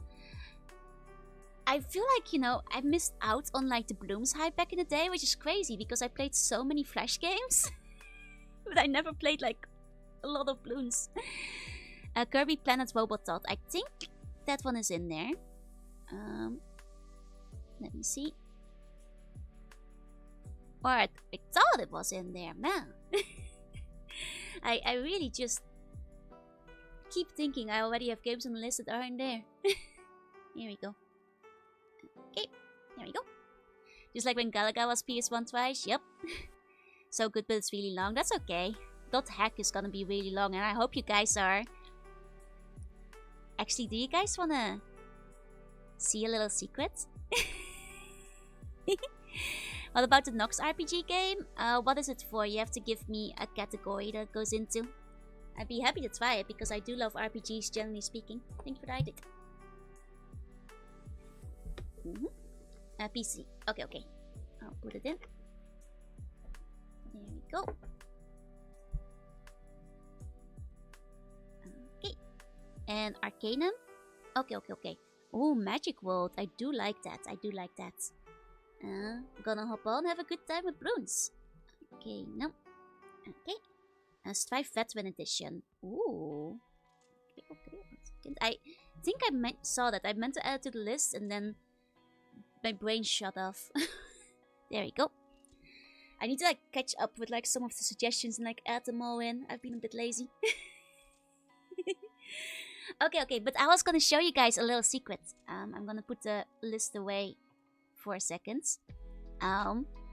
Because like, you know how this year was the year of Mega Man? Next year is also gonna be the year of Mega Man. but next year is also gonna be the year of .hack. And I've got a little preview of like what may be a upcoming outfit. And I hope you guys will like it because I really wanted something that's is like for a long time I wanted like an outfit that's like a little bit more you know, 90s to 2000s like MMO vibes, like RPG fantasy.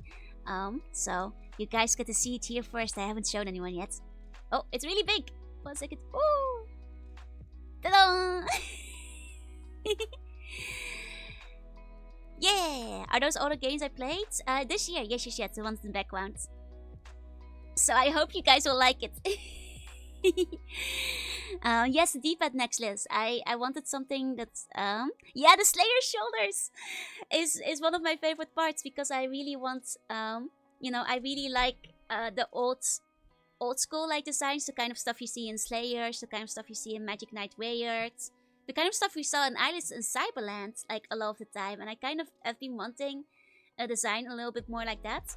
So I commissioned the artist, like especially since I'm gonna go into like playing .hack, and I was like, this looks like something somebody could wear in .hack, right?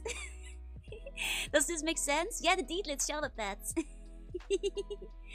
Love the hair, right? I love the, you know, I think when you think of this like category of fantasy design, what you think is orb, right?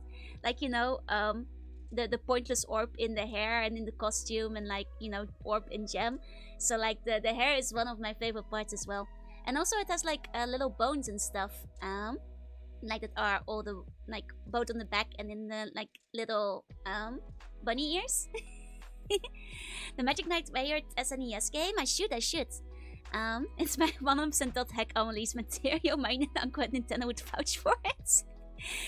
Yep. Orb, shoulder pads that aren't actually connected to anything, and a cape. It's hitting all the marks of the era that I love. So that's a little preview for you guys. Let me put in Magic Knight Bayard for the SNES though, because that's a good point. For the people who weren't here earlier, these are indeed all the games we wound up playing this year. Hoping to play, well, it's hard to say just as many when we're adding a bunch of like long RPGs into the mix next year. But you know, hoping to like, let's see if we can hit 100 again. 130 this year. Let's keep the goal at like 100 next year. Like that's a good goal to shoot for, isn't it? I'd say so. Even if a couple of them are gonna take longer to finish. Hi Kogasa, hi Jillian. Is what I'm thinking, is what I'm feeling. Like, well, we'll see. Like next year is gonna be 4 Mega Man games and 2 Dota games on this list. Yeah, basically. I mean, like, once we do get into our dot hack journey, it's probably gonna take, well, much like Mega Man Battle Network, it's probably gonna take longer. Those are longer games. Yeah, Metal Slug, God, so good. Like, honestly, most of me playing Metal Slug is just me, like, hyping out over how good the pixel art is. Did you consider Star Ocean? Yes. All the Star Oceans are on the list. You can do, yeah, you can always push the numbers with a bunch of short games. That's true. When it comes down to it. Yeah, Star Ocean, like, specifically Star Ocean 3 is like really big to me. I think I like remember like it's part of my overlay. Did I see My Little Pony again? This is from this year. This is all the games we played this year. So if you see My Little Pony, that's because we did play My Little Pony this year. Yeah, Till the End of Time. I really like Till the End of Time. This is the list from this year. Yeah. Blue Blitzer, thank you for the follow. Like, I can't really have a list of, like, the next year. Because you know, keeping it real with everybody, I don't know what I'm gonna stream till, like, I make the schedule the week beforehand. You know, sometimes I'll have a vague idea of what I want to play next. And once in a while, you know, I'll run a poll with you guys on what you guys want to see next. But I don't want to like make any definitive promises like, you know, in March we're playing Dot Hack, and then in, you know, April we're playing Baldur's Gate, because like, what if like one game goes really long? Or like I want to like push something else in between there, you know? It's, what if one of them's really short? Like I cannot plan that far in advance. I basically plan 1 week at a time is what it comes down to. Oh yeah, Time Splitters, that's a good one. I think Time Crisis is on there as well. Splitter. There we go. What games are next? All of them, yeah. You know, throw a dart at the spreadsheet. And then we'll find out. Like I also, like I said, like, that's why I don't try to, like, you know, I am very, very open to like any and all suggestions. I just cannot promise when I get to them because I am very open to any and all suggestions. So, you know, I can't really promise that like whatever order I'm doing them in. Yeah, I just promise I'll be Joe. Exactly. Yeah, 2023, it is crazy. I hope it's 2005. Yeah, 2005 version. And Valkyrie profile, I'll add Valkyrie profile in real quick. Valkyrie profile. Could we add Pokemon XD? I think Pokemon XD is on the list. Yeah, Gale of Darkness is in there. It's in there. I will get a time machine. Like, I honestly wish I could just stream all day long. Like, you know, these mere 6 to 7 hours a day are too short to play all the games I want to play. Don't worry, Mega Man 11, I will play every Mega Man. Like, actually, you know, we should think of like the goals for the new year. I'm actually gonna 1 second. I'm gonna put the spreadsheet away for a second because I'm gonna because last year I made some goals together with you guys, so I think this year I want to make some goals too. 1 second, need to make sure this is readable. Okay, then make it a little bit smaller. Okay. What goals did I reach from last year? Most of them, and then some. There were some of them that I didn't reach, but I'm pretty happy with the ones I got. Got a bad reputation for the bugs, but they're mostly fixed. I see. Yeah, no, actually, my first goal is an ambitious one. Is play every Mega Man. All of them. Now I know that's a lot of Mega Mans. That's roughly like 100 of them. But I've already played like 40 of them. Like 30 or so. So we have a whole year to do this. Yeah, exactly. I'm already halfway there. So with like a little bit of dedication, does it include the mobile games? If I can figure out a way to do that, then I would like to, yeah. Like, I think I can get there. Like, as long as we just like stick to like 1 or 2 Mega Mans a week. Not only the platformers, no, this also includes Mega Man Legends. I already played Mega Man Soccer. I already did it. But I do want to play every Mega Man in the next year. Maybe we'll play Mega Man Soccer again if I'm running out of like side games.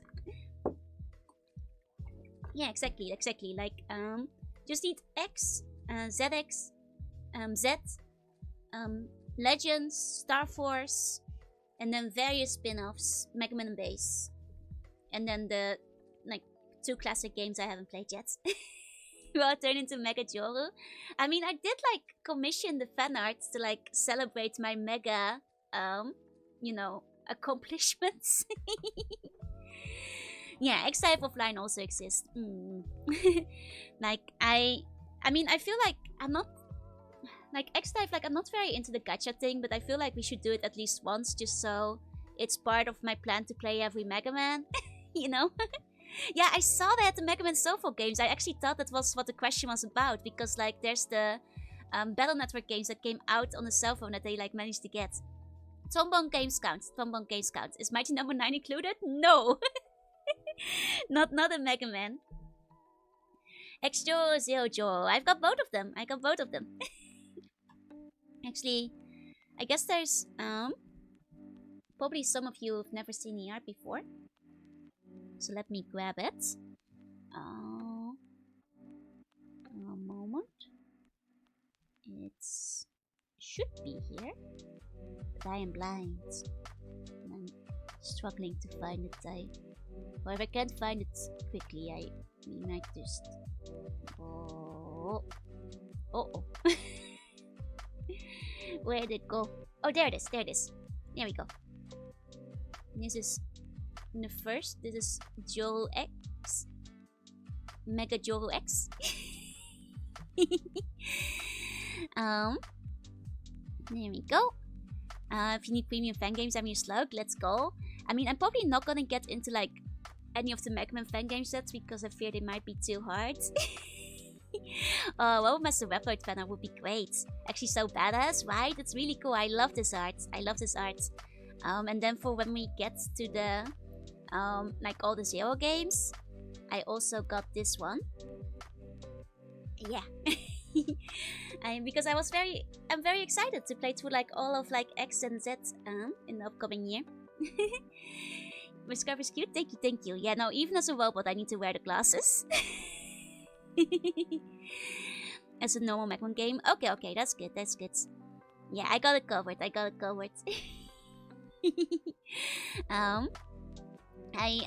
really excited. For the upcoming years. Would buy a figurine of that, not gonna lie. God, I would too. That would be an awesome figurine. Are you getting Mega Man X Street Fighter too? Yeah, I figure that counts. I figure that's, you know, close to official enough. Like, I think like they were kind of cool with it, so I guess that's fine. It counts, it counts. So that is my first goal of the new year, is play every Mega Man.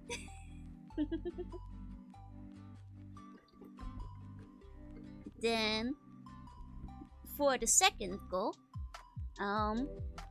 is play .hack this year. Original quadrilogy. I guess is that how you say that? Pop baby. It's 4 games, so it's 4 games, so something like that. So that's like another big goal I've got for the upcoming year. One of them is like, it's a goal I'm like a little, you know, shy about, but I'm actually starting like the second week of January, I'll be taking singing lessons to hopefully get a bit better at singing. You know, I am crossing my fingers and that the teacher isn't just like, you're hopeless, we can't work with this. But I'll be doing my best. And, you know, once I get a bit better at singing, I also want to, like, you know, put out like a cover again. There are some songs I think would be fun to cover. But yeah, no, I will be taking weekly singing lessons. Basically starting the second week of January, like every week, late in the evening on Monday, which shouldn't conflict with streaming too much, because Monday is often the day I take off, and when we do like a movie night or whatever anyway. But otherwise, because it's very late, it just means the stream has to like only go for 5 hours instead of 6. Is what it comes down to. So yeah, like one of my goals is to be slightly better at singing, but it's also a goal I'm nervous about, like the fear of finding out that there's no helping me. But you know, wait and see. I'm crossing my fingers that I can improve. Has been doing singing lessons lately. She's been enjoying them. Nice. Like I am excited for them. I am excited. Like I think my first one is like on the 7th or 8th. Like, let me check the schedule. The 8th is gonna be my first lesson, so I think everyone can sing, and if they take Let's Put in the work. I'm like a little bit tone deaf, which is why I'm a little bit nervous, but either way, I will do my best. God, I am not ready to do it with like Pia. Pia actually knows how to sing. She's actually a really good singer.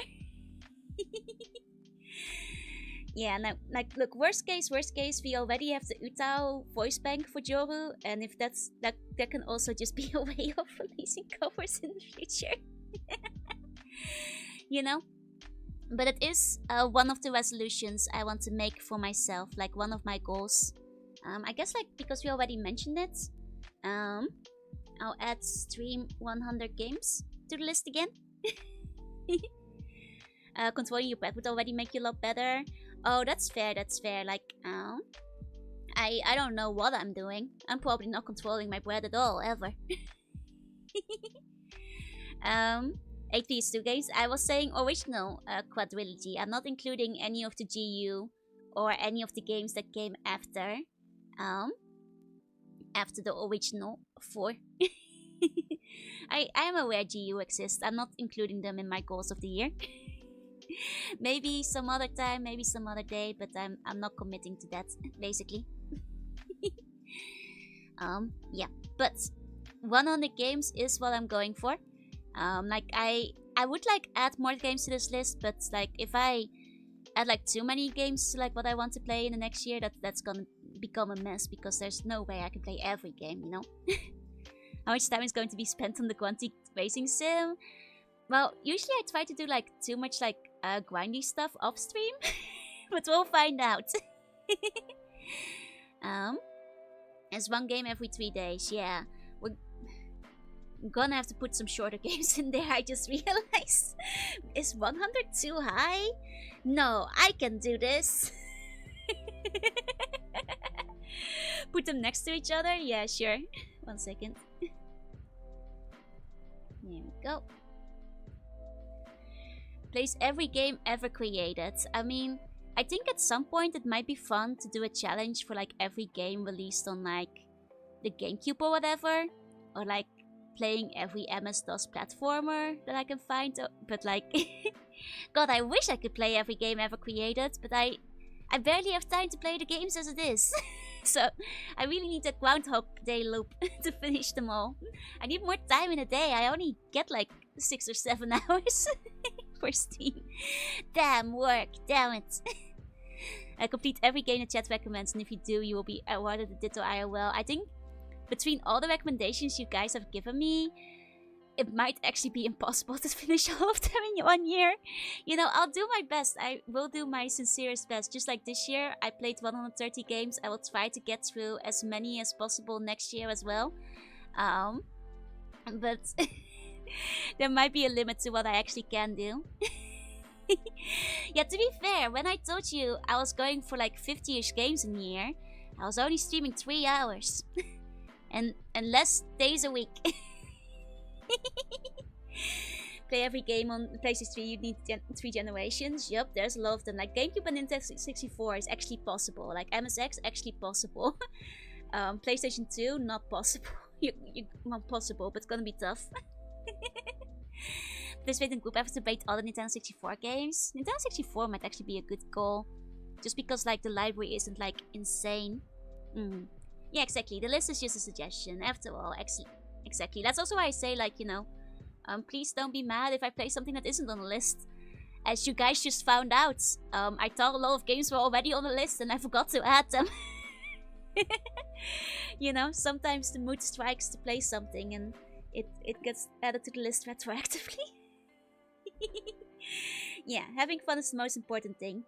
And, you know, once we finish up Pokemon Colosseum and Vampire the Masquerade, I'm thinking but not promising, but I'm thinking we'll probably do Baldur's Gate next, is what I'm going for right now, is what like seems to be like the most likely to be in the next lineup, like the first one.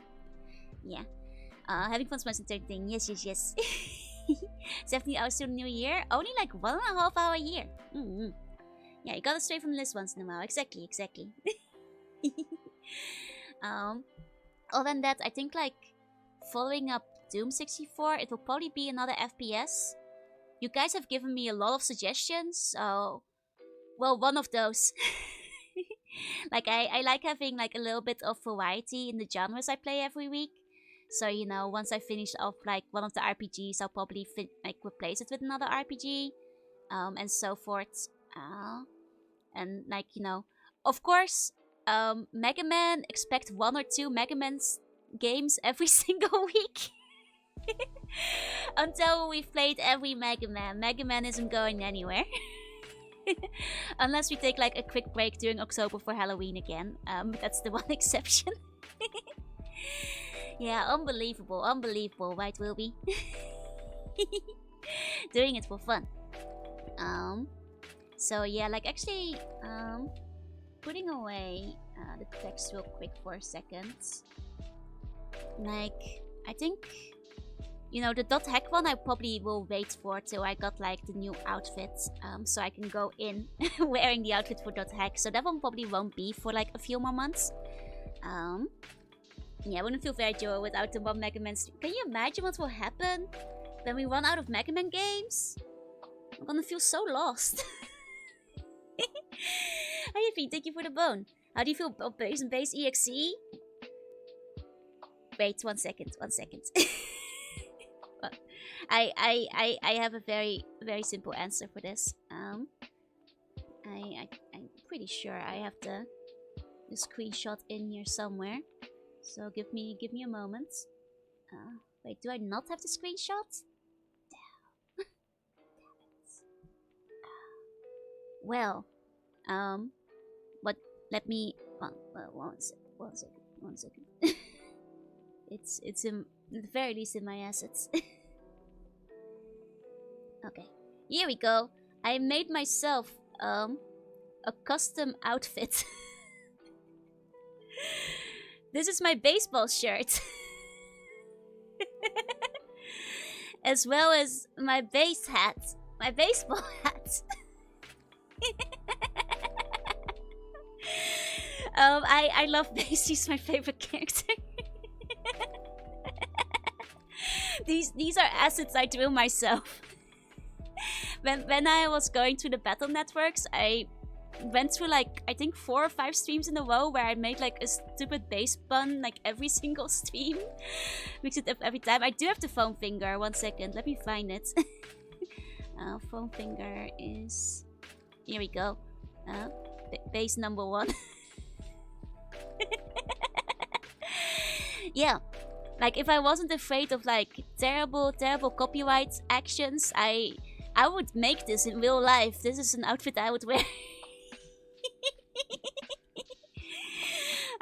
Yeah, this is my base outfit. Like you see the hat, it has like base EXE's little logo on it. 100% base. Yeah, also the fish. The fish is the other asset I wound up using a lot during those streams. There we go, I'll put them away though. It's not very New Year's. That's when you do the revisiting Mega Man streams. Right, that's when I start like playing the Mega Man Shuffler. That's when I become a Mega Man speedrunner, I guess. No, I don't think I could ever be a... Like, I don't think I'm good enough at games to be a speedrunner. So that probably will never happen. Though, kind of low-key, like, my goal is, like, try a speedrun at some point. But it's very intimidating. But, you know, maybe one day. We'll look into that. Oh, making myself will pick. Second. Yeah, I need to look at the game, not OBS. I can't speedrun if I'm reading the chat the entire time. Yeah, the silly bow spray fishing acid. Yep, was a thumbnail for several streams in a row. Where every time you get hit, it changes them. Yeah, there are like shufflers like that. I have seen them. It's like a challenge against your past self. That's fair. Speedrun the time it takes. Oh, I mean, I could try to set a new personal best, but I call him base, but he doesn't look fish-based at all. How silly.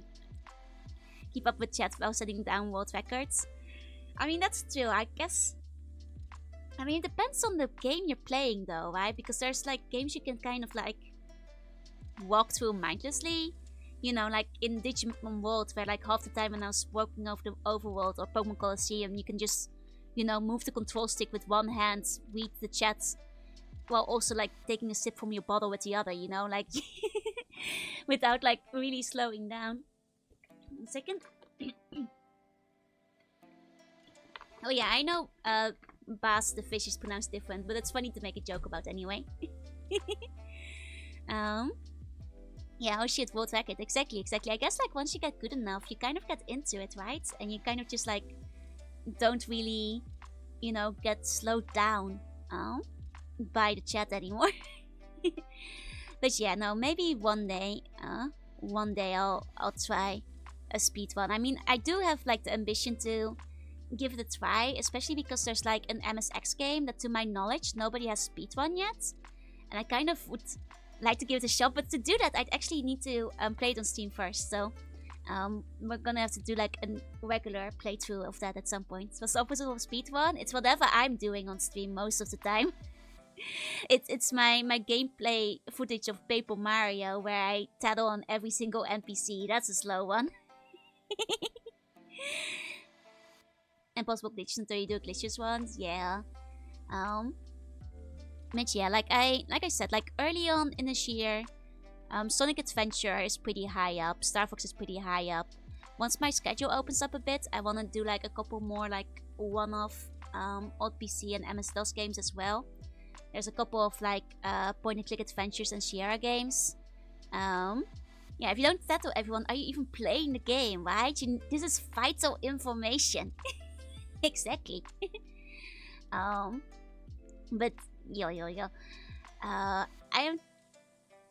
Well, probably like a lot of the stuff this year is probably gonna be across the GameCube, the PlayStation, like 1 and 2.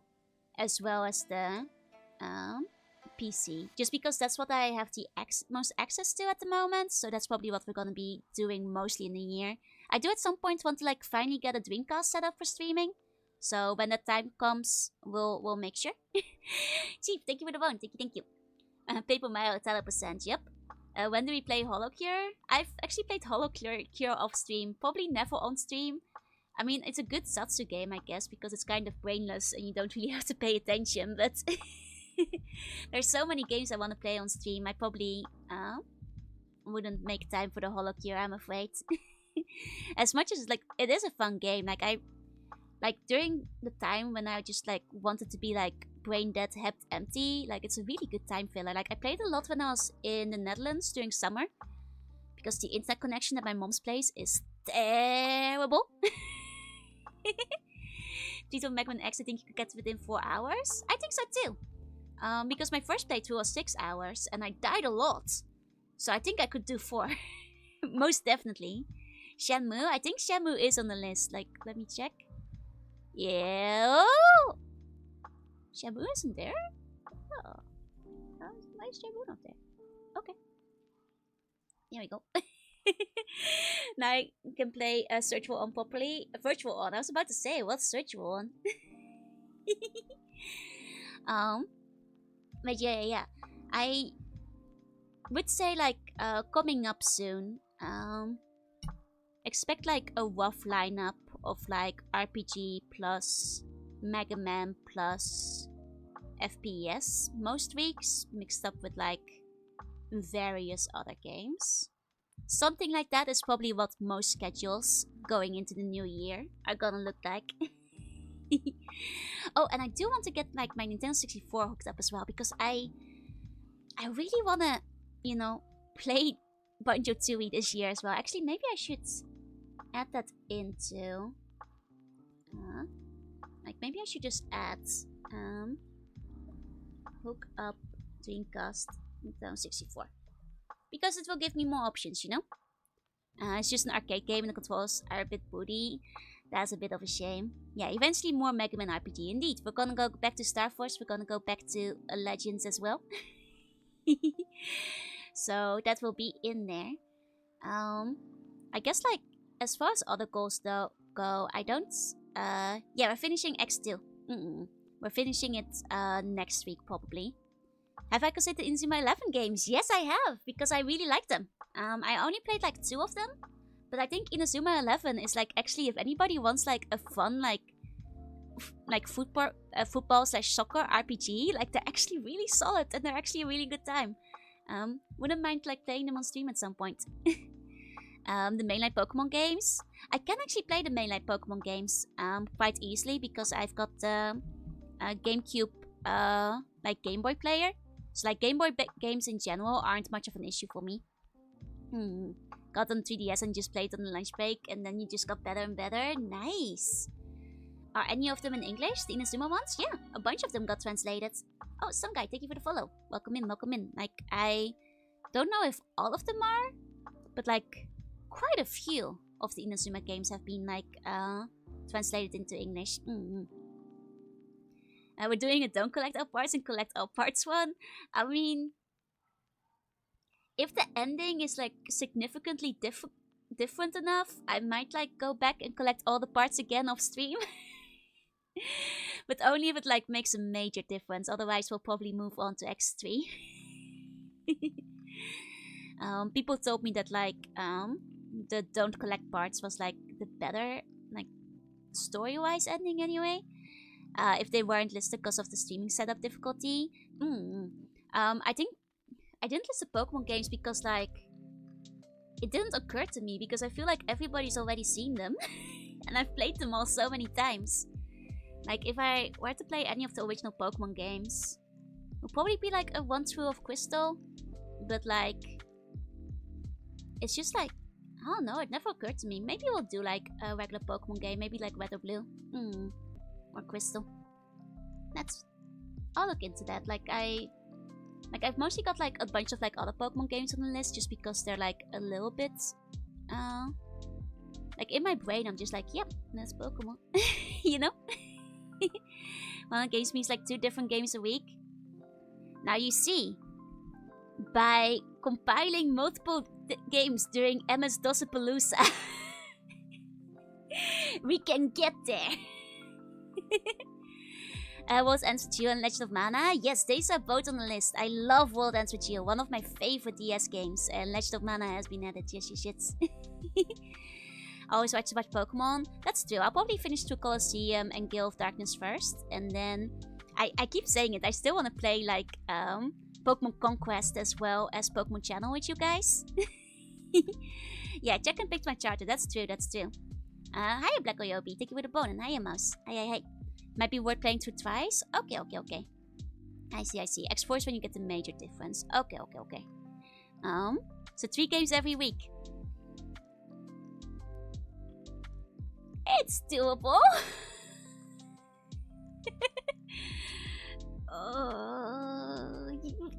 You know, we're just gonna do our best. 100 might be ambitious. How did I reach 130 this year? How did this happen? I don't know what I did at this point. Would you beat all the scenarios? Honestly, I would see how much we're enjoying Pokemon Conquest, and if we're having a good time, we'll continue on the other scenarios, and otherwise, will be worth it to play Pokemon Legends Arceus. I've already played it on stream. Thank you for the hydrate. 1 second. You know, granted a while back, but still. When it comes to games, I prefer to like play games I haven't already played. With like a couple of exceptions for like games that don't have like proper VODs. Like maybe one day I'll like do like a rerun of like Bomberman tournaments and like that kind of stuff. Yeah, and I took like a month off too. Like I had a couple of weeks where like a month off and then a couple of weeks I couldn't really stream. Like what did I do? Could have been there. It's okay.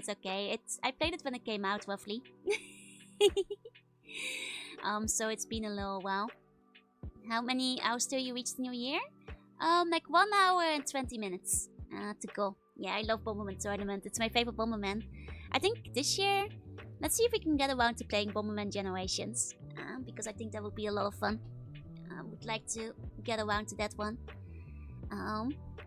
Like I'm also thinking of like other things I might want to do this year. Like it's like I say very tentatively, I want to maybe like one TRPG for you guys.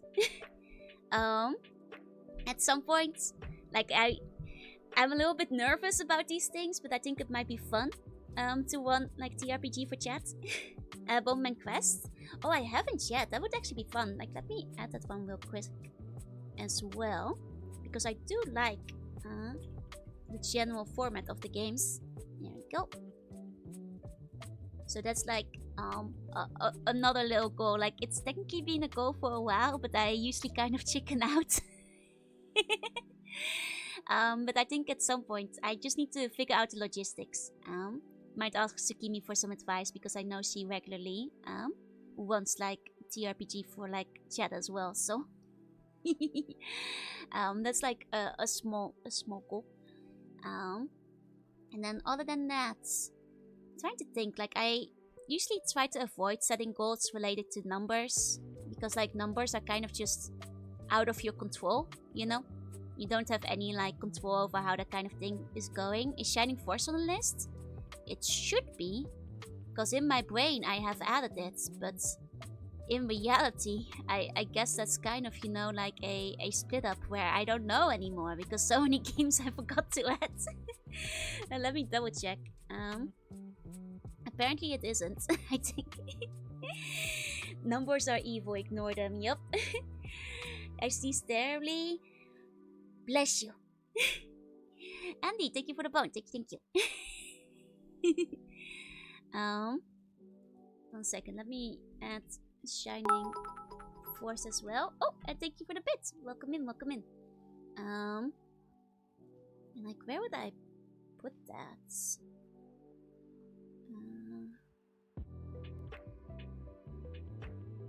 Probably like Mega Drive is what I put it under.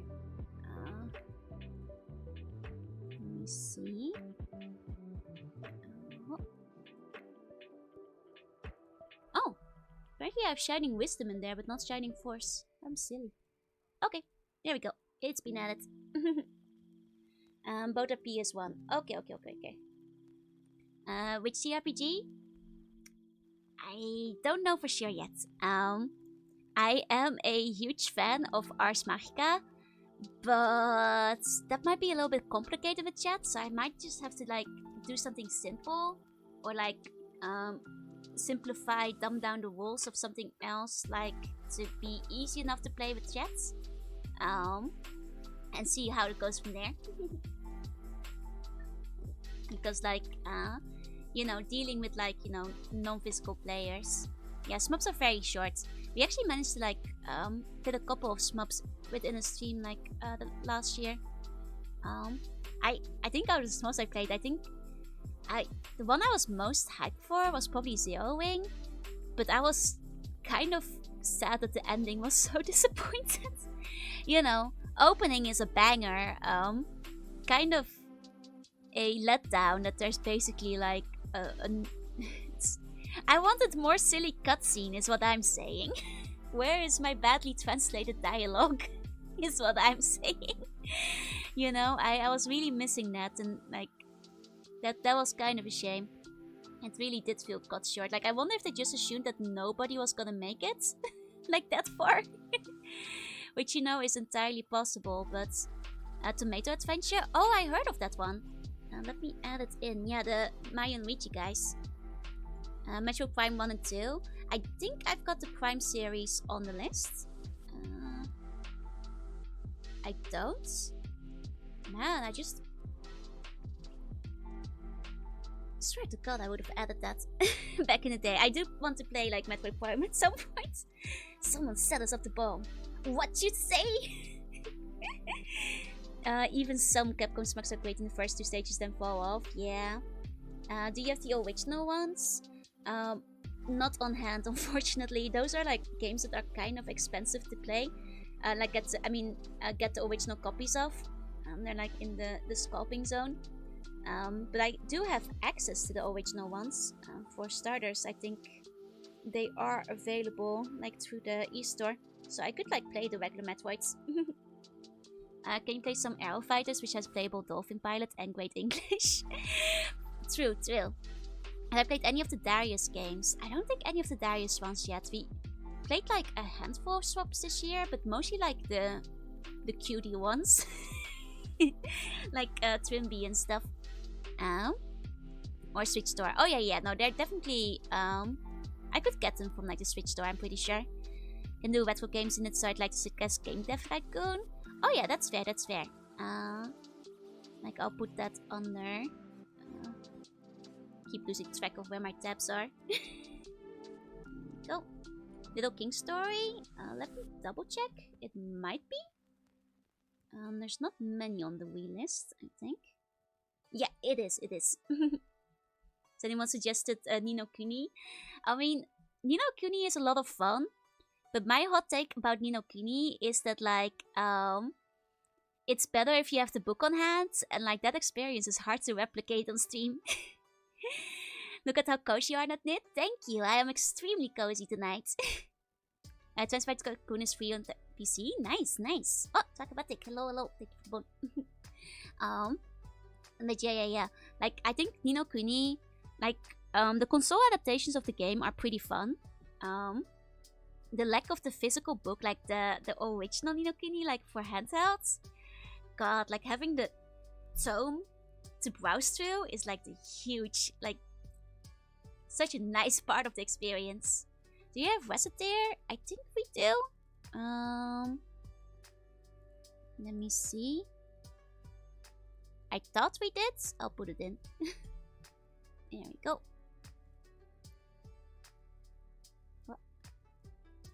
Excellent. How well you're at facing bullet hell? Well, here's the thing. On stream, badly. Because I like to read chat at the same time. So, you know, I can handle bullet hell reasonably depending on the bullet hell itself. You know, I've mentioned it before. I used to play like a bunch of the Toho games back in the day. but like I never. I, I try to look at the right screen. I just forget a lot of the time. Well, depending on the game. If the game doesn't need any kind of reaction, I am looking at the delayed OBS screen most of the time when I'm playing games. I'll take for the hydrate 1 second.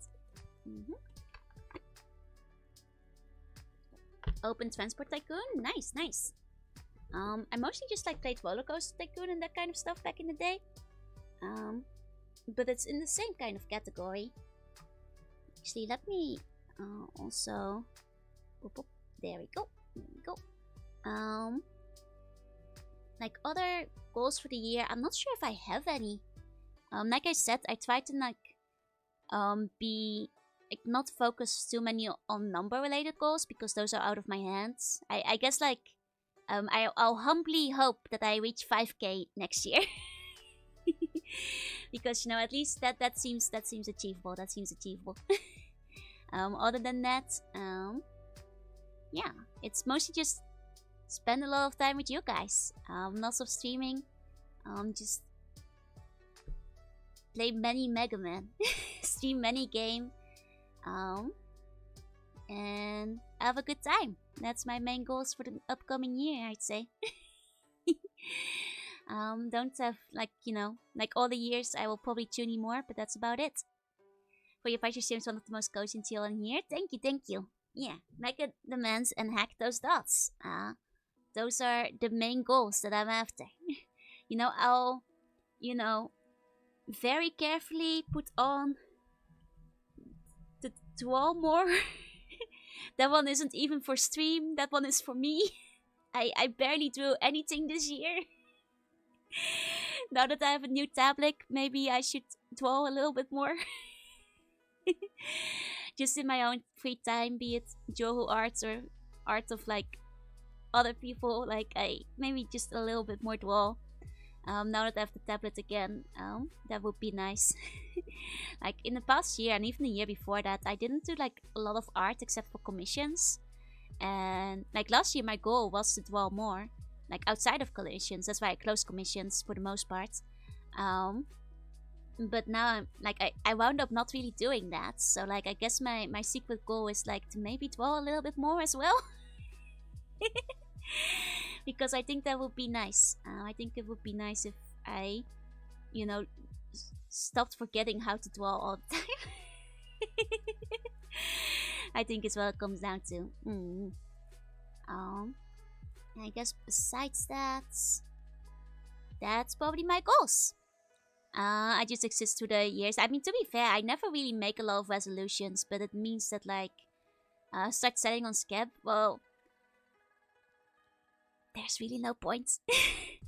And I say this mostly because like sites like Scab and VGen, they're very nice if you're like looking to get customers. But last time I opened commissions, I got more people commissioning me than I could actually handle. So I don't need Scab to take my, what is it, 15% cut? When I can just go through commissions directly if I want to. Every stream a 30 minutes 12 session. No, but you have a good point that like I maybe should do like more of those daily 1 hour draws. I used to do a lot of those back when I was like, you know, mostly like working and I was in the countryside and the internet was really bad. So I didn't, you know, I could barely watch YouTube. That's how bad the internet was. So I mostly just like did a lot of drawing.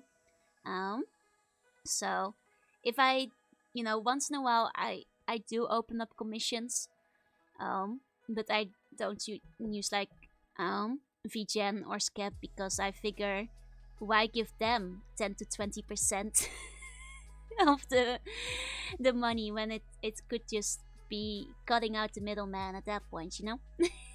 Here's what I figure.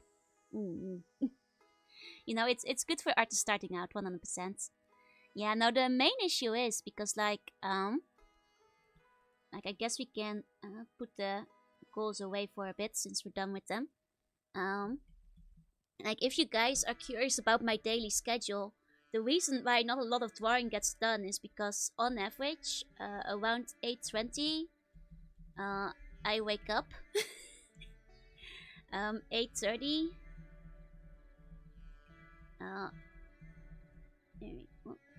I start work.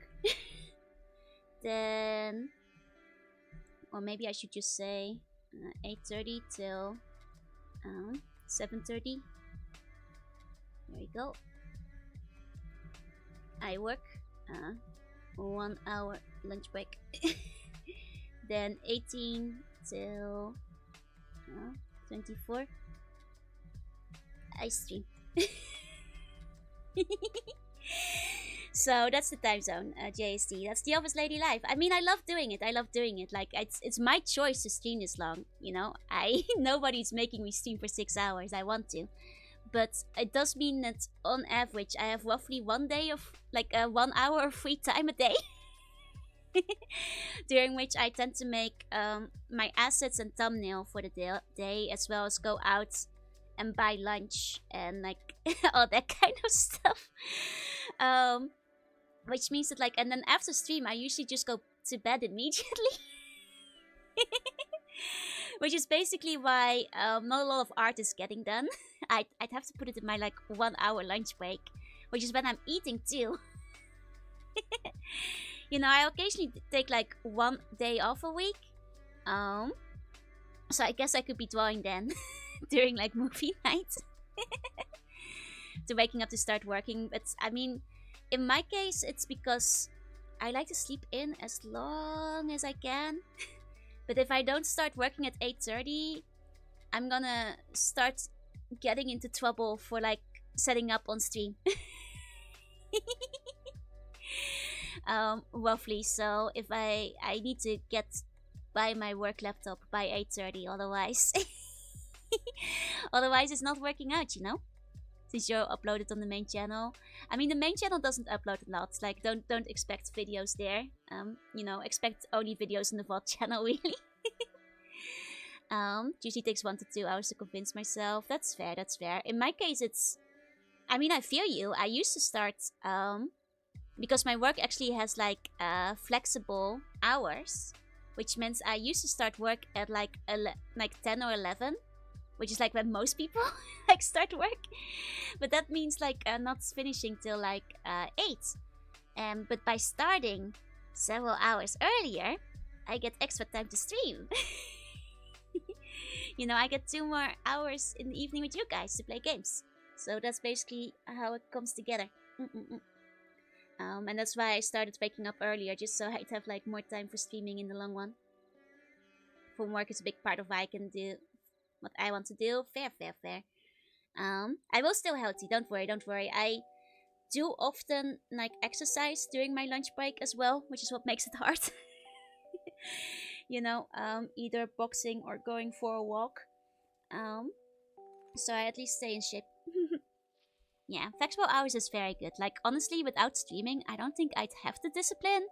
Like, I'd be, like, checking in every day at, like, 11 or 12. You know, something like that. Yeah, visit the North Star boxing lunch breaks. Exactly. Though, well, I was doing, like, a lot of walks, but now that it's getting colder, I don't want to leave the house, so I'm just doing, boxing. There's some good bouldering games. The problem is that, like, with a gym, I'd have to leave the house. And the more I commute and leave the house, the less time I have to stream. Happy New Year's Eve! Hi, Estrap. Hi. Where you paid 1 hours?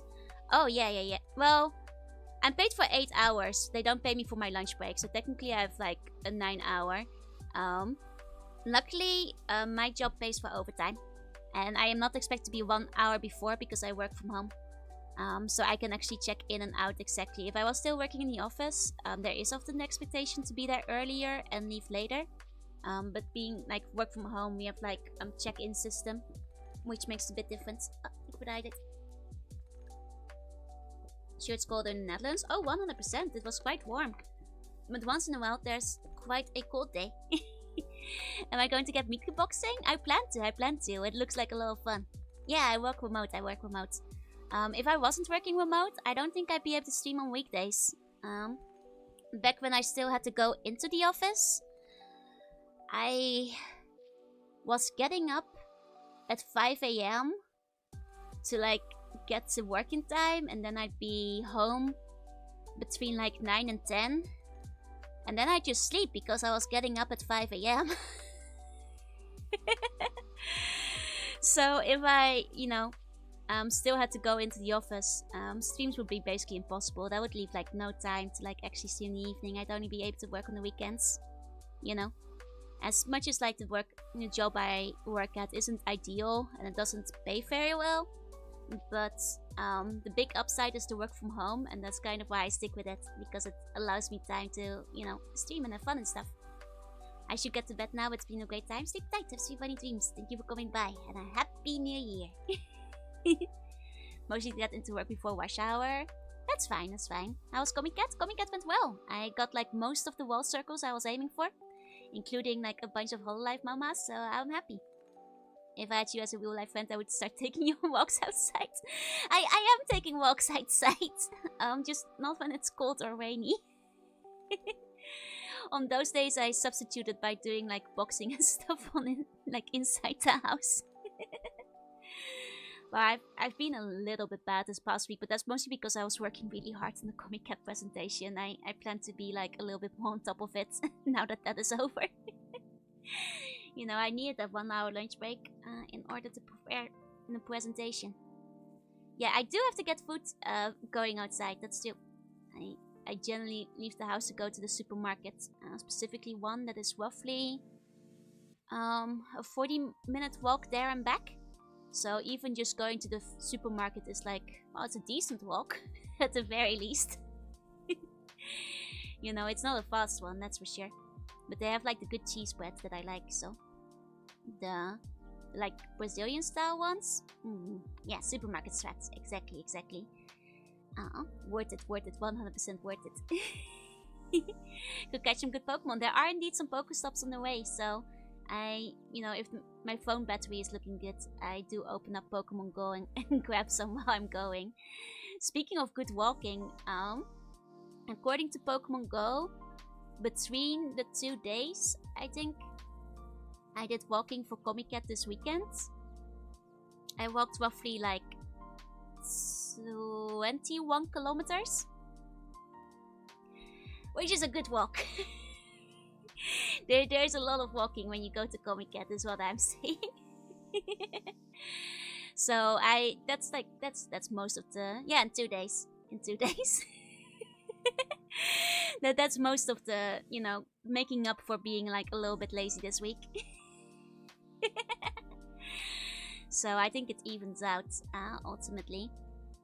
I make a presentation about Comic Cat, but then when I'm there, I get all my exercise in. Yeah, no, like half of it is like I'm pretty sure once you're lining up, they make you walk like 2 or 3 kilometers, maybe more before you get in. It's very roundabout. Evelyn, thank you for the follow. Welcome in. Don't think I walked that much in like 3 months. Yeah, no, Comic Cat, I told you guys, it's a battlefield. I'm not kidding. Just like walking from one side of Big Side to the other is probably like an extra kilometer on its own. And that's without like navigating the map and back and forth across all the halls.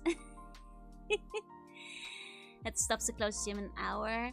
I mean, there are like gyms in my area, but my main issue is that gyms in Japan are just really expensive. So like even if like I were to go to like my closest one, it's like $80 a month. It's too much for me. How was the haze this year? During winter there isn't really a haze. It's mostly like a thing that you see during like summer. You can just walk there. Oh yeah, Komitia is fine. People aren't like as crazy. Komika they make you walk around 2 blocks, yup. Like they actually, like I wonder if like I could figure it out on a map. Like, 1 second. See if I can roughly memorize the routes they made us walk this year. Let's see. So let me take a screen cap. Through here. And then it's a shame that the streets disappear very quickly. Well, either way, it was something... Okay. Let me take a screenshot. Okay. I'll open that up over here. There we go. Yeah, I can do nice workouts from this at home. Exactly. Which I usually wind up doing instead. Okay. So, I grabbed a quick map of Comiket. Let's put that on the projector. Oh, it really is big. 1 second. Oh. And this is just going off memory. So, you know, I might not be accurate about this, but let's put that over there. Seems like your Copenhagen is pretty far out. It's like cheap and comfy. Yep. You know how expensive like apartments are in center Tokyo? I prefer to live a little bit cheaper. So I'm like not super central. There we go. Let me dwell. So, yeah, this will work. So,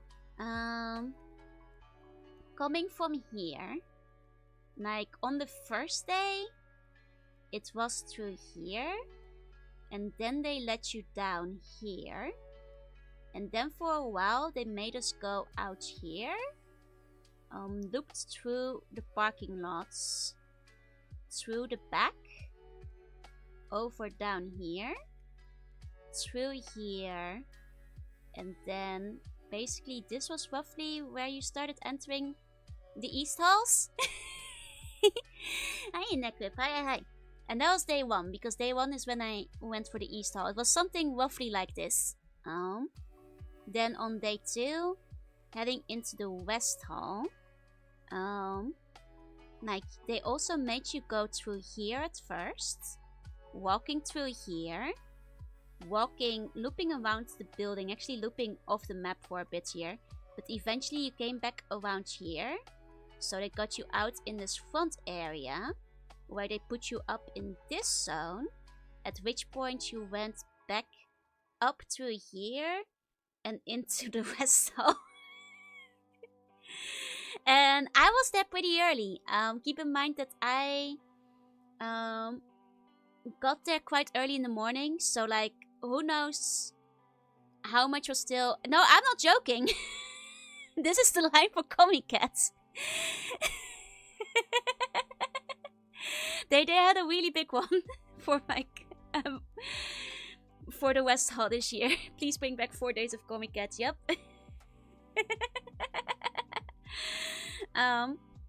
Yeah, they really made us walk for West Hall this time. And like the thing is, so today I was done pretty quickly, right? I was done at like 12:30, 12:40, around 1. So that is like, 2 hours after Comiket has opened. So like I'm walking back, from Tokyo Big Sights through like to the station. But like this entire area was still like completely full with people waiting. And I don't know how much further it went from there. But like at least this entire zone was still one solid mass of people. Like actual thousands of people still in line here. And still coming in from the station. Which meant that like when I was leaving Comiket, I actually was like, oh. Go through down here? Okay, but there's people waiting, so you had to go like, oh. And then the staff was like, no, you can't get to the station. So you had to go like, oh. And then like go to the station from like... It got a little silly, is what I'm saying. Like you had to dodge all the people coming from the station to Comiket. And that was at like nearly 1 o'clock. At 1 o'clock this area was still completely full up. Yeah, like around 10 or 11 it's when it becomes bad. Yeah, no, I got in at like 8:40, which by Comiket standards is still pretty late. But like early enough. I got into the building around 12:30 today. Yep, and that's basically how it went. Now the system works really well. It's very efficient. It's just, when you're literally doing literal hundreds of thousands of people that you have to guide around, you you know, it's gonna take a little while. So I go to Diver City. Oh, I go straight home because by the time I'm done, I have like a shoulder bag with like 5 to 10 kilos of doujinshi and a shoulder that's about to give out. So I don't do a lot of sightseeing once I'm done at Comic Cat. I don't want to know how very silly it is. I mean, this is one of the worst like detours I've had, I will say. Like usually there's like several parking lots that they kind of line you up in. Like they made you like go across the street a few times this year, which is like, well, they do that sometimes. They actually have more toilets than usual. You know, they actually have more toilets than usual, is what I'd say. It's like 13 kilos is not bad for that long. It isn't bad if you have it in a rucksack, but I have it in a shoulder bag. And so like all that pressure on a singular shoulder is quite rough, is what it comes down to. Like indeed, it's not like too bad if you have it on the back. I did like the, what you call it, like the Duke of Edinburgh program at the time. Which is like a military thing kids can do in high school. Let me see how much you have to carry for that again. For a day. Dublin, have a good night. Happy New Year's. Let me see.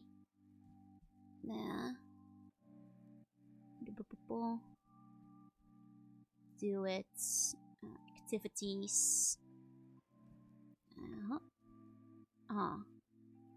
Man, okay, the expedition kit, is that what I like should click on?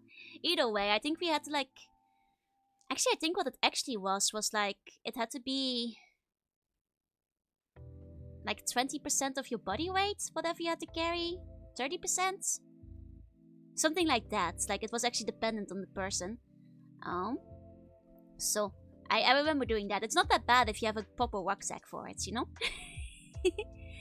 Is no one connects to the big side Wi-Fi, so I had free reign the whole time. Man, I actually struggled with the internet today. It just kept cutting out. Like, I don't know which network you're on. I'm on AU, like, especially while waiting in line, it would like go on and off again. Like and then in the halls as well. You know, I was trying to pull up a picture, like pull something up on Twitter at some point, and it was not working. It was not going very well. Oh, easy. Thank you for the bone. Thank you. Welcome in, welcome in. So, yeah, like I do think that some of the craziness will kind of ease off if they bring back 3 days next year. I mean, 4 days would be ideal, but I don't think they're bringing them back. That was kind of a one-time situation for the Olympics anyway, I think. So, Happy New Year. May it be boneless. Indeed, indeed. Would be nice if they brought it back, but I have a feeling it won't. You know, hopefully 3 days is all I hope for. 3 days, so they're slightly less crazy than they are at the moment. Though honestly, once you are inside the hall, it felt pretty average, actually, if you ask me. Yep, 1 hour to go, and then we'll have a new year. Hi, Child Spieler. Hello, hello. Hope you've had a good day so far as well. Actually, Max Lane, thank you for the follow. Welcome in, welcome in. Let me grab the... Where did it go? Oh yeah, no, that's the that's that one. My mobile plan is pretty bad, but connect to the big site free Wi-Fi. Damn, I didn't even think about collecting to the Wi-Fi. It didn't occur to me because I wind up never using the Wi-Fi. Oh, thank you for the hydrate. 1 second. And also, hello. Hi, Max Lane. Hi. For me, it's 9 hours. Ooh, but getting closer. You know, sooner or later, all of you are gonna catch up. I'm just giving you a peek into the future. You know, we can, at some point, start grabbing, like, some fireworks videos or some firework countdowns. Like sorry, with my tongue. I thought of doing, like, some like New Year's related games this year, but like I kind of came up short just on like preparing it. You know, we could still do like Mario Party, but I'm not sure if we'll have enough time. Maybe if we do a very quick game, we can get one Mario Party in, but Just passing by to greet you. An advanced Happy New Year. An advanced Happy New Year to you as well, Kama. No one connects to you. I could have uploaded pictures online if I wanted to. Damn. I guess it doesn't occur to anyone, huh? My phone door is just a big flat one for these drunk idiots. That sucks. I remember when I was in university, I had like a cheap apartment that was like on a fairly busy street, which meant that like people coming in and out of bars were really loud, like fairly frequently. So I feel for you there. It can be harsh. Went in with Rocket We Bond, worked out well. Nice, nice. If I honestly, the second time in, like I'm too hyper focused on like whatever I'm going for, so I didn't check my phone for like, you know, hours at a time. So I, you know, honestly, like I think at some point I got in and like a friend of mine like sent me a message and she was like, oh, this circle, like you might like it. And like I probably would have, but I didn't see her message till 3 hours later when I was in the train going home. Because I just wind up not really checking my phone much whilst I'm inside Comic Cat proper. Is I guess what it comes down to. 1 second. I think I'm gonna, because once again I'm really thirsty because I keep running out of water. I'm gonna have to like refill my water bottle again. I'll be right back. Yeah, I was in the zone. Exactly. You know, it's the battle mindset. Exactly. For Mendoji's a magazine Battlefield. Nice. I picked one up as well. Unfortunately, that was the area I had to check second, so some of it was already gone, but there was like a decent amount left. There we go. Let me grab some water first.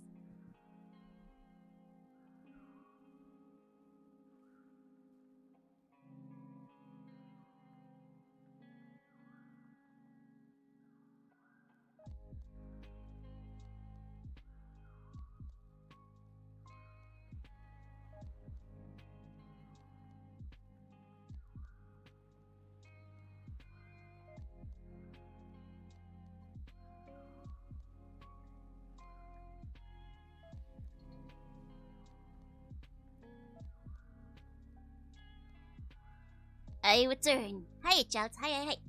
Let me take another sip of my drink.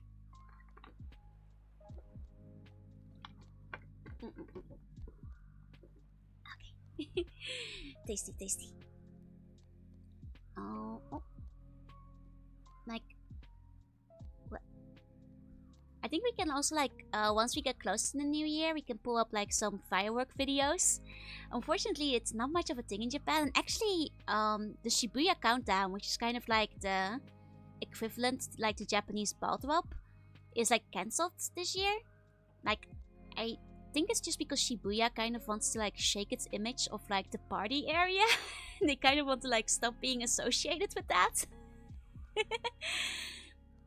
Which I think, you know, is fair because like various things in Shibuya have happened that have caused a lot of trouble to everybody. And I think as things got more out of control and as the police had to start getting more and more involved, I understand why Shibuya doesn't want to be like party central for like Halloween and New Year's anymore. Where will the party people go now? I don't know. The poor party people. The party pea are without a home. Did I get Olibollen? Not this year. They do actually sell them. I know a place in Akihabara that sells them. But that was a Comic Cat, so I will be in Akihabara tomorrow, so I might actually get some Olibollen for tomorrow. Because I know the shop that sells them. Hi, Shout. Hi. I'm doing good. And also, hi, Isak. Thank you for the bone. So, like, yeah, like, I was just too tired. Like, I could have theoretically gone to Akihabara afterwards, but God, my bags are too heavy, man. I just, you know, eat somewhere and go home. The 4th of July fireworks display goes off all at once. Wait, what? Like, out of order? Do you have a link? Do you have, like, a video to that? But yeah, I'm doing good. I think tomorrow I'm gonna be tormented by great muscle pains. But we're just gonna have to fight through that. because I still have Fukubuko shopping to do in Akihabara. Speaking of which, that does mean probably no stream tomorrow because like I'm lucky back shopping in Akihabara. Which means that Tuesday I'll have even worse muscle pains, but I do plan to like probably stream Mega Man then. I haven't actually made my schedule my schedule yet for next week. I know I've been like invited to like a Tetris thing for like charity and stuff. So that's like on there on one of the days. There's a video doing the rounds of a Dutch car on fire with fireworks going off because apparently cigarette blew. God, like honestly, you know, the Dutch are kind of idiots about fireworks. You know, I'm having grown up in the Netherlands. I don't know, like people in other countries chime in. How often do you walk down the streets during New Year's and get fireworks thrown at you? I'm not kidding. This is a common occurrence in the Netherlands because people are fucking idiots. Yeah, not in my area. That's what I figured. But yet, I feel many Dutch people can confirm that this is not all that unusual. Which is why I don't like walking around town in the Netherlands during New Year's, because it's mostly shitty teenagers, you know? It's not mostly just shitty teenagers. And like they also go, like Patty say, go to Belgium or Germany to buy the illegal fireworks that are like stronger and louder and stuff. I mean, Hyra, like, you guys, like, basically wherever, like, depending on where you are, like, shitty teenagers will just put, like, start throwing their fireworks at you. You know? They're not allowed to, but they do. That's what shitty teenagers do. They have, like, all the rotjes, like the small firecrackers, and they'll throw them at the feet of, you know, wandering passerbys because they're bad people, basically. You know? Teenagers are a mistake. Yeah. Yeah, this is unfortunately very, very common. Yeah, people go to Poland. Poland is too far away for the Netherlands. Were you one of them? No. I didn't want to blow off my fingers. My mom used to work on the ambulance. She raised me and my brother to be, you know, like respectful of whatever fireworks we were handling. You know? We go to Belgium. Where I lived, a lot of people went to like Germany for fireworks as well. Yeah, good mom. But yeah, no, it's basically you're gonna see shitty teenagers. Like whether you live in the city or in the smaller areas. Like I think you actually see it more in smaller areas because the city might have like a little bit more in terms of like police walking around. But even then, like when they're patrolling, like the shitty teenagers, they just hold on to for it a bit and they're not like, you know, dropping the like little firework arrows on the ground to go like phew, whichever direction it wants to go into. As you may guess, lots of damage to cars. Shitty teenagers will also like throw fireworks onto the ceiling. It's a problem. I don't like fireworks in the Netherlands because teenagers ruin everything. Is what it comes down to. Russian kids also do it. Thank God it's not just the Netherlands then, I guess. Like, you know, fireworks are fun if you have like nice pretty fireworks to like watch at night, but I think growing up in the Netherlands I kind of got over it just because like, you know, a lot of the time I just wouldn't leave the house for like the New Year, like after a certain time because like I'm not sure how it is these days, you know. Granted, I haven't lived in the Netherlands for 8 years. Maybe they've cracked down on it properly recently. I don't know if, you know, shitty teenagers are still being shitty. But, never was a big fan. I just wouldn't go out because, like, especially, like, walking alone, like, it's not a good idea. Because in my neighborhood, the idiots set them off illegally right outside my window. Like, in the end, like, I don't think any of them actually want to, like, do harm, but because kids don't have, like, brains that have developed yet, they, like, you know, they want to scare you, you know, by throwing it at your feet or whatever, and, like, making you scream or get angry. But you know, people get injured all the time. You know, lose fingers and whatever. This time actually I'm gonna be collecting retro games I never got to own. Let's go! I hope you have a really good time. Like, collecting games is like kind of fulfilling, especially when you like pick up games you never had before. Speaking of which, I bought myself one as like a little Christmas present. So if you guys will forgive the self-indulgence, in the next year we're gonna be playing the Neopets game for PlayStation 2. Because I never got to play that one when I was a kid because it wasn't in Europe. But I bought myself a copy, so please forgive me. I'm kind of excited, even though I know it's not a very good game or anything. But I've been wanting, like, I need to see if it lives up to like my childhood dream, basically. Yeah, je bent een rund als je met vuurwerk stunt. Exactly, Betty. You know it, God. I mean, they have like the ads and stuff, right? Where they, you know, show somebody's hand missing like a finger or whatever, but well, kids are kind of stupid. So yeah, and like that's also the thing, like also gonna like loud is funny. Like the thing is, the fireworks those kids are playing with, they're not even like nice or anything, they're just loud and that's it. It's a pretty good game actually. It was pretty ambitious. It's even better because then it can like live up to my dreams that I had back in the day. I sure hope it does. Oh well, thank you for the bone. Thank you. Kids will be like, that'll never happen to me. Yep. And they're like, oh, I can throw the... Yeah, no, this is unironically things I saw kids do. Throw the fireworks really high up into the sky. And like, you know, jump away just in time before it falls down. I never said Dutch kids were smart. Like, they are literally playing with fire, or while they're playing with explosions. Pick a color that's in Minecraft. I don't know what colors are in Minecraft. Is purple there? Maybe? It ended up being a PS2 game. It was planned to be a 2-disc PS1 game. Oh, that's really ambitious. Like, if they were trying to go for that. Do we get more Flash games? We'll probably do a couple more Flash games. Would you like it here on Discord? You can just put it in here and go for it. I'm getting a Quest for Chameleon Twist 1. Oh, Chameleon Twist is fun. It's like a game that I think is often forgotten about, but it's a good one. Happy New Year's! Happy New Year's to you as well. Very soon it will be New Year's in about 40 minutes. Yeah, those other kids are stupid. They're not nearly as stupid as boom. Yeah, not other kids things that they do in the Netherlands is throw the fireworks into the sewers. Goes about as well as you expect. So that is also great.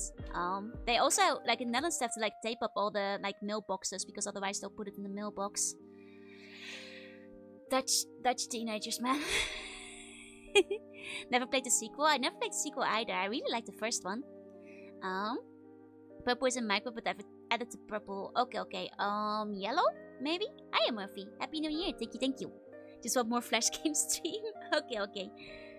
1 second. Let me grab the video.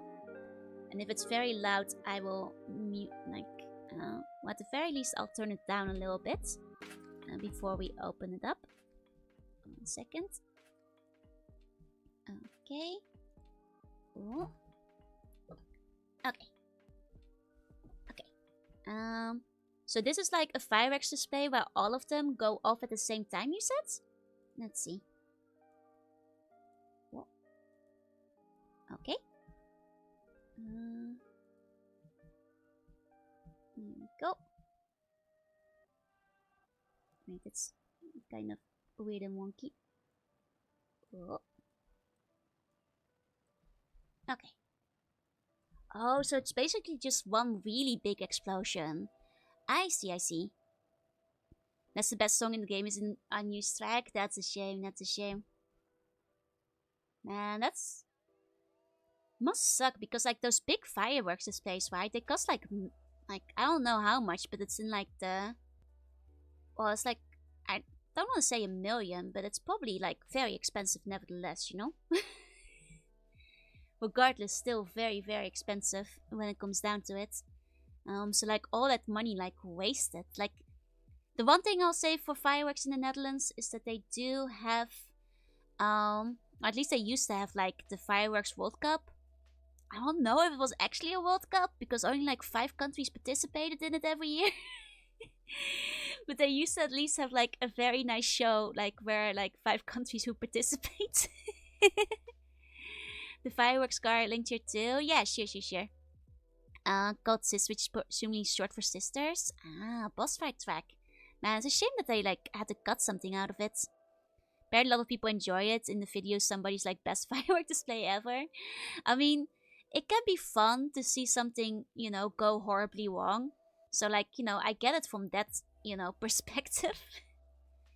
Oh, oh my god, that car is just way on fire. Damn. Hold on. Yeah, that car is just on fire. Damn. Man.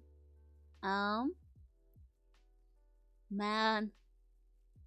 Apparently, so they really were just like smoking cigarettes inside of the car. Fool. That's why you don't smoke cigarettes right next to fire. Apparently, someone wanted to check his setup at the end of the show and set it off all at once.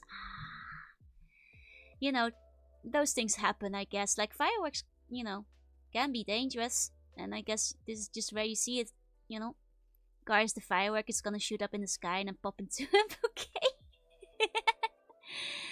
I mean, that would be a better ending than just a boring old fire, I suppose, but... Once in a while, I kind of miss watching fireworks for the new year, but considering how much of a nuisance, like, other people are when it comes to fireworks, I don't miss it too terribly. I'd rather go to, like, a professionally organized show that I don't have to pay for. Where, they're setting up, the fancy fireworks instead. But those are mostly just in like summer in Japan. Fireworks is more of a summer thing here. Let me see. Actually, we could actually start bringing up some fireworks now. Let me grab firework. Something like this. We can start having them in the background. There we go. Oh, live fireworks from around the world. Ooh, worldwide? It's completely dark. Is it because it's not like started yet? No, because it's already New Year's in like Australia, right? They're just not showing anything. Happy New Year's Eve, Lucario. That's okay, we'll find a different one. There we go. Okay, 1 second. And we can start watching some of the fireworks. Because, we're coming up on the final half hour. So, it might be time. There we go.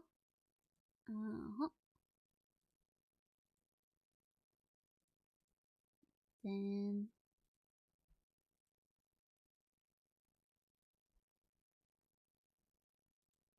Oh, that's not it. Sorry for blinding you all. I'm trying to put the fireworks in the background. There we go. There we go. Okay. We can start having some fireworks. Growing up, there was a firework competition in decommissioned coal mine.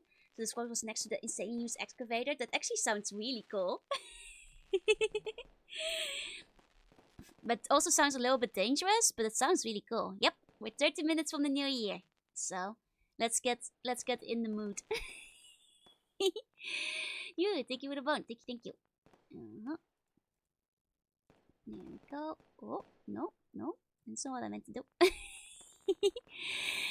Just loop a group of the Mayo end of stage fireworks. I mean, they're probably out there. I probably could, but... I think these are pretty nice as well. I think these will do just fine. Should we start the countdown too? Yeah, well, maybe it's a little bit soon for the countdown. We don't have to start counting down at like exactly half an hour beforehand. But, we can watch the pretty lights.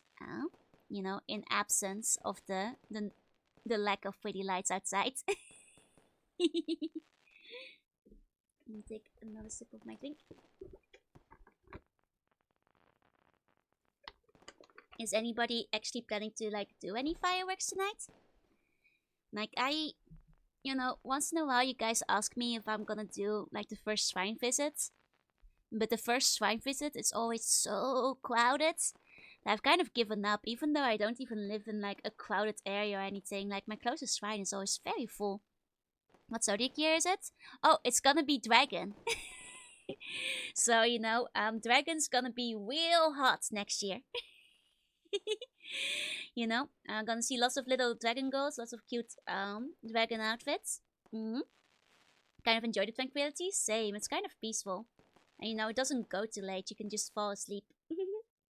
Most of them have been called off here because of the rain. That's kind of a shame. But seeing us drawing for a second, no ways. I mean, might be drawing too, You don't know what the plans are. Will there be fireworks in Japan? Well, Japan isn't like fireworks aren't necessarily a New Year's tradition, though. There used to be fireworks shows in Shibuya and like other major areas, but Shibuya actually called it off this year, which makes me wonder if there's gonna be any fireworks. Well, probably somewhere. It's not like I've been looking it up. But Shibuya used to be like the major countdown area. So I stay inside. Yeah, I just like to watch the sky. Got load boxer while lining up, so I had to build to go to Konbini. Understandable. It's rough out there, like the lining up. You have the cocoa, exactly. Get your bunny suits now. Soon it's all. I mean, it's the year of bunny suit is over. That's right. This was the year of the sea bunny. But it's over. Now it's the year of the sea dragon. He wants his dragon house you. I can probably do that this year. Excellent. Follow those dreams. Since Japan used the Gregorian calendar, Japan actually still uses the Japanese calendar, especially on official documents and stuff. Of course, they use the Gregorian one now as well these days, but when it comes to like filling out official things like bank applications and stuff, like you gotta know like when you were born, like were you Heiwa, are you Heisei, are you Reiwa, like because you have to like circle the little number and then write it in the Japanese word year. So yeah, they still kind of do, especially in official capacity. We entered Reiwa not too long ago. I forgot which year of Reiwa we're in now. I'm Showa. I what? Sorry, I'm Heisei. Yeah. Yeah. That's annoying. It's okay as long as you like remember. Reiwa 4, is that where we're at? That makes sense. That makes sense. But yeah, like I was gonna commission like some dragon sea bunny arts, but commission money went to new outfit designs. That will be like maybe another day. We'll have Dragon Jewel. 2019 was Reiwa 1. I do know that was like, in a year I was in Japan because I was discussing it with my coworkers and all that. Was it 2019?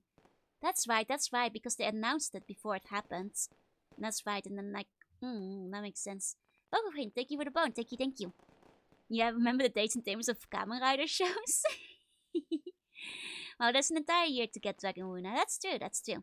How big are the eras? It actually is connected to the current emperor, if I recall correctly. Somebody correct me if I'm wrong, but that's basically what it comes down to. So some of them are much longer than others. Yeah. I was in Japan for Heisei to the Showa transition. Exactly, yeah. It's like the emperor sitting on the throne. So some of them are very long, some of them are like a lot shorter. It depends on how long the emperor is hanging in there, essentially.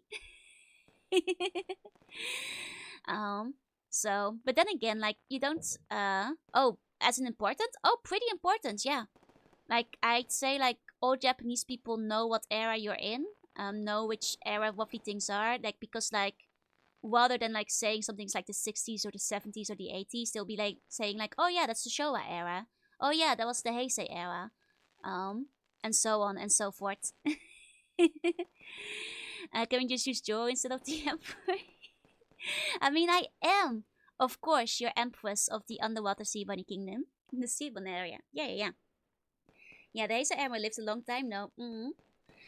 So like sometimes depending, they'll refer to the era specifically by their name instead of like by the year date, so to say. Mm. The bung goddess. But yeah. They're selling Heisei Anisong mix albums. Nice. I mean, there's a good amount of excellent Anisong mixes though, and we're hitting the point where we are allowed to be nostalgic for Heisei. It's allowed. It covered like a wide enough span after all. Kombessa, thank you for the vote. Thank you. In the end, though, like if you ever live in Japan, all you really need to do is remember your own. You don't need to like remember all the other eras. Like, doesn't really matter. It can be useful if you want to like have the context when you like reading certain stuff. But other than that, just know the year you were born in, so you can fill it out on official paperwork. Tokuset says prepare me for referring to things using eras. Exactly. Of course, the Cool Ages thesis was on there. I mean, you cannot not have that in there. It's like the banger of the entire era. So learning how to read kanji? Excellent, just keep at it. Like I'd say like even like learning a couple a day will get you there. I think like it all depends on how much time you have. I think like 5 a day is like useful for most people. But even if you can only do like 1 or 2, over time, like every little kanji helps. Also did that except in 1999 they started the millennial era. I mean, I think it's nice to refer to things by eras. It's easier than like remembering like exact dates. Oh, like yeah. Currently, we are in the Seibon era. Can we hiragana and like 90% katakana, so there's already progress. Excellent. You basically got your foundations down. So from there on, you just got, writing them is another story. I recommend practicing writing them, just because like it will also help you with like recognition and memorization. Just doing like a couple of like worksheets for like your hiragana and katakana will really help. Remember to associate some words, yeah. Now I will stand like forever for anybody who wants to learn kanji. Wanikani, Wanikani plus Anki combination. I will swear by it. Um, just in the end, do whatever works for you. But by God, avoid high sick. You are just kneecapping yourself for like having to learn stuff later. That's the only thing. But as long as you're like doing what RT Sega is saying, like associating them with words, associating with them with the readings, getting them in like some vocab context, that will help. That will go a long way. Yeah, Type Games Guide to Grammar is an excellent guide. Yeah, no, Heisek style is terrible. Like, you guys want to hear my hot Japanese learning take? Heisek sucks. If you're using Heisek, you are actively hurting your learning capabilities down the line. um, and yet so many people swear by it because it's considered like the shortcut to learning kanji. It's not good if you want to like know things by the line. Is Genki any good? Genki is great. Genki is very very good if you want to like start out. There are really good beginners books like up through M4, I'd say. And like they also come with like a CD and stuff. They're expensive, but they're definitely worth it. We love the history of Japanese fighting. Yeah. Like I will also say like Genki and Mina no Nihongo are like my 2 recommendations for anybody starting out. Mina no Hongo will like carry you up to like N3. Like I have an entire list of it like pinned somewhere, but like yeah, Genki is perfectly fine for starting out. They're very like there's also decent options online. I do think that the textbook can help. But like I'll also like recommend Bunpro, which is like basically the grammar equivalent to Wanikani, which I will swear by. Like I honestly say, like the second you finish learning hiragana and katakana, start just using Wanikani. Once in a while they have lifetime subscriptions, and I will 100% vouch for it being worth it. There's also Anki, but Anki needs a lot more discipline and like self-organization. And I recommend using that in addition to Wanikani anyway. They have a lifetime sale going on right now. You know, I was actually wondering if they did because they usually have one around Christmas and the end of New Year, but I haven't checked, so I couldn't say with certainty.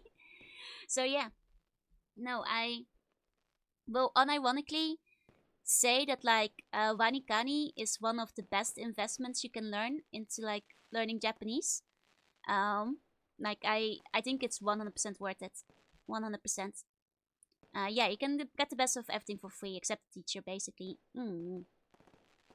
Uh, yeah, Lingo Deer is also not bad. I haven't tried Lingo Deer, so I have no opinion on Lingo Deer. Mostly my two recommendations is that like beyond learning hiragana and katakana, I'd say not to use Duolingo because it doesn't explain. At least when I last checked it, it doesn't really explain grammar like in a way any like you basically they Duolingo makes you like memorize sentences, but it doesn't like explain the core patterns at the core of them, which is why I'd recommend going for a actual grammar book once you get there. But I will recommend Bumpro and Wanikani and Anki any day. uh, yeah, we'll just call Duolingo's course bad. Yep, I I think it's really bad. I mostly say it with hesitation because like I haven't checked it in like 5 years. So if they've updated it and made it incredible, like I don't want to like say it too strongly. But yeah, Duolingo is basically like last I checked it, it's just like memorize it. They don't explain the grammar at all. They don't, give you any of the fundamentals you need to know. It's one of the worst ways to learn Japanese. Like at all the stuff like Taken's Guide is online. I just think that like a book can be beneficial because the explanations can be a little bit more step by step with like worksheets and all that. How is Duo for Dutch? I don't know, but probably a lot better. Dutch as a language is quite close to English and therefore can be like a little bit easier to learn. And I imagine the course is probably a little bit easier to go. But I haven't tried Duolingo for Dutch, so I cannot say with certainty. I got class, but when I told teacher I'm not going to read only reading always separated. I mean, did you mean like you're not gonna learn how to write? Because I'm confused by what you said. Not going to read writing, only reading. That confuses me. Did you type or something? Um, Thank you so much for everything. Thank you so much too, folks. Thank you. Does Duolingo work for learning hiragana and katakana? Honest to God, anything works for learning hiragana and katakana.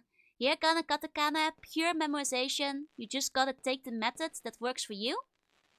Because it's just like learning the alphabet. Like whatever will get the job done will get the job done. If Duolingo does it for you, that's fine.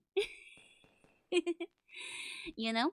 Yeah, it can help to like read and watch things 100%, especially once you got the basis down. It's an awful language to learn based on oh, it's a very niche language to learn, but I'm not gonna discourage anyone from doing it. Only to learn reading, not writing. If you're attending a class, you're gonna have to fill out worksheets. You're gonna have to write, I'm afraid. I would say like even if you're not planning to learn or use writing very much, you're kind of hurting yourself by not at least learning how to write hiragana and katakana and like a couple of basic kanji. It does help you memorize it down the line, even if you don't memorize it forever. But now I'm more fluent in English. Dutch seems easier to grasp. Yeah, there's a lot of parallels between the two.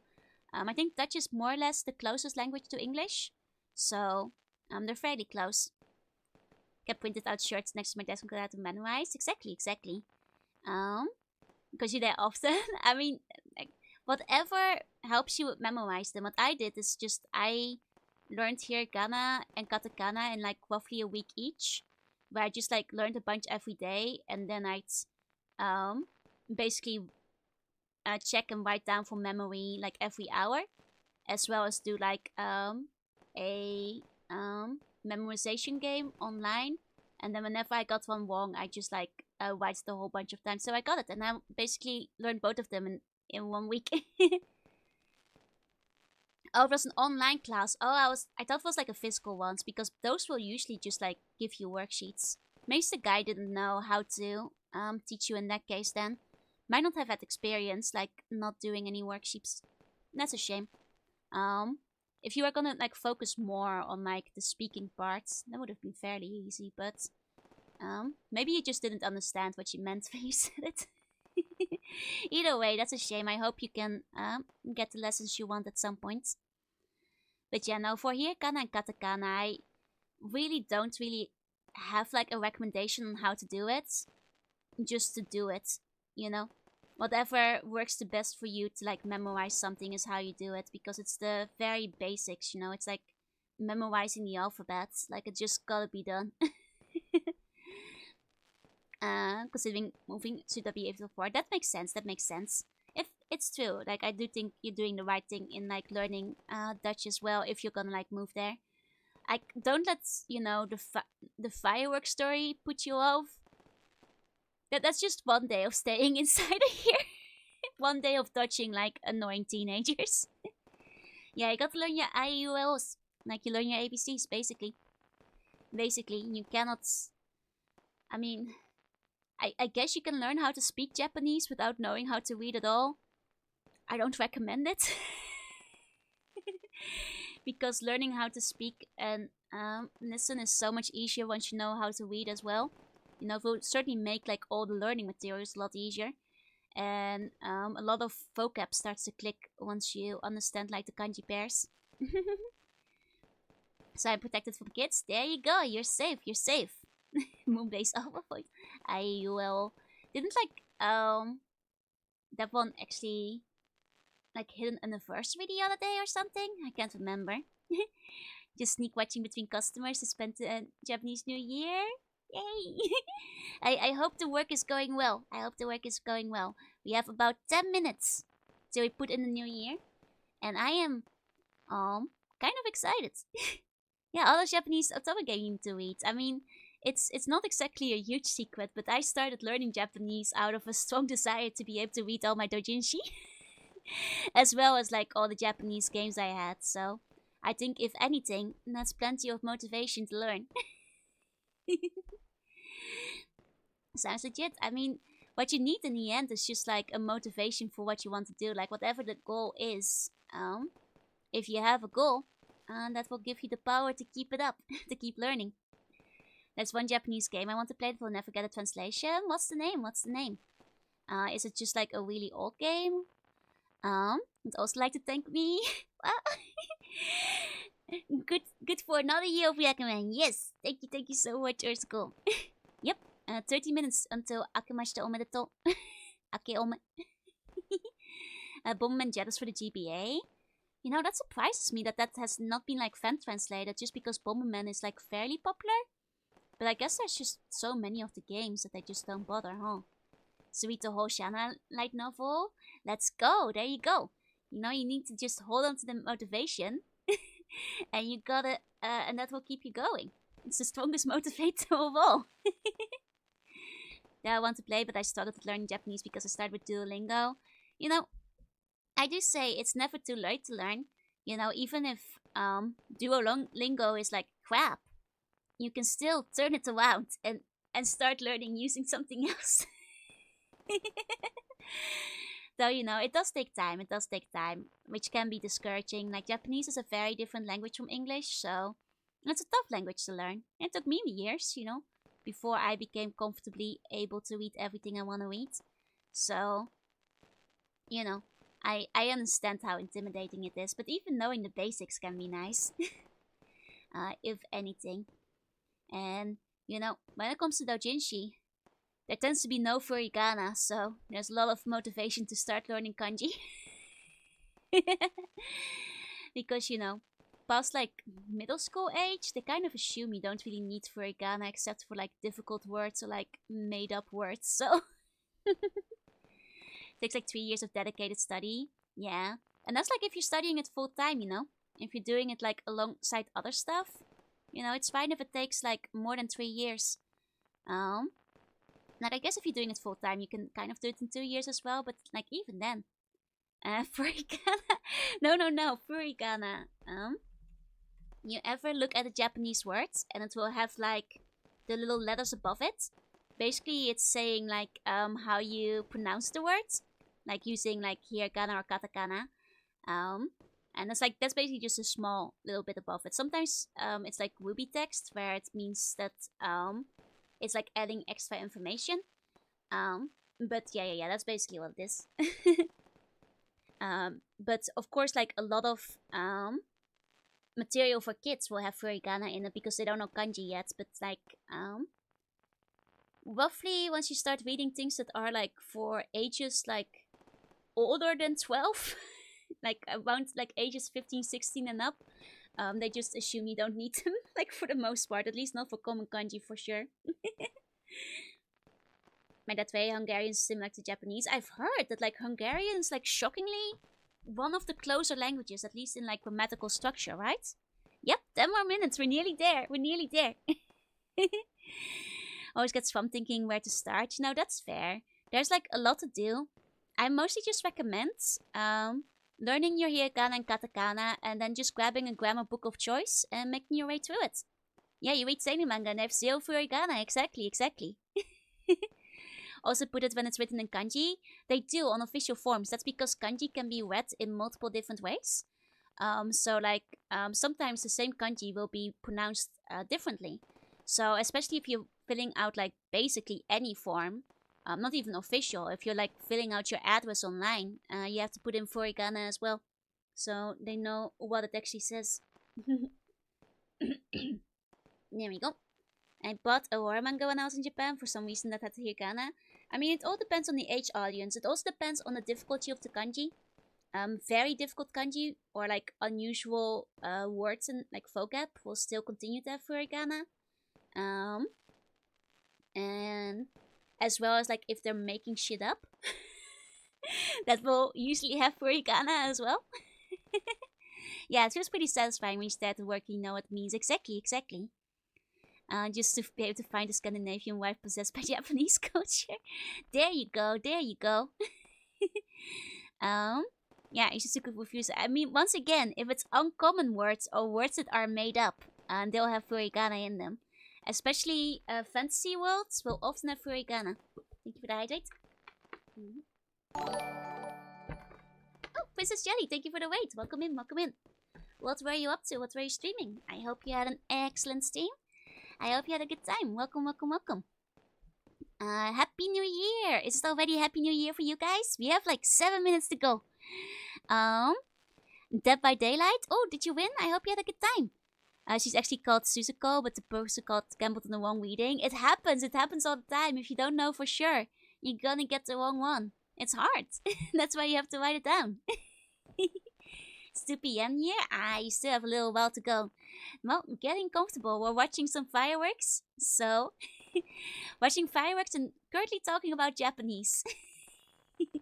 What I was saying is that like fantasy manga and like novels and stuff tend to have more furigana because a lot of the time they are just making stuff up. And if you're just adding new like fancy words and fancy terms, then the reader has to know how to actually read them. By contrast, if you're reading like a seinen manga set in a more grounded or like modern setting, you're not gonna find a lot of furigana. Happy New Year, Raiders! Indeed. God, like I need to like get another drink again soon. Well, that's what I get. You know. Soon it will be the new year, and then we're gonna. Oh, thank you for the stitch. What? Thank you for the hydrate. The thing is, I'm out of water. Like I said, I'm really thirsty today. I think it's just because I've been a little dehydrated at Comic Cat, so I'm gonna have to refill my bottle. So I'll be right back. 1 moment. It's okay. We have 5 minutes. I'll be back in time. Don't worry.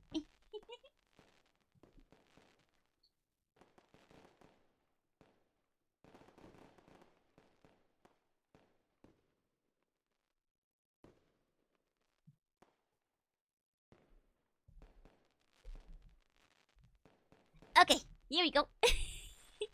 We're all gonna join you in counting down. Let's go. God, it's kind of crazy how fast this year went. Like, it certainly doesn't feel like a whole year. Like, the realization that I've been VTubing for like over 2 years and like going into my third one is also kind of wild. Like, just kind of reflecting on it. This year went fast. But they do say time flies when you're having a good time. And I did have a really good time this year. When I have like a full schedule, like week to week, I always have something to look forward to. And when you always have something to look forward to, then before you know it, the week is gone and then like a month is gone. Yeah, it hardly feels like a full year. There's so many DOS games to play. Exactly. There's certainly not enough time in 1 year. Like, I, you know, I was gonna say I wish next year has more time in it, but that's not how wishes work. But with a bit of luck, well, I was gonna say I'll have more time to stream, but I don't think it's physically possible to add more stream into my schedule. So instead, I just wish we're gonna have a good time. Overall. Feels like a week ago. Exactly. God, it doesn't feel like that long ago when we were playing the Mega Man Battle Network games. We even finished like the Battle Network games. And that was like months ago now. That was like a good 8 months of Battle Network though. Sleep is optional. Not for me. I start, having really, really bad time if I don't sleep enough. I'm already like semi-narcoleptic as it is. Temporarily wake up, I just want to say I'm glad to have found you this year. Thank you. That makes me really happy. More Joel. Just alternate reality and add more hours. Like, if I could clone myself, I could get twice as many stream done. It was like just yesterday. God, and the time has gone so fast. Like, it's, just to be a teeny bit sappy, but when I said earlier this stream that, like, streaming really has made me, like, happier, and, like, I'm just having a really good time being together with all of you, like, I really mean it. Like, compared to, like, 2 years ago, before I started streaming, I'm doing so much, and I'm having so much fun every single day. So, this is still the new year, having a lot of like fun and other streams inside of it too. And the feeling is real. Don't worry, Azzy. Even if it's like only a week ago, we're gonna have a lot of extra fun going into the new year. Glad you're enjoying myself. I am, and like, streaming is literally like one of the things that makes me the happiest. When I, don't stream for a while, like I legitimately get like a little sad. Like I want to get back to streaming immediately. Summer holiday was tough. I didn't get any streaming going. But yeah, I really enjoyed this year. So here's to another 2024 with like even more streams, or at the very least the same amount of streams. And overall, just a lot of fun and a lot of fun games. I want to play the games I love as well as the games you suggested, and just have a good time. And we're about to hit the final minutes, so we're gonna start counting down before I get too sappy and emotional. Whoa! Thank you so much for the 10 tier 3 gift subs. Oh my god, thank you. Thank you so much. Well, now I am gonna start crying soon. Damn. Yeah, like so much happened this year as well. It was a very eventful year. It's the final countdown. Here we go. Let's go. Oh my god. Here we go. Okay. 30 seconds. 30 seconds. Alright, count. No. We're not counting down with subs. Don't be silly. So I thank you so much. Anybody who got the emotes, please enjoy them. Do. Okay, we're coming. Ready, everybody? 10, 9, 8, 7, 6, 5, 4, 3, 2, 1. Happy New Year! Whoa! Thank you so much! Alvin and Nymph, thank you so much for the gift subs! Happy New Year! Happy New Year, everybody! Thank you! Well, Happy New Year! Happy New Year! 明けましておめでとう Thank you, thank you. Happy New Year. Happy New Year, everybody. And Happy New Year to everyone in the past. Happy New Year to everyone in the future. Happy New Year to all of us. And let's make it a really good one together. I'm looking forward to all the fun we're gonna have. There's so much in the planning for the coming year, so let's just have, a good time with it. Happy New Year. Happy New Year. I'll even make the fireworks a little louder. Here's to hoping for a great year for all of you. All of you. This is gonna be our new year. Akemashite omedetou. Happy New Year to all the time travelers. All the best in health. You also, all the best in health in the Happy New Year to everybody. You haven't said water since last year. You're right. It's been a whole year since I last drank some water. Gambessa, thank you so much for the gift subs. Everybody who's getting some, please enjoy the emotes. Thank you. And Perfect Gent, thank you for the follow. Welcome in. Happy New Year. I haven't seen Joe since last year. Oh, well, I hope the wait wasn't too tough. I can't believe another year already over. But this was a good year. I think overall, this was an excellent year. Happy New Year. Get sub nerd, thank you. Whoa, Buzz, thank you for the gift sub. Thank you. Everybody, please enjoy. Oh, the year of the sea one. Indeed. It feels like I haven't seen you since last year. Yeah, on the bright side, I'm the very first person you see this year. Happy New Year. Can't believe 2024 is almost over. It is not. No. We're not that fast. we still have a whole year. Kyrie, thank you for the follow. Welcome in. Are you heading to Japan? Let's go. How's 2024? So far, pretty good, We're only 2 minutes into it, but I think this is shaping up to be an excellent new year. A blessed start to the year to come. Oh, Joe of the future, what is my wisdom? My wisdom is that good fortune will come to those who eat a pancake on the first day of the new year. That is my wisdom. Keep it in mind. Gelukkig nieuwjaar. You must make the pancakes. That's the wisdom. I saw the vision. I am a time traveler. Yep. I am always in the future, looking out for you guys. Gelukkig nieuwjaar. I can't afford pancake stuff. No good fortune. Down. Do you have anything you can eat as substitute? Like a good slice of bread, some cheese? Confetti, thank you for the follow. Welcome in.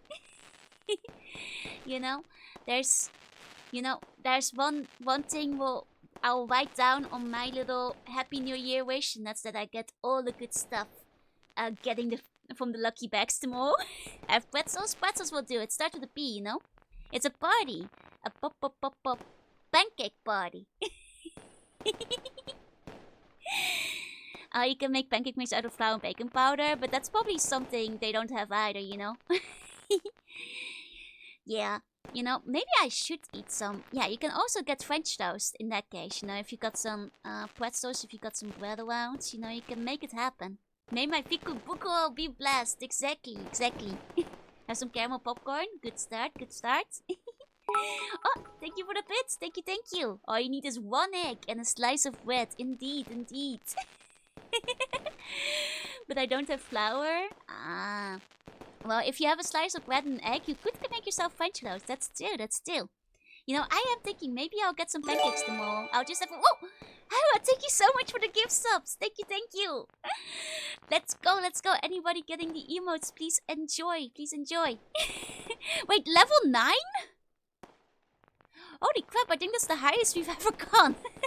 Damn. Choo. Choo-choo. I see bunny punctures sounds like something that should be a thing. You could shape them, right? Like in the right spot. You could like make some of the spots like a little darker to like replicate the little dots and stuff.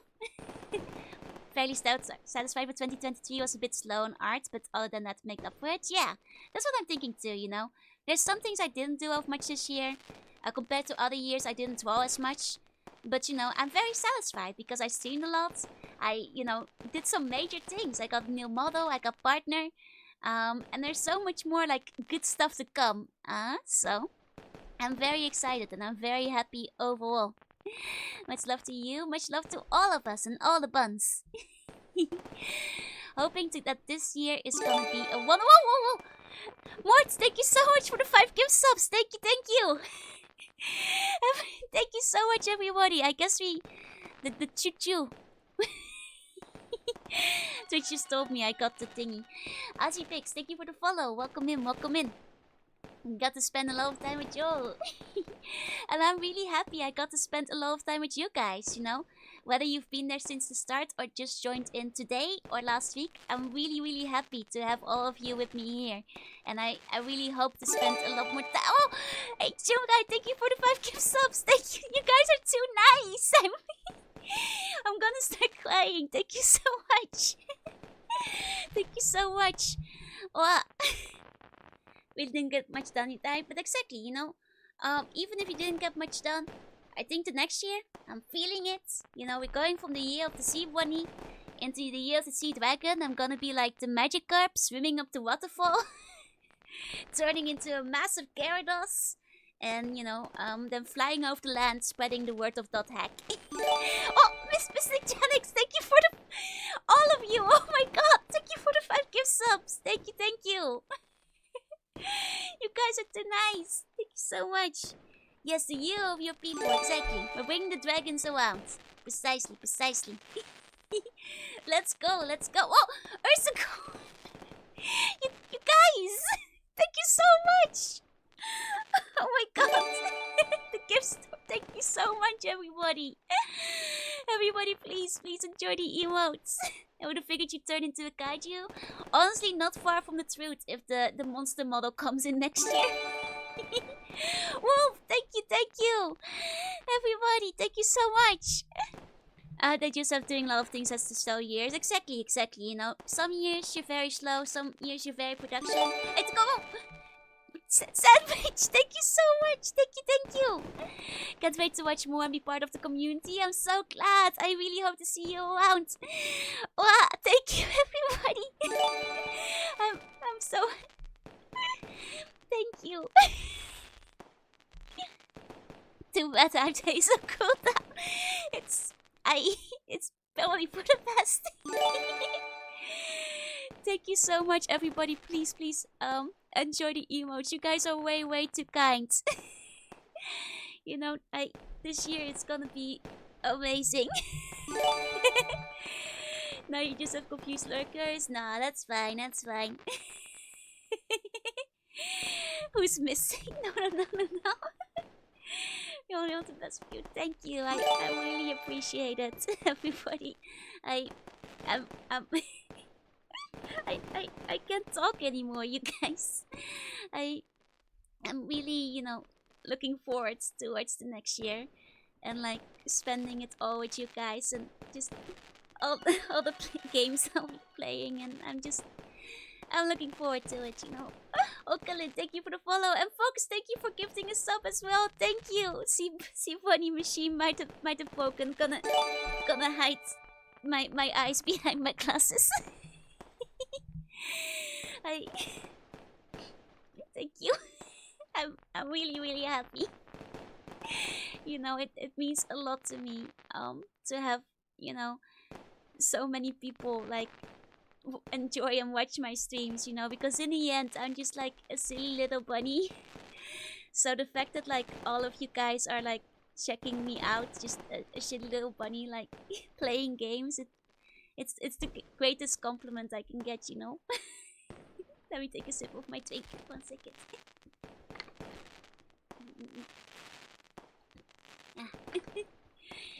Because like in the end, you know, you guys have like only so much time in a day, and you choose to spend it with me, and that's really special, and that makes me really happy. Thank you. You are a bunny. Thank you. 1 second, I'm gonna take another sip of my drink.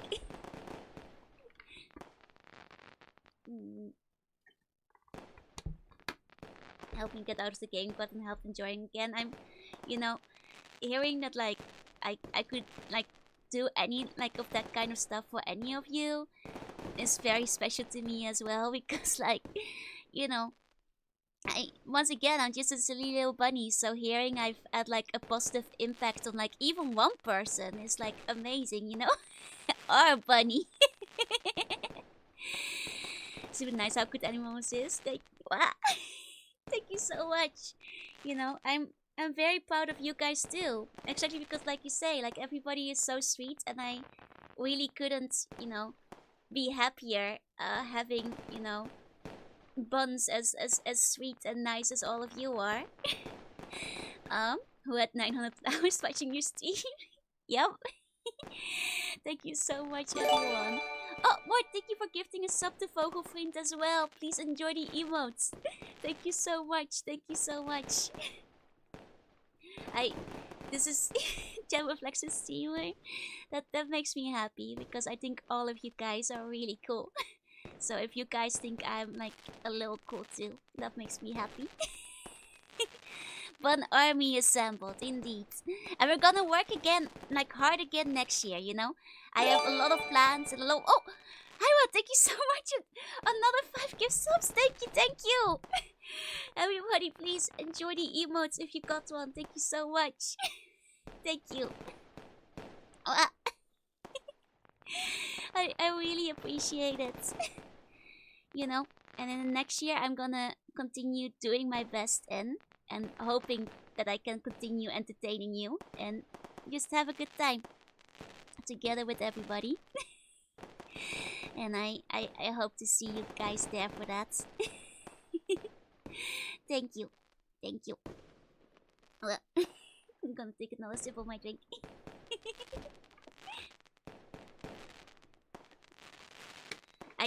Ursicle, oh my, are you sure? Like, please, only if you can afford it, okay? Thanks, Bench.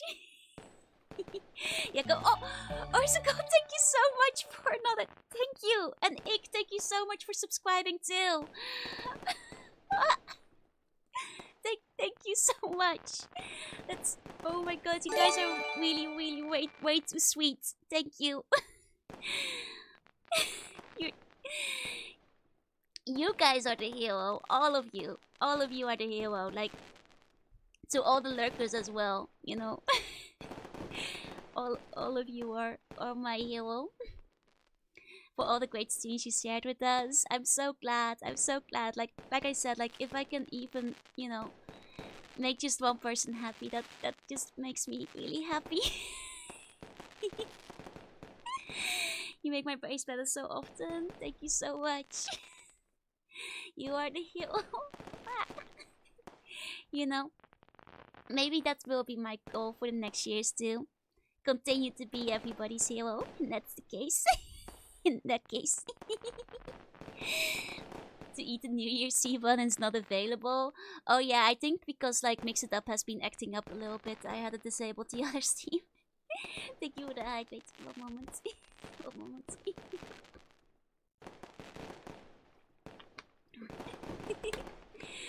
Thank you, everybody. Thank you so much. I'm a little bit emotional. But I'm also really happy. I probably should wrap it up before I'm like proper crying. Because I do still have to get up early tomorrow, you know, to buy some lucky bags and all that kind of stuff. And new start? No. The prices stay the same on the E2C team. You know, thank you. I will. Sorry, I can't talk properly. I will put up the schedule sometime tomorrow. Like I said, I will be lucky bag shopping. So I won't be able to stream. I'm probably gonna be home like later, and I'm probably gonna be tired after 2 days of Comic Cat and then Lucky Bag shopping. So the next stream is probably gonna be Tuesday. So I will take pictures. I will take pictures of the Lucky Bag loot when the time comes. And I hope to share them all with you when I'm back. So hope to see you guys again on Tuesday. I'm I'm sorry I can't need to keep rubbing my eyes. Thank you all so much for coming today. Thank you for counting down the year, and thank you for spending time with me like this year. Like no matter like how much time it was, whether you were in chat or whether you were lurking, whether you are watching the VODs, thank you all of you, like every single one, for making my year so great, you know. And I really hope to have another wonderful year together with all of you. So see you soon. Indeed, indeed.